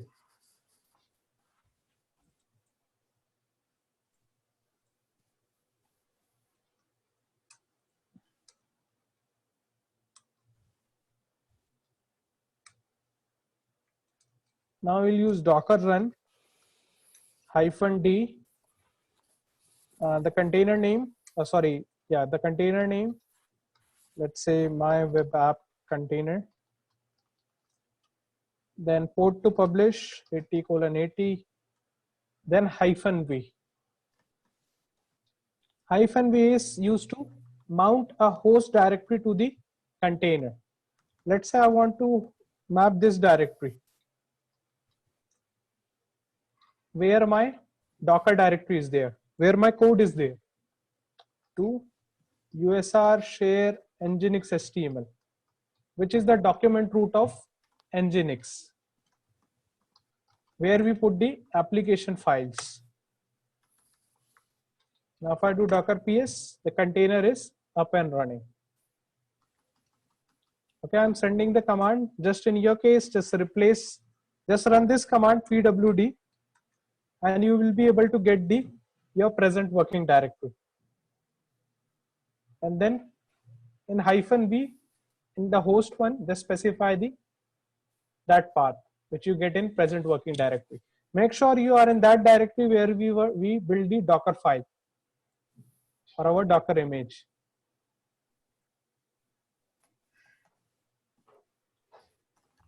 Now if I go to the browser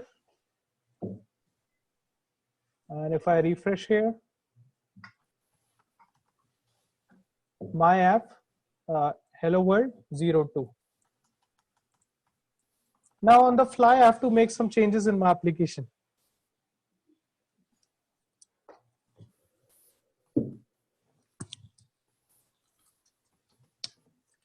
Okay, so we are going to update the file.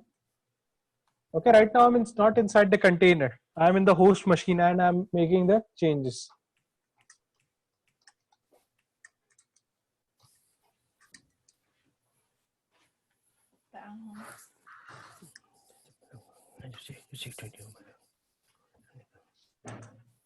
Okay, I just made some changes.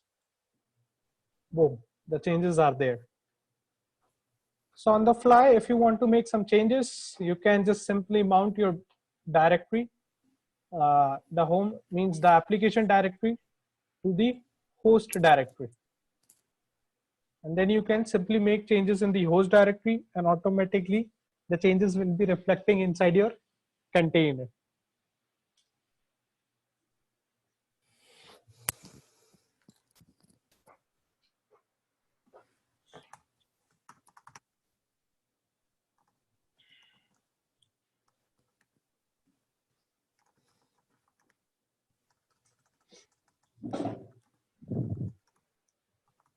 Okay, are you guys able to follow up till here?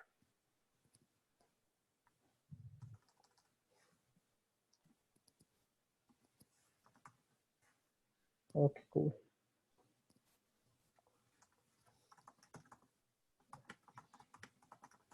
Missy? Yeah, I'm a little behind. Let me see. So I'm a little behind. I built my app, but then when I went to do the container, I'm not sure. It says error response from daemon mounts denied. Or no, it says that no, I found the right directory. It's a conflict. The container name, my app web container. Yeah, container name you have to change. Container name you have to change. Oh, okay.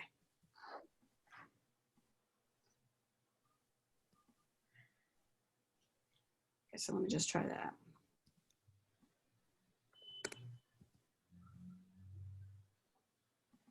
Okay, now it's mounts denied.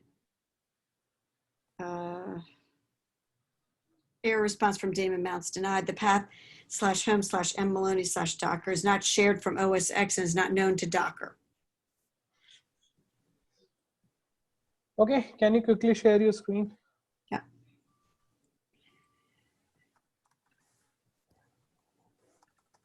Nehan, are you able to do that? Yeah, I just changed directory to my local. Okay. So it says mount denied.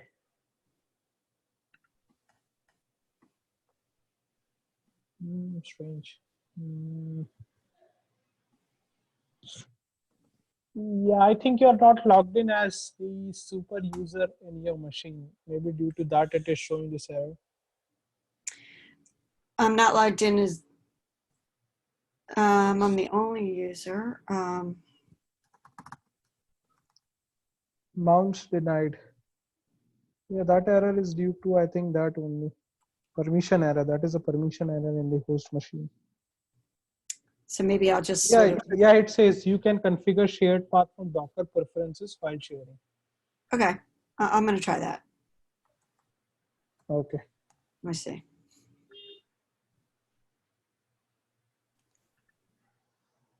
Okay.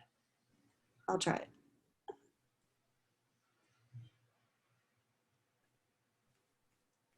Okay, let us have a quick break of 5 minutes and then we'll continue from there. Okay.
Yes, let us continue now. Okay. So we discussed about bind mount. Now let us see the other way to attain persistent storage in containers. Another way is Docker volumes.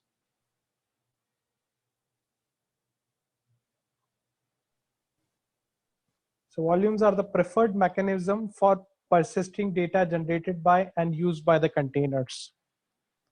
Okay, now let's say if you have a web application which is storing some data. So in that case, we will be using Docker volumes, which will be persistently storing data inside our containers. Okay, which means after the container is deleted, still the data will be there inside the host machine. While bind mounts are dependent on the directory structure of the host machines, volumes are completely managed by Docker. Volumes have several advantages over bind mounts. So the way which we mounted the host directory part to the container, just now the example which we saw, the example was of bind mount. So Docker volume is much more better than bind mount. And the advantages of using volumes over bind mounts are volumes are easier to backup or migrate than bind mounts. Okay, so we can easily create a backup of our volumes as compared to bind mounts. You can manage volumes using Docker CLI or the Docker API. Volumes works both on Linux and Windows containers. Volumes can move safely, can be moved safely, more safely shared among multiple containers. This is the biggest advantage of using volume. Like let's say if you have 5 containers and all those 5 containers are your web application. It is kind of a replica of your web application. So in that case, you can run, in that case, you can create a volume and mount those volumes to those 5 containers. Okay, and that volume will be shared among all the 5 containers. Volume drivers let you store volumes on remote hosts or cloud providers to encrypt the content of volumes or to add other functionalities. New volumes can have their content pre-populated by a container. Now let us see how we can create a Docker volume and how we can mount it to our container. In our machine, if we do Docker volume ls, so it says the volumes which it has right now in our machine. And these volumes are, if we do Docker container ls, or let's say if we do Docker system prune, which will remove all the containers in our machine.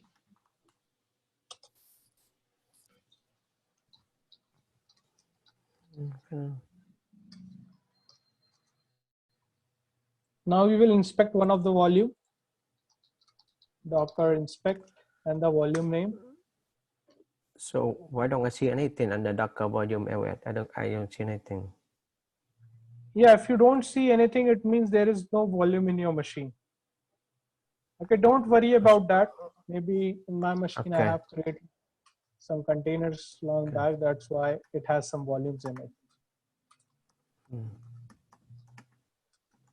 Okay, let me remove these volumes.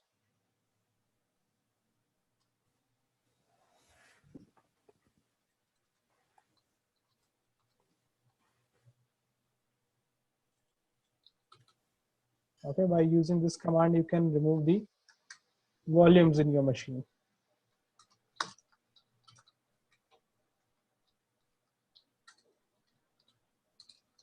Okay, now let's say if you want to create persistent volume for your container.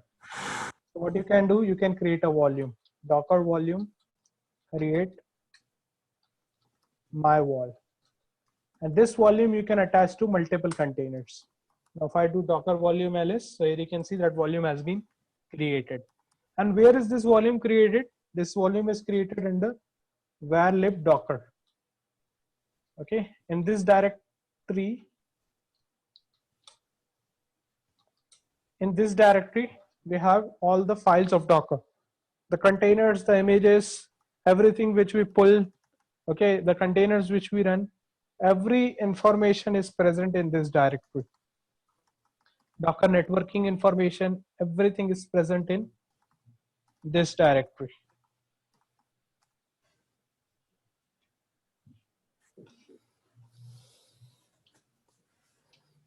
Now let's say if you want to use that volume, so Docker run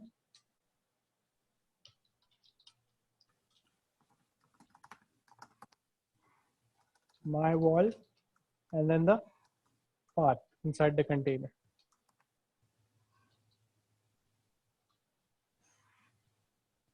The image name. So the container has been deployed and the image has been mounted inside the container. Now let's say if you want to see whether that volume is mounted or not inside the container, so you can simply do docker inspect and the container name. Okay, I'm sending all the commands on the chat one by one.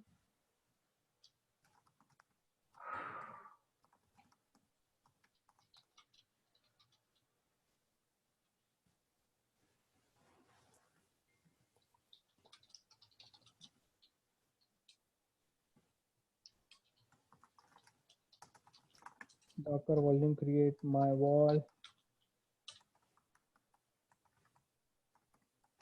And now when you do docker inspect and the container name, you will be able to see lots of information of your container.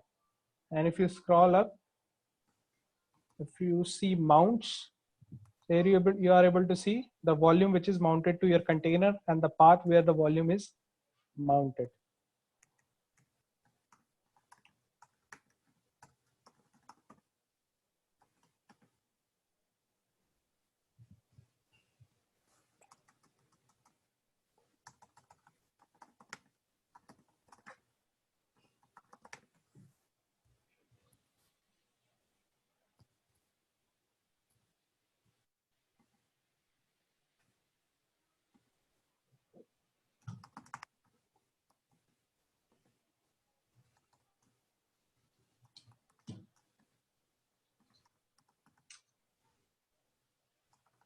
Now let's say you are deploying another What was the inspect command that you did? Docker inspect and the container name. Okay. Now let's say if you want to deploy another container using the same volume,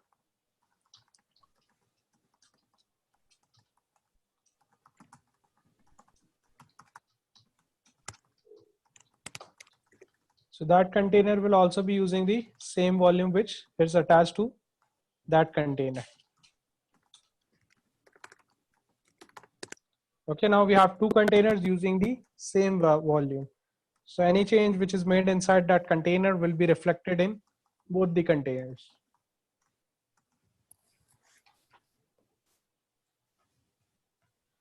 Right now it is running in this mode, like you have the host machine, you have two containers, and you have one volume. And this volume is mounted to both the containers. So any content change in this volume will be reflected in both the containers.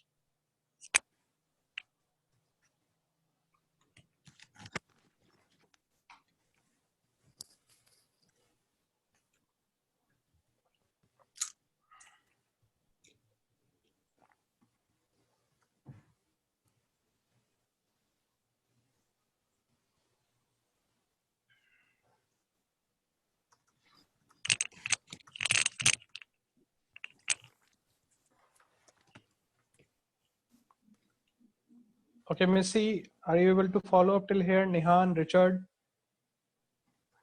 Pretty well. I mean, Yeah. now this is a part I've never seen really before, but Yeah. although I did do some Kubernetes, so I get the concept, but there's a lot having to do with volumes. Like I'm following basically. Yeah. Yeah. I mean, there's a lot more that I'm watch more than I just follow to watching. Yeah. Mm.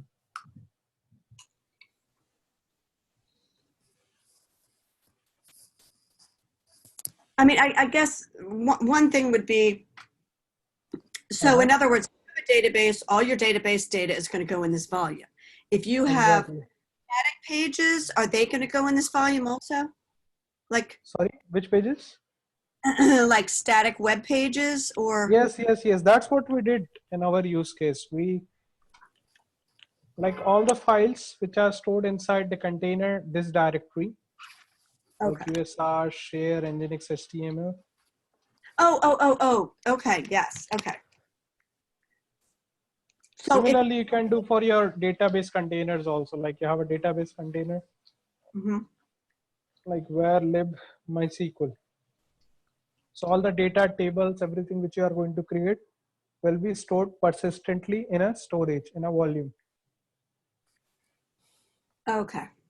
They just would, so in other words, when we did the Docker run in the myvol colon, we told the volume where to store the HTML files that were coming from Nginx.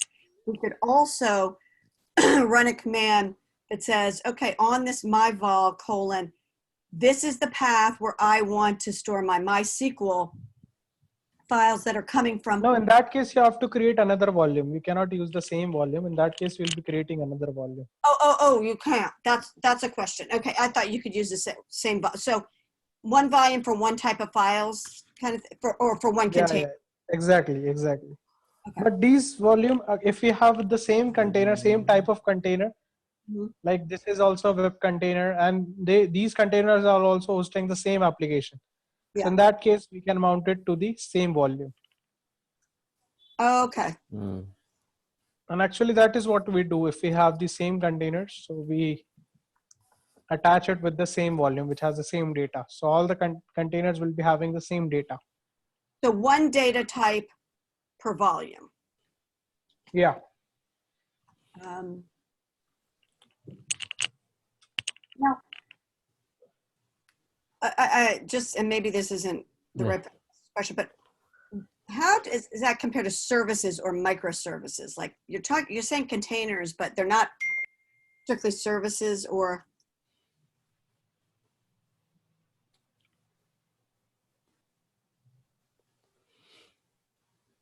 Services we are going to discuss now when we are going to discuss about Docker Compose. Okay. Okay, now we are going to talk about Docker Compose. So Docker Compose is a way to deploy multiple containers together. Right now, let's say if I want to deploy 5 containers, so I have to run that command docker run, and then the container name, the port to publish, and the image name. Then one container will be deployed. Now let's say if I want to orchestrate it, I want to deploy 5 containers, 10 containers together. So in that case, we use Docker Compose. And now let's say if you want to make your containers portable, if you want to build your, or you can say your infrastructure, your Docker infrastructure portable. So in that case, we use Docker Compose, where we simply write a Dockerfile, and we can port that Docker Compose file, and we can migrate to another host, and we can simply do Docker Compose up, and the application with that file will get up and running. So Docker Compose is a tool for defining and running multi-container Docker application. With Compose, you will use a YAML file to configure your application services. Then with a single command, you create and start all the services from your configuration. Usually Compose is basically a 3-step process. Define your app environment with a Docker file so it can be reproduced anywhere. Define the services that make your app in Docker compose.yaml so they can be run together in an isolated environment. Run Docker Compose up and Compose start and run your entire app. Okay, so for using Docker Compose, we have to write a Docker Compose file.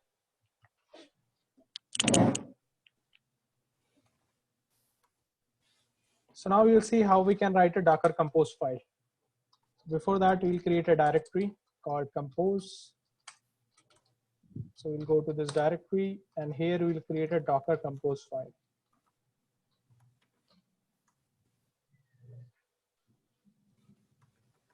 So in this file, first we have to specify the version, like 3.3. This will be the Docker Compose version. And actually, before using Docker Compose, you have to install Docker Compose. So if you are in a Linux machine, so you can use this command.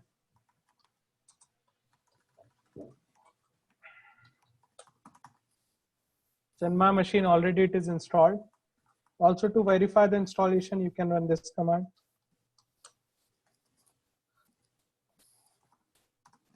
Docker Compose -- version.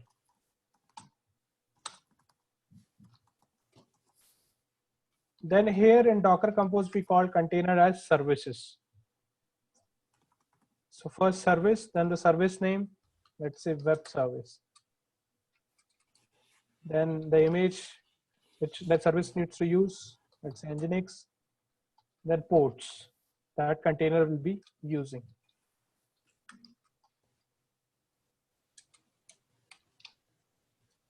Now let's say if I want to deploy 5 containers. So I can simply paste it over here. For this example, we'll just deploy 2 containers. So this is our Docker Compose file. This is the service, this is the service name, and the image which that service will be using, the port which that service will be using. Here we'll get a port conflict error. That's why we'll change the port number. Plus we have to change the service name as well.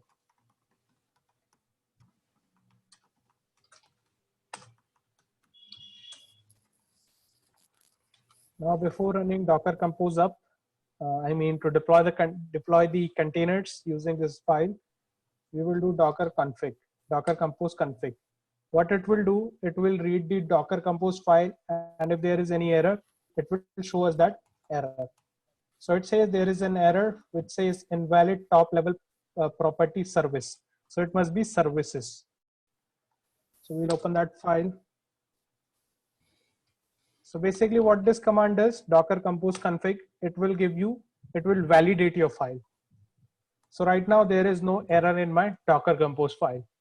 That's why it is showing what it is going to deploy. Now if I do Docker Compose up, it will deploy 2 containers. Oops, it says the port is already in use by 1 container. So yes, so we have 1 container which is using the port.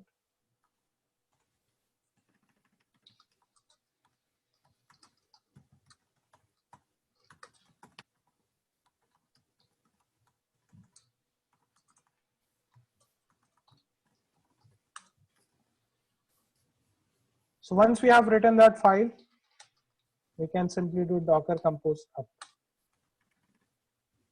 And it will create the network, it will spin up the containers.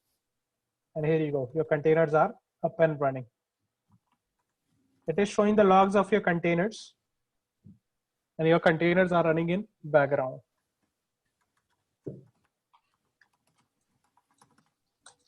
If I do Docker PS, so here you have your containers up and running. So using Docker Compose, you can orchestrate the deployment of your containers. So you can deploy multiple containers together.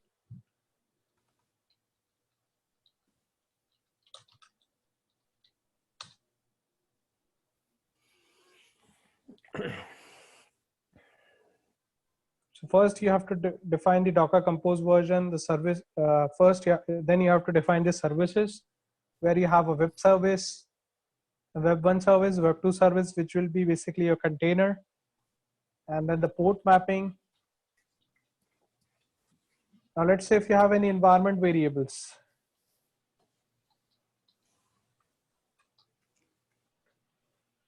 So you can define the environment variables as well here.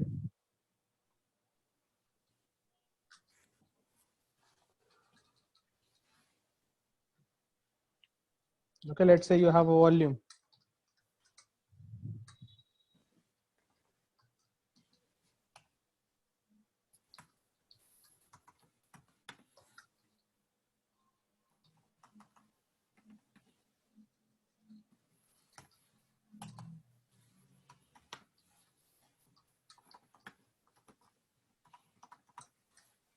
And if you are using a volume, so at the end you have to define the volume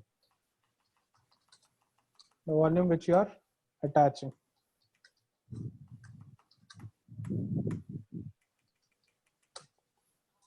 Now to validate it, Docker compose config. So it gives an error that it's okay. I made a typo mistake in environment.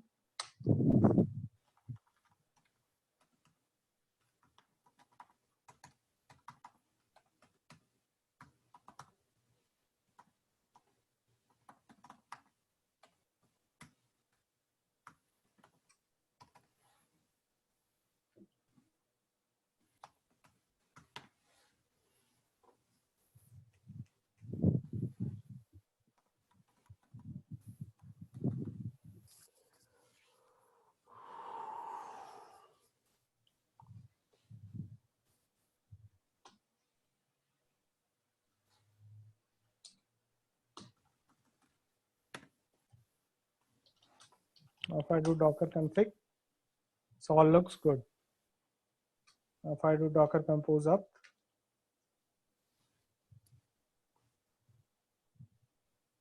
so it will deploy the containers. And it will also map the volumes into it.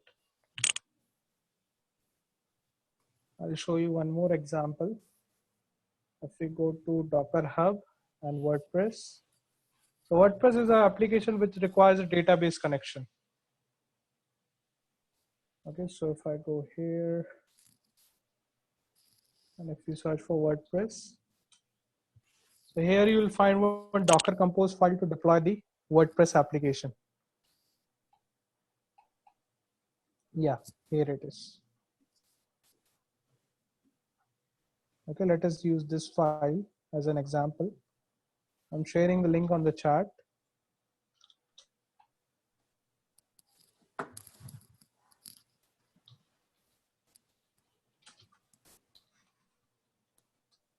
We can give a different name also to our Docker compose file, but then we have to specify it using -f switch. Oops.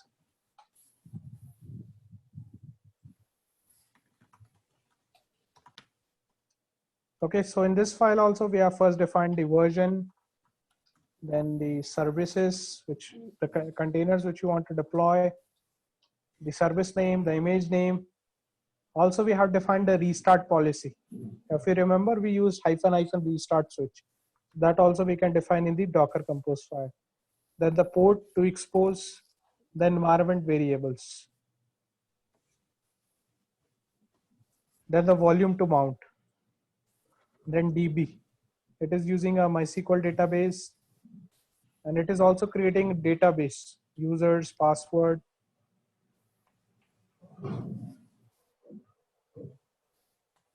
And it is linking both of these containers. And there is one more setting which we can add, which is of depends on.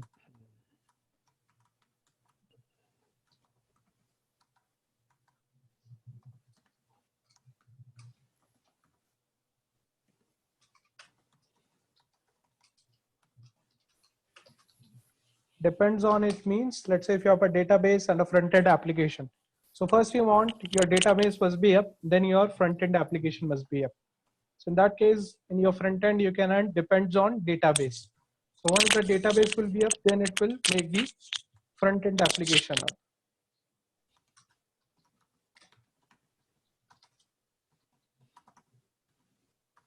Docker compose -f WordPress. Let's do config to check the configuration. So it's given error in depends on depends.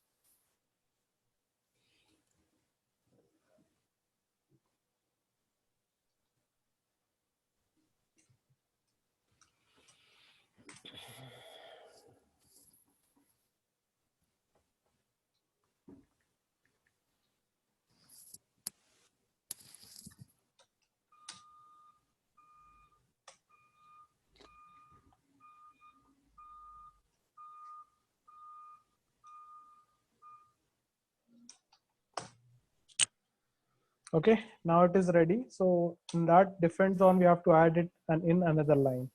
So it's basically an array that we have to add in another line. Now if we do Docker compose up, now let's say if you have a Docker compose file with a different name, then you have to use -f.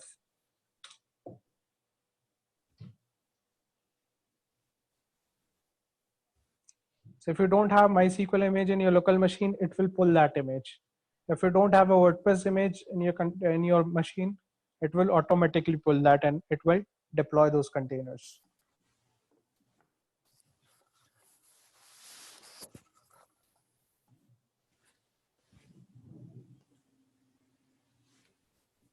Would you put your Docker Compose Yeah, sure. file in there?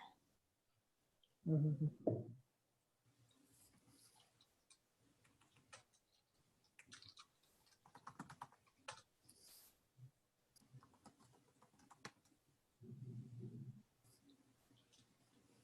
All the things which you are doing using the Docker command, Docker run, we are doing using the Docker compose file. This is basically used for automation.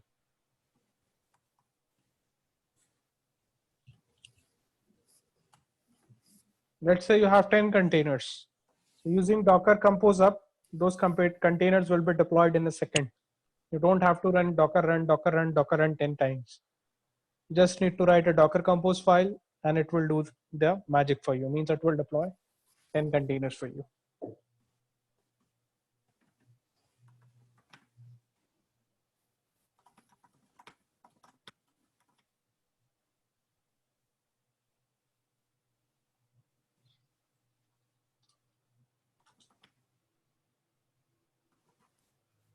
It is running on port 8080.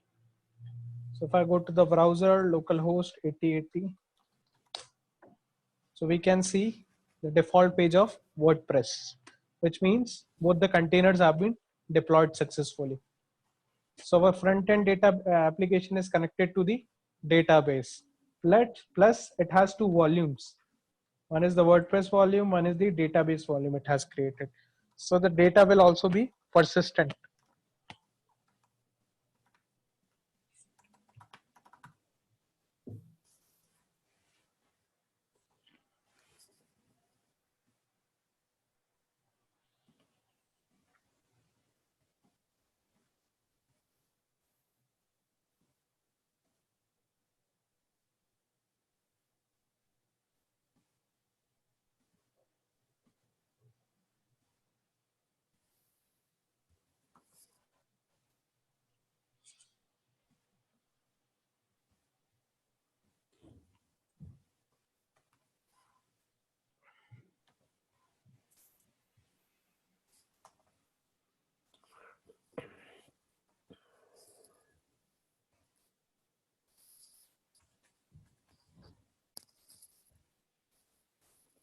Okay, do you guys have any questions or any doubts in Docker Compose?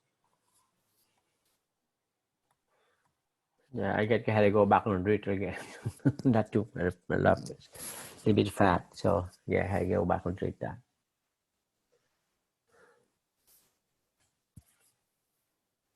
Yeah, I can't get the YAML, the Docker Compose YAML. I can't get it to. It's still having a problem. Okay, the one which I sent.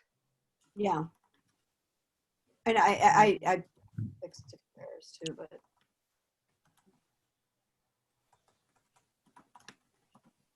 Writing a Docker Compose file, I would recommend you guys to use Visual Studio. Yeah. Mm. I've written a couple of these before. It seems like there's little things like little spaces and little. Yeah. Actually, indentation. That is, yeah, indentation.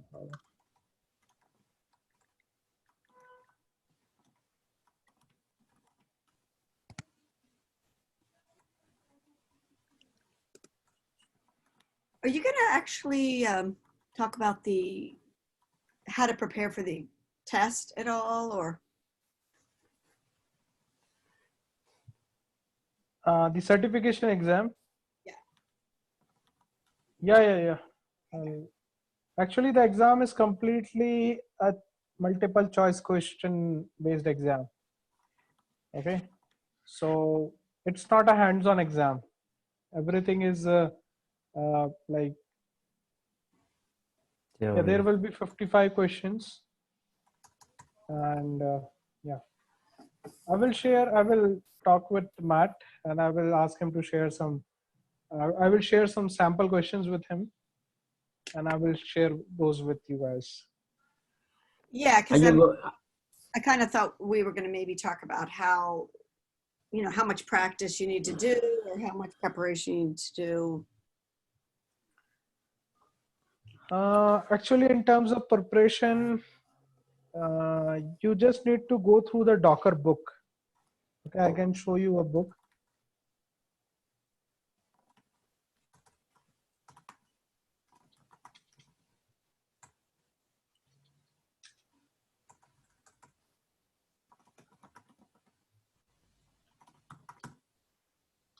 Which is by Nigel Paulton. Actually,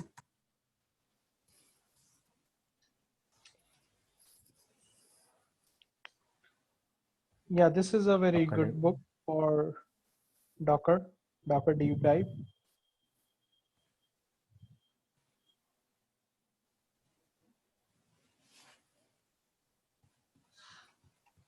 Oh, there's a latest edition also available. So all the things which we have discussed here today, almost 90% of things we have discussed, like images, tagging, registries, deleting images, most of the things we have almost covered. 70–80% we have almost. More than that we have covered.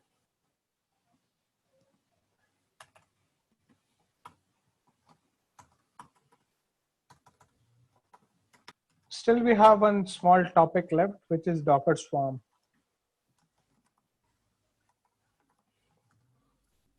Okay, do you guys have any doubts or any questions still here in Docker Compose? Are you able to share us the recording of this session today? So, you know, I just want to go back to again, listen again to the lecture. Yeah, I think, yeah. Because sometimes the And build also the to image write, and build Docker. Yeah. yeah. Okay. Yeah, and also to write a Docker Compose file, I would recommend you guys to use Visual Studio or Sublime Text Editor. Okay, in this file, in this editors, you can simply write the Docker file. You can get where you are doing the mistakes, syntax error, all those things you can get. But before using that, you have to install some extensions. There is an extension of Docker available that you need to install. I think I have one. Yeah.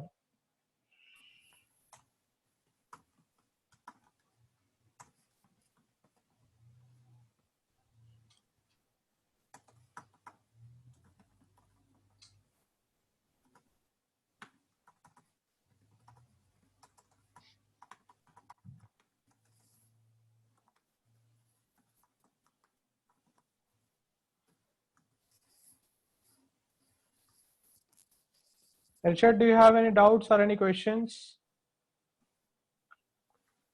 Yeah, I think from my side, I just had to go back to written, you know, that's a little bit fast for me. I can catch up at the beginning, but, you know, and when I go to the build, deploy locally, all that, so because my environment had problems, so I think I had to go back to redo again. So yeah, it could be help that you can send the record of the session, so I can try to repeat the step. Yeah, so sure. that I'll would be talk with helpful. Matt. Right. Yeah. I had problem with my environment, so yeah, I go to volume, so I had to basically mostly watch it. Yeah, but very helpful. I think that Yeah, no problem. This Also, I'll share my email address. If you guys have any questions related to Docker containers, you can simply reach out to me by through my email. Yeah. Yes, Lizzie, go ahead. That's great. Thank you. Is this the Enterprise Edition, and what are the differences? Because I did look up some stuff on the exam, and I know apparently there are different flavors of Docker. Yeah, there are two flavors of Docker available. One is the community edition, one is the enterprise edition. So we did everything on the community edition. For Docker Enterprise Edition, there is nothing in Docker Enterprise. There is just a graphical user interface through which we can manage the Docker containers, which is called UCP, Universal Controller Plane. I wonder if on the exam they're using that. No, actually they won't be using it. They will be having some questions on that. There will be no hands-on in the exam. Okay. Let me see if they provide a VM on that. And actually, as it is an enterprise version, so first we have to request Docker to provide that UCP to us.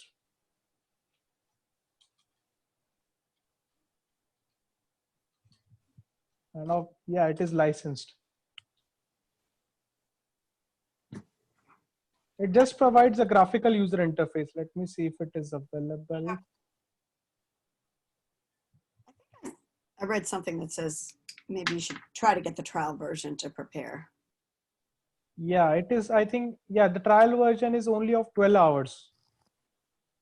Okay, It's only it is 12 12 hours? or 14 hours. Oh, okay, that's not going to be enough.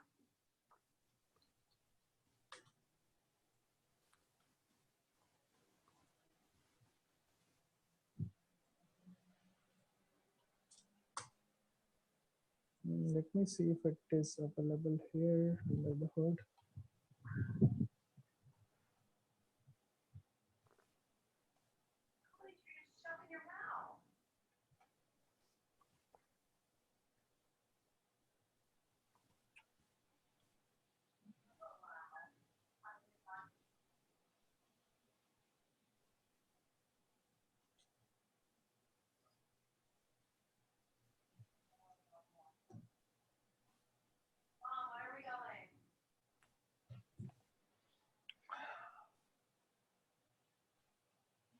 All right.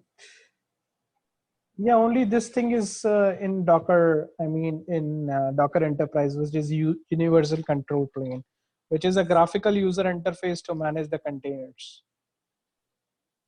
Okay, plus it has some other features also, like of image scanning and image registry and those things it has.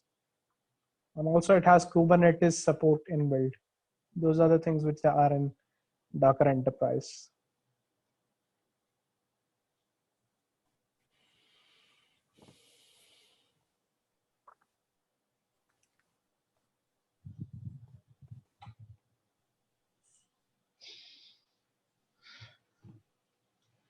Okay, now let us quickly discuss about Docker Swarm.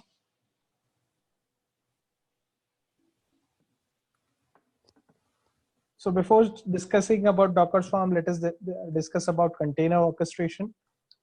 So in container orchestration is all about managing the lifecycle of containers, especially in large dynamic environments. Software teams uses container orchestration to control and automate many tasks like provisioning and deployment of containers, redundancy and availability of containers, scaling up or removing containers to spread application load evenly across host infrastructure, movement of containers from one host to another is if there is a shortage of resources in a host, or if a host dies, allocation of resources between containers, external exposure of services running in a container with the outside world, load balancing of service discoveries between containers, health monitoring of containers and host, configuration of an application in relation to containers running in it. Now let's say if you want to achieve high availability, you want to run application in production environment. So in that case, basically we use container orchestration, where we can manage the deployment of our application, where we can auto scale our containers. They become robust and redundant, which means, let's say we have 5 containers running and due to some reason 2 containers died. So container orchestration will do what it will do. It will make sure that containers are again up and running. So it ensures high availability. It ensures the desired state of containers are running inside a host. So these are some of the popular container orchestration platform: Docker Swarm, Kubernetes, OpenShift, and Apache Mesos. Okay, out of which Kubernetes, OpenShift, and Docker Swarm are the most popular. Now let us talk about Docker Swarm. A Docker Swarm is a group of either physical or virtual machines that are running the Docker application and that have been configured to join together in a cluster. Docker Swarm is a container orchestration tool, meaning that it allows the user to manage multiple containers deployed across multiple hosts. One of the key benefits associated with the operation of Docker Swarm is the high level of availability offered for application. In a Docker Swarm, there are typically several worker nodes and at least one manager node that is responsible of handling the worker nodes. Worker nodes resources efficiently and ensuring that the cluster operates efficiently. So Docker node is a multi-node architecture. Okay, right now we were dealing with only one node. In Docker Swarm, we have multiple nodes, more than one node. And these are some of the features of Docker Swarm, which is decentralized access. Swarm make it very easy for teams to access and manage the environment. High security, which means any communication between the manager and the client nodes within the Swarm is highly secure. Auto load balancing, there is auto load balancing within your environment, and you can script that into how you write out and structure the Swarm environment. High scalability, load balancing converts the Swarm environment into a highly scalable infrastructure. Rollbacks, roll back a task. Swarm allow you to roll back environment to previous safe environment. So these are some of the advantages of using Docker Swarm, which provides centralized access, which provides high security, which provides auto load balancing, high scalability, and rollback. So this is the architecture of Docker Swarm, where we have one manager machine and we have multiple worker machines.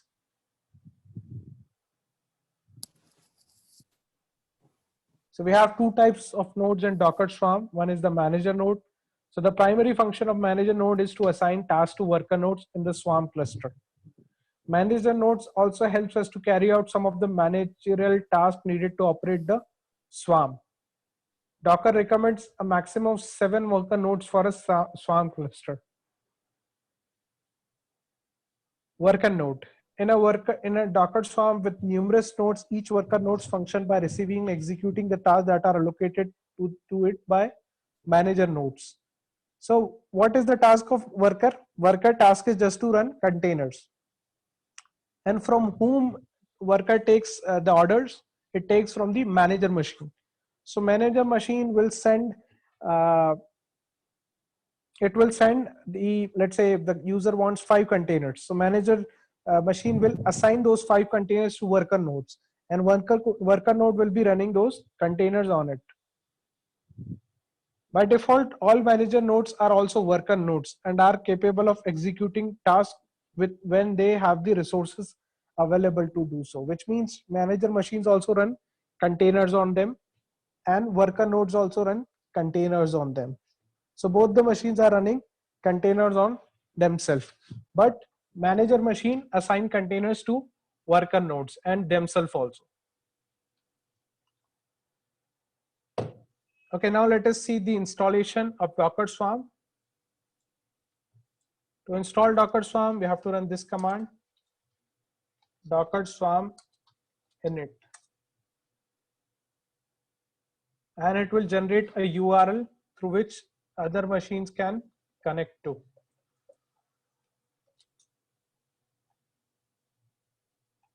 One second, Docker Swarm.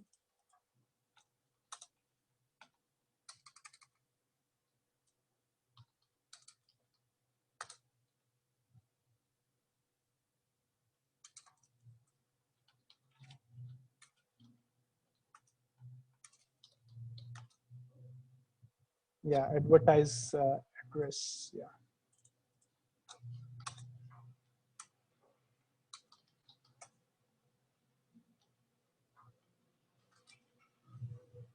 Okay, right now it was using my some wrong network. That's why I'm choosing another network.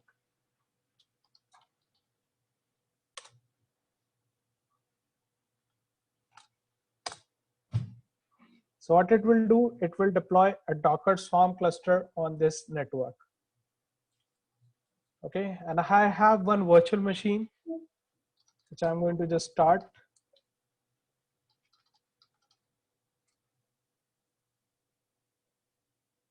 Let me see if I go here.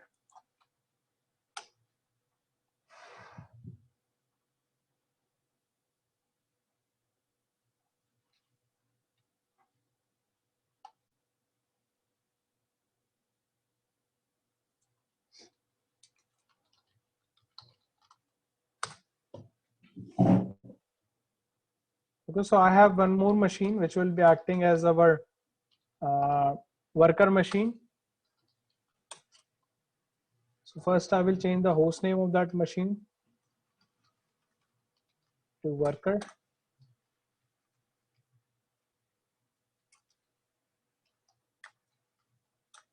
And after that, we have to install Docker in the worker node as well.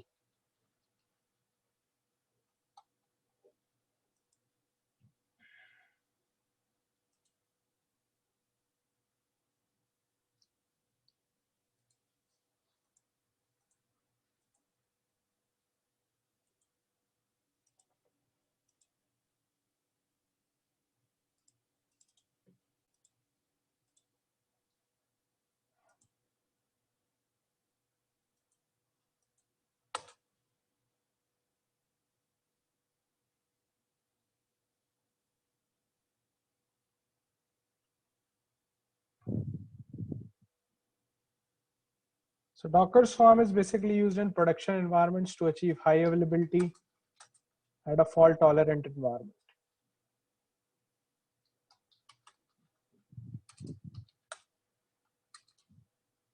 So this is my another host. And here I will be installing Docker. So this is a CentOS machine. And this machine will be acting as a worker node.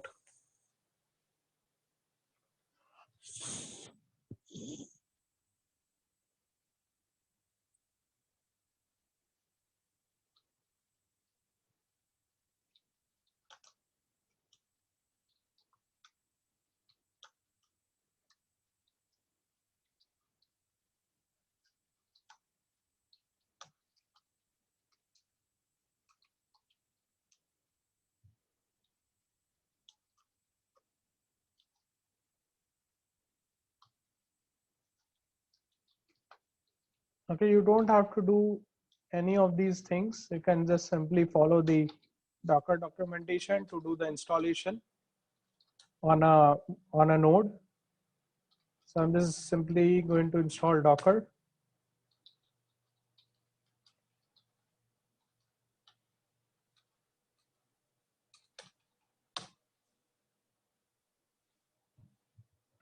So we have the manager machine as Ubuntu, and I'm adding a worker node as a CentOS machine.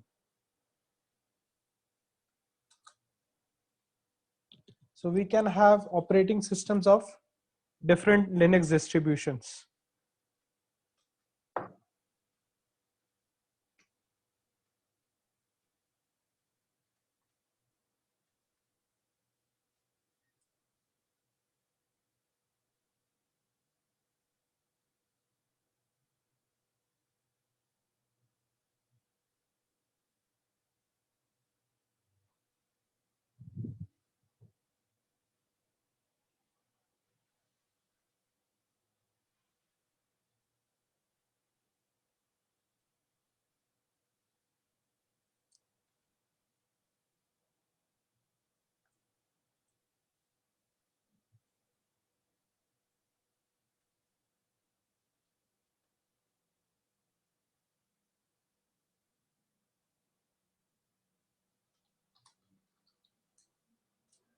Okay, I have to again leave the swarm, means I need to again configure the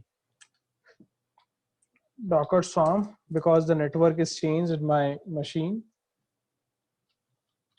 So if we do IP space A and yeah, this is the network running inside my environment. Docker Swarm.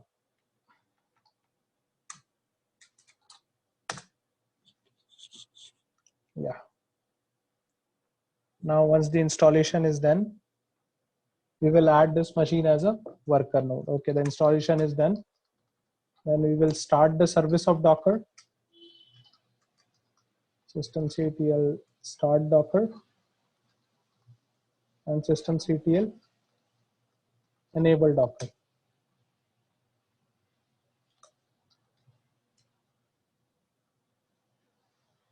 Okay, once you install Docker, as you can see, Docker 0 bridges has been created.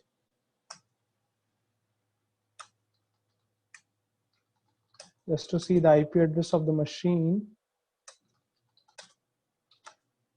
which is 162. So we log out from this machine.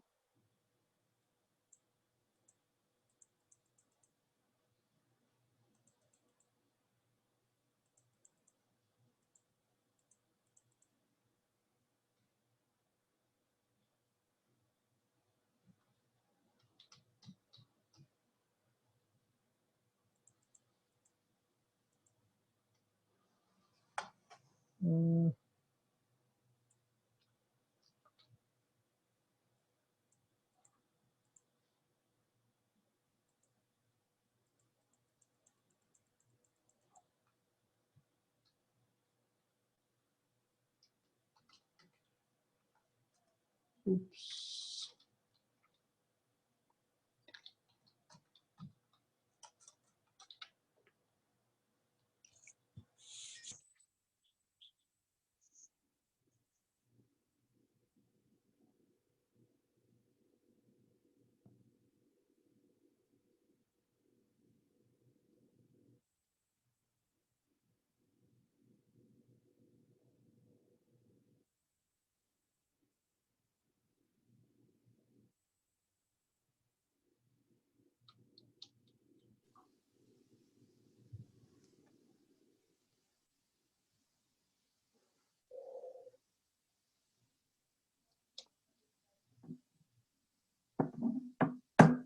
Oh, Nehan, you are disconnected.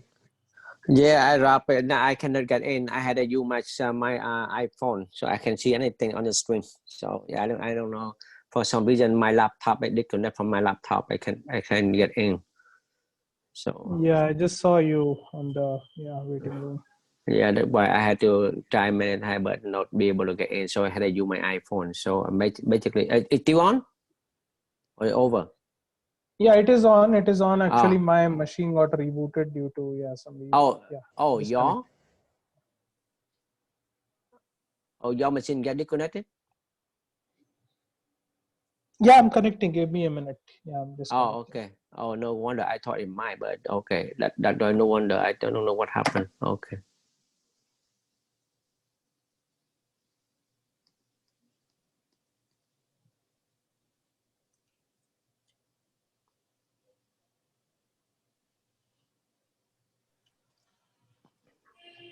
I wonder how long do you think we're going to go for? Because I thought it was going to be done by now. Yeah, it is going to be done by now. Just maybe 10, 15 minutes more and we'll be done. That is the last topic and I don't want to skip that. That's why. Yeah. You had recorded audio, right? So you send to us after the over, so you can go back and listen to it again. Yeah. Actually, I will talk with Matt and he will update you guys. Okay, maybe he will update you by email. Oh, yeah, because it really helped that I can go back listen again, you know. Yeah.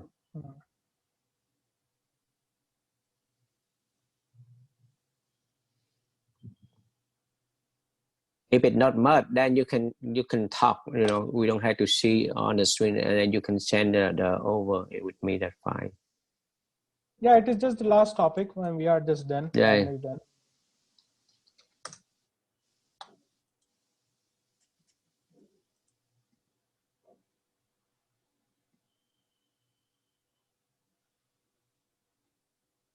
guess one of my questions is, okay, so while we're waiting, is it, if you set it up, say you have a small application, say it's a web app with a database, and you have it set up in a development environment on your local machine, I don't exactly get how you get it move it onto into a production environment.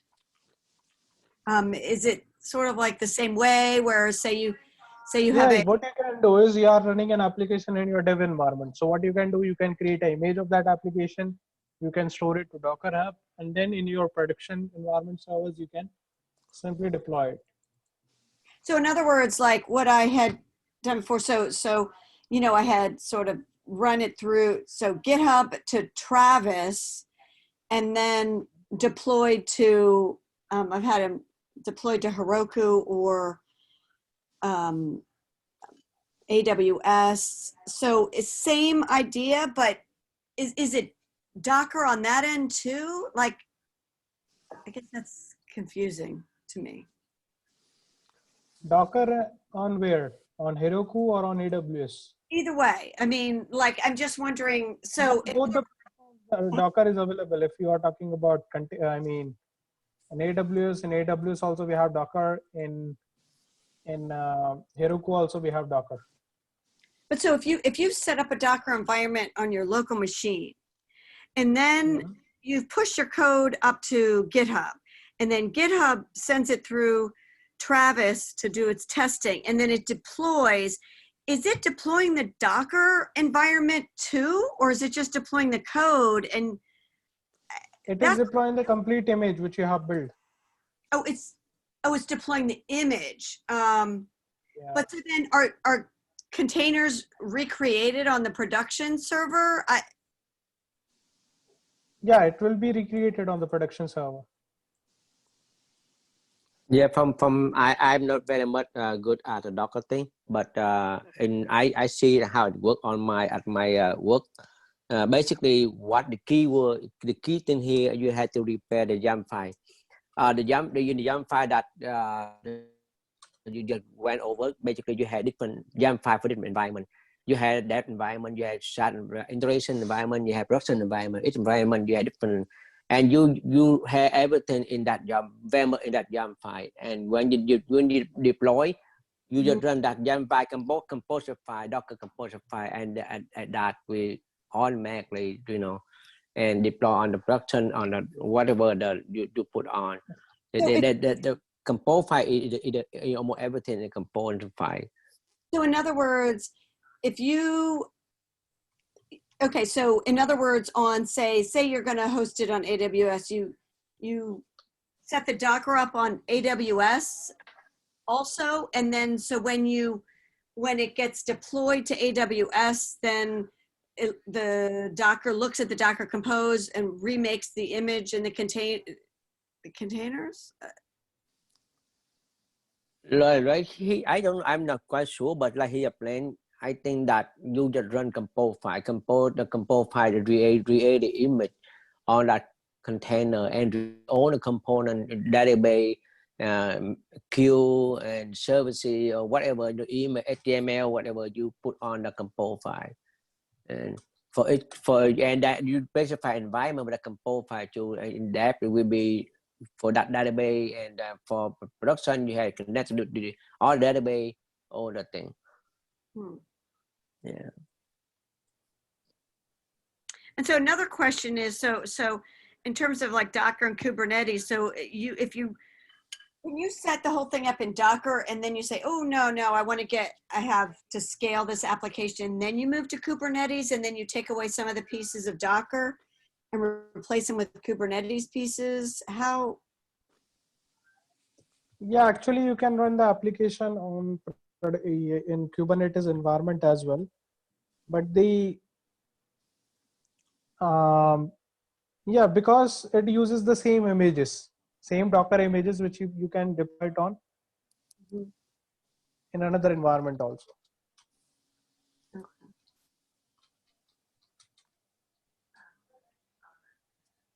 So that would be like you would start out and you would use Docker Swarm, and then if you would need to scale up, then you would choose to use Kubernetes, probably. Is that about right?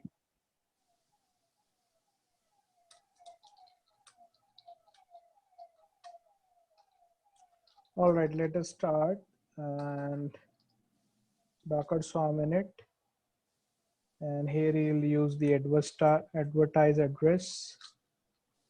So Docker Swarm init advertise address 192.168. This will be your internal network where you want to run your Swarm cluster. And Docker Swarm leave ports.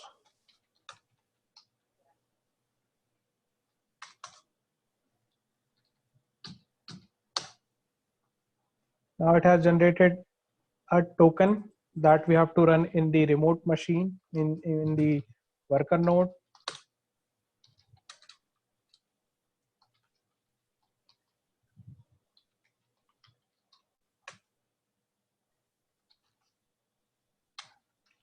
So this is my worker node, and we just need to run this command. And here it says the node joiner swarm as a cluster. Now if I go to the worker machine and if I do Docker Swarm node ls, sorry, Docker node ls, so you can see that you have one worker node and one manager node.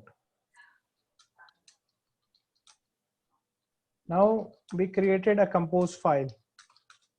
Now you want to deploy this compose file in your Docker cluster. So Docker stack deploy and the compose file docker compose.yaml.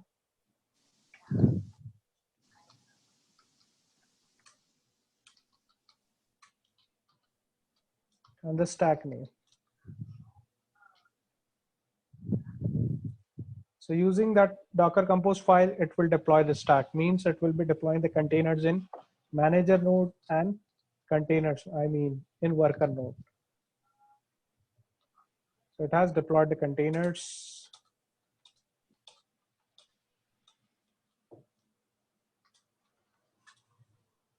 Okay, now if you want to scale your application, Docker service scale and the service name and the replicas you want. Let's say I want 10 replicas. Well, this is a lot like. Yeah, service equals to and the replicas which you need. So this is a So lot you like. can see it is scaling up your application with 10 replicas.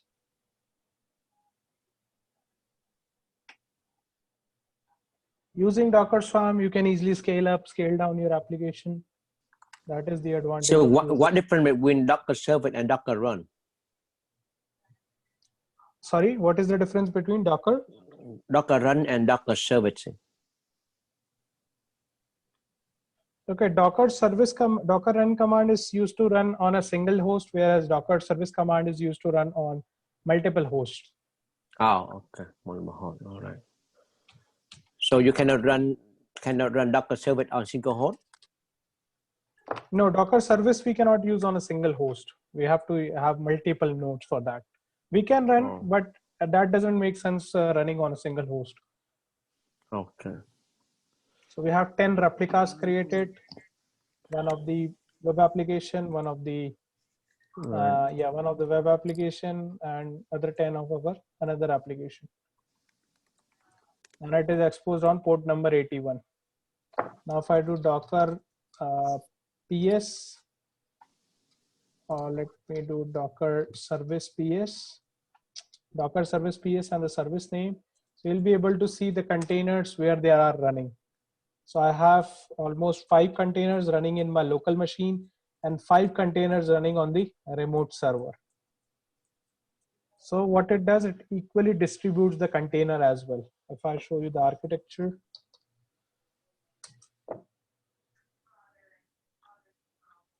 So we have two machines. One is the manager machine and one is the worker machine.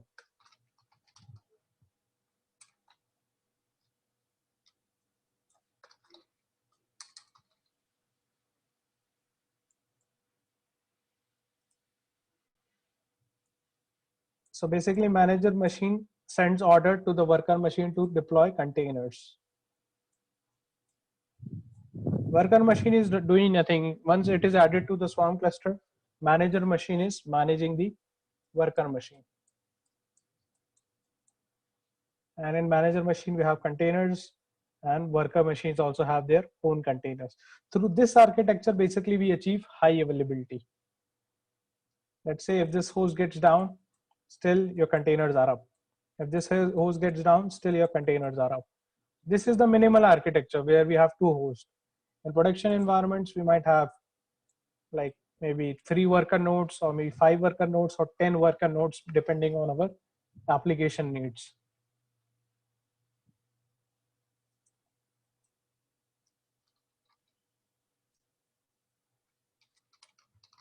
We can also deploy the containers as we used to do in Docker. We do Docker run. Similarly, we can create a service here, like Docker service create, then the service name, my service, and the image you want. And also you can define replica. How many replica do you need? Let's say 5 replicas.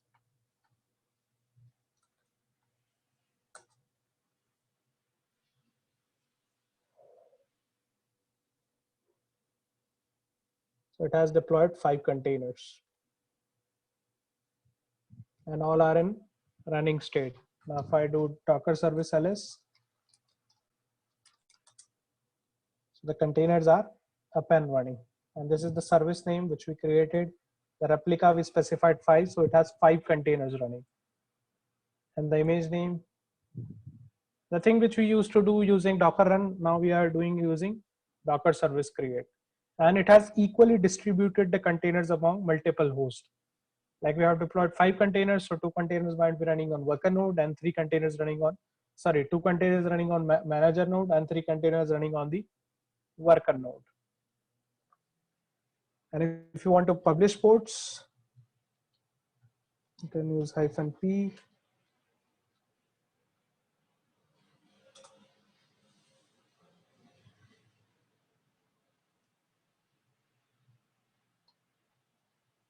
So container deployment using Docker Swarm, it is very easy.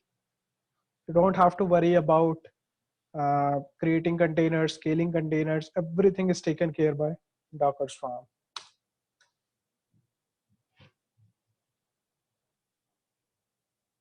Okay, so these are the two like advantages, or we can say 2 ways to deploy containers on application, basically on a Docker Swarm.